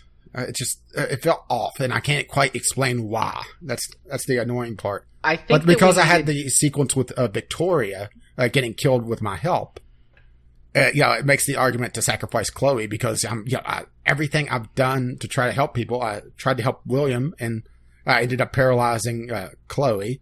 I ended up helping Chloe multiple times and just getting deeper and deeper into shit. Helped Victoria and got her killed. The only person I really helped that didn't have it bite him in the ass yet was Kate. And that was the one time I did it without my powers. That is very, very true. I actually spent a long time debating on whether or not I should. And I considered some of the things that you considered. I didn't think of the angle of the one time I actually helped someone, it was with Kate when I didn't use my powers at all. I did not consider that. I don't think that would have changed my decision. I focused very much on the relationship between Max and Chloe, and very much on, even though Chloe might be bad for Max, Max is good for Chloe. And just... That is very true. The bond that they have, the relationship that they share, the sort of purity of their friendship. and perhaps romance. I mean, it's never like overtly stated that they have a romance, but the little kiss and then kind of the way that they act implies romance. And so I made the personal connection. I thought about my relationship with Katie and what would I do if that was between the two of us. I went with the other direction where I was looking at the times I helped people and just what happened, what happened after the fact. And Victoria was really what sealed it for me. Yeah. I mean, it's hard to say. I don't think that would have changed. I don't think there's decision, a right choice. I don't think there is a right choice. Because I don't think there's a wrong choice either. I did look at the other ending, watched the video of it, and I will say that I think both choices are valid. There isn't a wrong choice here. It's just what comes down to it is where you feel, where your own personal choice is. And and I think that's one of the themes of the game is your personal choice. Mm-hmm. That, and also, you have to help people on your own. Every time you've helped them with your powers, you made things worse. Yep. Although, going back to your Kate argument, you did use your powers to make sure that you could get there in time to talk to her. So you're still using your powers. That is true. That's true, but it's also a technicality. I think if you were closer to Kate to begin with, you would have been on that roof. I think you're right. If you were closer to Kate to begin with, I don't think Kate would have been on the roof because she would have been with you. Yeah. Or you would have had a chance to talk to Kate beforehand. That could be the other argument, is that if you weren't with Chloe during the morning, Kate would have talked to you if you were had the chance to save her. Yeah. Which I think that's implied what happens. I don't know. It doesn't explicitly say or show it in the video. If it did, I don't remember it. Yeah, Kate is... Well, we should say what the ending sequences are. For me, after I decide to save Chloe, I go into the picture with the butterfly that Chloe had from the very beginning of the game. And essentially, I did nothing. Which honestly is a little bit of a buzzkill. Because I did this in the first episode. Literally. And what happens is, because Nathan murdered Chloe, the police arrest Nathan because he freaks the fuck out in the bathroom. Yeah, I mean, I would too. Yeah, I mean, he was obviously on something at the to begin with. Actually, a lot of somethings. He freaks out in the bathroom. He's discovered. He's arrested. He implements Jefferson. Jefferson eventually cracks. Rachel's body is found. And the ending sequence is a funeral for Chloe with a Max there and a lot of the student body, which honestly I didn't really understand why. Because they honestly didn't really know Chloe, but maybe they're there for Max. I don't know. Kate is also there, though, so at least we saved her. Yeah. And it ends with Chloe's casket, the blue butterfly lands on it, and Max smiles, feeling relieved a little bit. Yeah. In my ending, Max tears up the photo with the butterfly and, basically says that she can't do it. She can't sacrifice Chloe. They hide out until after the storm is over, and then they're seen leaving the town in Chloe's truck. No indication of where they're going, just they're together, and Max is reflecting on... I got the impression that Max is reflecting on everything that's around her, all the destruction caused by the storm. All the choices she made and all the choices she didn't make. Yeah, and I get the feeling like she's wondering if she made the right choice, and then Chloe reaches over and kind of pats her and smiles, and then Max kind of gets this look. It looks like she has a feeling of relief, like, yeah, I did make the right choice. Yeah, but okay, here's something I don't get with that ending, is that if the universe is so pissed off that you saved Chloe, why is it letting you go? I think the thing that I got out of that was that Chloe was meant to die, and in order for Chloe to not die and for this to stop, Max had to sacrifice all of that. Like, in order to save one life, she had to balance it out by sacrificing so many others to change everything. Like, it's in my mind, I was viewing it like a price thing. Like, in order to nice, get Chloe. Very nice. Or are you not making that pun intentionally? I was not making that pun intentionally, but sometimes because Chloe's name is Chloe Price. Huh. You know what? I never made that connection until just now. No. Matter of fact, William, whenever you talk to him about the bills, he talks about how the price is right. Yeah, no, I did get that joke, but I didn't even think about what I just said. And she commented about how Chloe is priceless whenever she is paralyzed. Yeah. And she apologized for the pun until just now. No, I can't believe I missed that. I thought you were. I thought you were making a stupid joke. No. I think that's the point. Like, that's the point that they're, like, sort of overtly making. Like, they make fun of it in the story, but now that I think about it, that's how I read it as it happened. Like, Chloe's price is basically the town of Arcadia. If you're gonna save her, you have to sacrifice all of this to get it. So, there you go. And to me, Chloe was worth it. I wish Chloe was a real person. I'd like to go talk to her, hang out with her. You just want the Steam cards because of how fucked up she is. Yeah, maybe. But to be fair, that's not even the high price one, if you pardon the turn of phrase. Nope. So minor decisions? Yeah. And then we'll wrap up chapter 5 and then finally get out of here at about the 4-hour mark. Let's see. David got a scar during the fight. I didn't even realize that you could get him unscarred. Yeah, I didn't realize that either. There might be some way to stop him from getting that first hit from Jefferson getting that first hit on him. Yeah, it has to be because that's the either that or I think he gets the scar on his head from when he shoots the gun and the picture frame gets shot in the glass. Okay. So it's not Jefferson directly; it's the picture frame. Okay, yeah. David didn't kill Jefferson, even though I know you did over and over and over again. Yeah, David killed Jefferson several times. Let's see. I saved the trucker. I saved the trucker. I saved Evan. I saved Evan. Him standing out in the middle of a storm and getting clocked by a refrigerator door. I considered letting him die, but I saved him. Let's see. I saved Alyssa. She saved me. I saved Alyssa. And what's kind of funny is if you don't save her 4 times, if you go to save her, this is something else I saw people talking about because I did read a lot on chapter 5 after the fact, is that she sees you as bad, essentially bad mojo. It starts backing away from you and falls down a hole.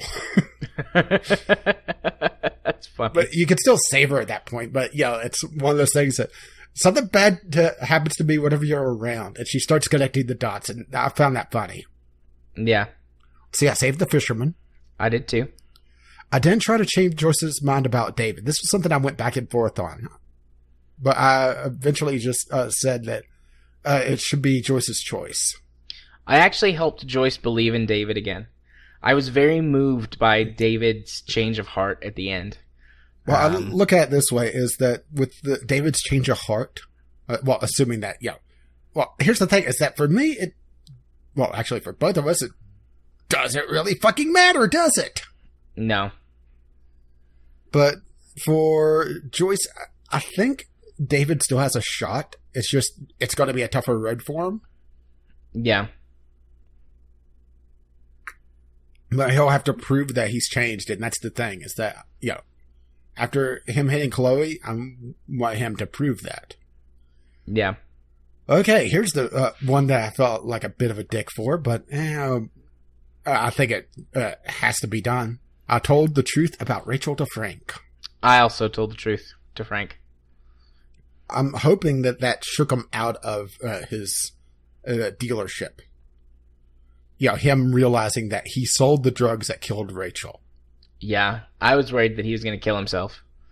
Although it doesn't matter, he probably died in the storm since I let it destroy the town, but... You could survive a whale landing on you. I'm still kind of shocked that there's not at least a chance that, something drops out of the sky and lands on the truck as you two travel away.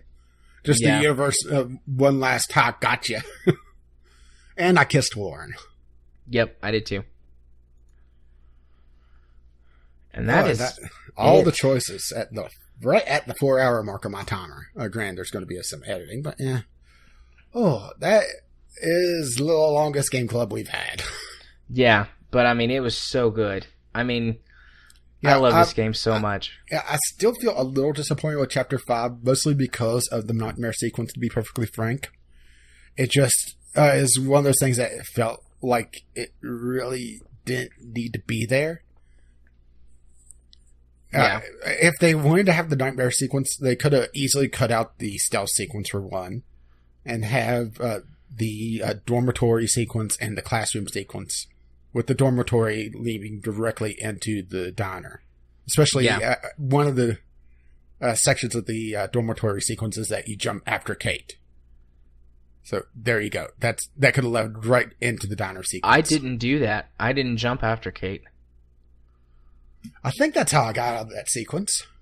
I kept walking into my room, because walking into your room triggers another... your room or Victoria's room. Huh. Okay, so our sequences must have been very different, because one sequence I got a key and it gave me a door number, and I went in that door. Then I got that one. Then I was Rachel at one point. I went into Rachel's room. I did not get that one. I was Victoria at one point. Then I became Victoria. I went into Victoria's room, and I had Kate. No, I did go into Max's room at that point. I couldn't open up Kate's door. That's right, and that's right. I did go into Max's room at that point. I did not become Rachel. I also didn't jump after Kate. I don't think I jumped out after Kate, now that I really think about it. Like I said, this entire sequence is just a non-fuck, and it's very confusing to begin with. I think you walked through Kate's...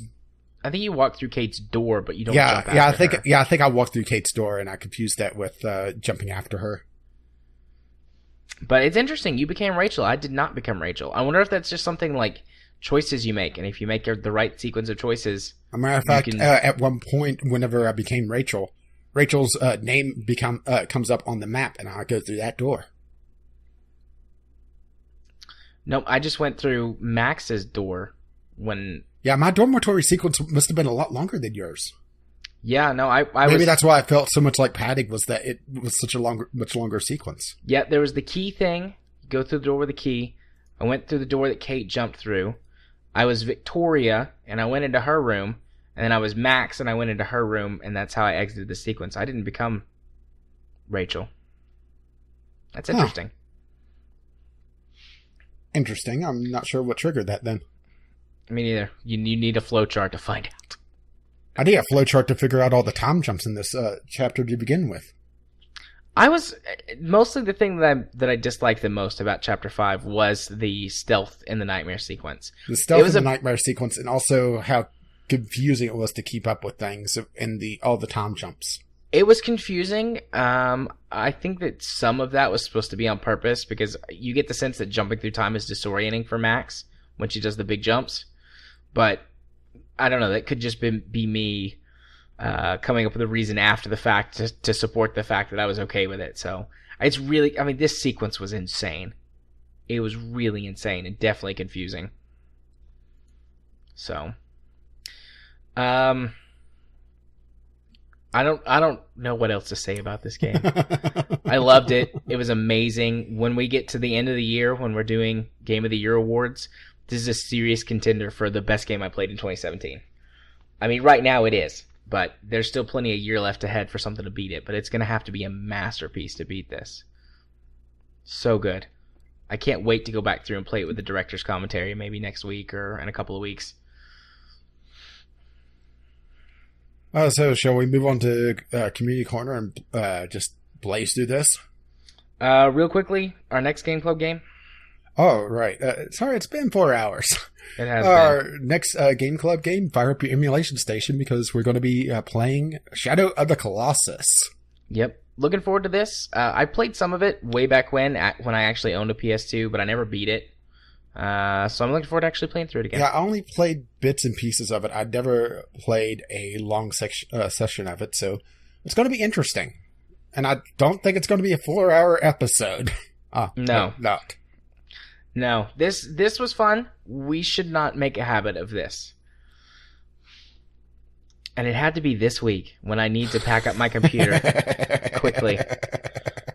Oh well, it'll be fine. I'll figure it out. I may just dump this all on my laptop and edit it on my laptop. But I'll figure that out later. So yeah, Community Corner, let's blaze through that really fast. We only had a couple of tweets? Yeah, we had the letter from Jim for the game club. We'll stick that in some point. Yep. I'll leave that up to you. I'll leave you to determine where to stick Jim. Wink. Thank you. Okay, only tweet we really had was Jim saying this is some video game logic in action, and was a gif of The Last of Us, and I don't even know the character's name, jumping over a wall in a house. Just out of bounds and coming back on the other side of the door. Her name is Ellie. Ah, alright. I never played The Last of Us. I didn't either, but I know it because I have listened to it on podcasts and have friends who love the game, so. Yeah, well, shooter on console. Yeah, so you can imagine my excitement to play that. Yeah, well, I mean, I don't have a PS3 or a PS4, so. Okay, so question of the week. What book or books should Jared read during his coming dark time without the comfort of the internet? Groove, Lord of the Rings. Mel's. Hey, fellow Star Wars nerd. Just finished the new Thrawn book. Highly recommended it. Zahn doesn't disappoint. Fits well with both the Legends books and current Star Wars Rebel stuff. Groove, The Witcher series. Yes, the books. Chemist. In response to Groove, I feel like the resident Polish person, I need to chime in with my opinion on Witcher. Short stories, yay. Novels, nah. And Groove responds, I actually love all of it. But it's not for everyone. See, Chemist, anything by Brandon Sanderman, especially Enderless or Mistborn. But she actually did the last couple novels for the Wheel of Time series. But you're only going to be off the internet for a couple of weeks, so you don't need to read the Wheel of Time. That's my comment on that. Fair enough. Because the Wheel of Time would take you a couple of months to get through at least. That's a couple million words. And not all of it worth reading. Kyle, Dreadbore Canterbury's book on space race is really good. Depicts the events of the space race in a really human terms while being a fun read. Million Lights. Finishing off with you probably already have, but Stephen King, The Dark Tower. A lot of good suggestions. You know, I'm a little disappointed that our resident VR nerd didn't chime in with a VR-related book like Ready Player One. Jim, yep. I'm disappointed. I am disappointed. Okie dokie. Is that everything for Community Corner? Yeah, Ready Player One's basically VR in a world without licensing, essentially. Granted, the references may be a little old for Jared. In Ready Player One? Yeah, it's a lot of early 80s stuff. Yeah, I'll probably be alright. And, I still recommend Codex Alera. It's a little cheesy, the premise, but I think you'd like it. And plus, that's also $7, so, that'll keep you busy for a while. Yeah, all good suggestions, and I will be working on them. Okay, and that's the Community Corner. If you wish to contribute, if you survived this long without a Sherpa, you could send your emails to vglpodcast@gmail.com or tweet us, VGLpodcast on Twitter. Yep. And as for... we're going to skip Discovery Queue this week, in case you guys can't imagine why. So we're just going to go to the part where we plug our stuff, and I'm going to make this short and sweet. I have edited and rendered and everything, 20 episodes of Divinity, however many it is to get caught up. I got them all done. And I've got to do the last couple episodes of Life is Strange because I recorded the entire thing. There's no commentary or anything. It's just my playthrough. So if you want to spend 11 or 12 hours following the exact path that I did, go knock yourself out. Watch David kill Mr. Jefferson over and over and over again. I'm going to edit some of that out, I think. Just No, you're because... not. Yeah, probably not. But... excuse me. So that's going to be on my YouTube channel. Those things, plus the podcast, and all that stuff. It's going to be there for a while. There's many episodes to go through, so... Hooray, content. And if you want to see that content on my YouTube channel, you can do so by searching for Gaming Psychologist on the YouTubes. You'll find me. I'm the only gaming psychologist that there is. At least So the far. last time I checked. Maybe you should contact Luigi. Yeah, I'm sure he has an inferiority complex at this point. Yeah. If you want to follow me on Twitter, where I tweet about all kinds of random things, from politics to moving to house stuff to games to psychology things, you can do so at JMA4707 on Twitter. The past few days it's been mostly gaming and house related stuff because the moving and life is strange, but you never know what you're going to find. If you want to watch me stream games on Twitch, which will be coming back as soon as we get moved and get everything set up, you can do so at twitch.tv/jarthur4707. And if you want to be friends with me on Steam, jarthur4707, that's my username. I will accept all friend requests. And if you wish to let them know what episode you came from, assuming that you've survived this long, the passphrase for this week is wibbly wobbly timey wimey. That's amazing. I had to throw Doctor Who in. What can I say? Plus, That's it's good. if it's not my favorite, it's one of my favorite episodes of Doctor Who. And that All right. passphrase again is wibbly wobbly timey wimey. Good job. All right, what's up for you? Well, I'm bouncing back once again because, well, back issues prevent me from recording Halo properly, so I'm back on schedule for the most part. For some reason, Divinity, I haven't been able to record for a while. I can't imagine why. Sorry. It's alright. I'm mostly just throwing you under the bus. That's fine.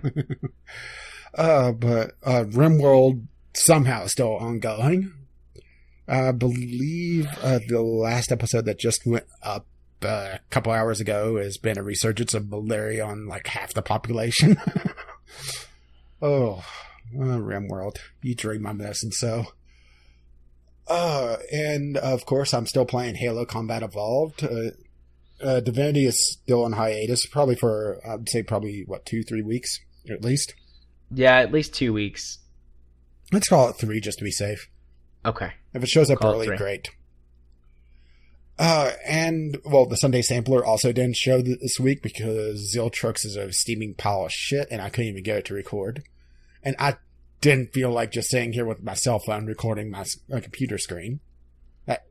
Even though that does about fit the quality of this game. But you can find all that over at Gaming with Caffeine Rage, or you can find me on Twitter, Gaming with CR, where just before the podcast, I was ranting about, hey, look, a new Indiana Jones movie. Weren't they making a lot of jokes about him being too old for this shit in the last one? And I also kind of want to start a pool on what stupid CGI animal will they have in the next Indiana Jones movie to make a dumb joke. And I'm sorry, Shia LaBeouf is cheating, and I'm also taking him. Okay. See, I can also be funny at times. Oh, and no Twitch stream. So, if you, once again, getting on to our outro, if you wish to contact us, VGLpodcast@gmail.com with your letters, voicemails, gaming-related topics, or if you want to suggest a game club game as well. That is also on the list, because we are still living in a dictatorship. Or you can just tweet all that over to VGL Podcast on Twitter. If you wish to help pay for this madness as we just make Podbean cry, you can find us over at patreon.com/VGL Podcast. And if you're not watching, or if you're not listening to this and you're watching us on YouTube, you find our RSS feed over at vglpodcast.podbean.com. If you can get through the tiers, or you can just go to iTunes or Google Play, assuming those feeds update. Our intro and outro music is Haunted the Crowd by Kevin Lloyd. You can find his work at Computech.com, and also Doobity Doo will be there as well. But unfortunately, it's not in this episode. That is correct, because we didn't do Discovery Queue. But if we did, his music would be rolling across my voice. Yeah, Doobity Doo is with the Discovery Queue. Bye-bye now. Well, I didn't screw you up enough this week? Nope. Bye-bye.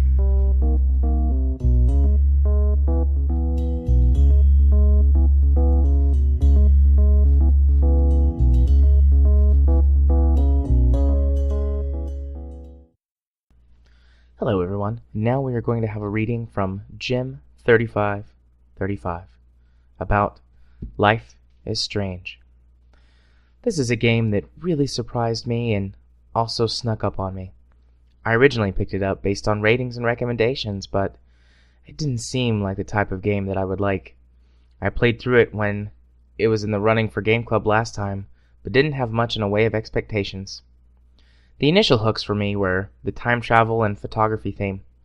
I tend to be a sucker for time travel shows. As an amateur photographer, it also appealed to me. That is, aside from calling a steel aluminum tripod with a tilt pan head a carbon fiber tripod with a ball head. I guess you can chalk that one up to a miscommunication between writers and the artists. The art style and lighting made the game look very good, despite it not having AAA graphics. I really liked the mix of hand-drawn elements with the fully 3D world. I really enjoyed the relaxed pace of the game. Very few scenes have time limits in them, and even then you can rewind. Exploring the world and listening to Max's internal monologues as you look at the different things was a nice way to add depth to the world. Story and characters that wouldn't otherwise be there. It worked a lot better than the typical journal or database entry systems that most games use. The thing that stood out the most about the game is the difficult choices the player has to make. They aren't just the typical good, bad, or pick who wins, loses type of thing that's common to games. They aren't even the Witcher style of pick between two bad options. Many of the choices in the game had unforeseeable consequences. Even though you can rewind within an area, the ultimate outcome of your choices often only becomes apparent much later in the game. They did a fantastic job of blending the choices you make in the story with how information about the characters revealed. Because your opinion of the characters can change dramatically over time, it can make you regret some decisions that seemed right in the moment. Usually in games, there might be one or two hard decisions where I have to stop and think about it, but this game was full of such decisions, and I found it a really nice break from your typical game. Finally, I found the music in the game to be really good. It's not up front as a great soundtrack initially, but it ties scenes together and adds impact. Rather than just being background music, it was a key player along with the visuals and story.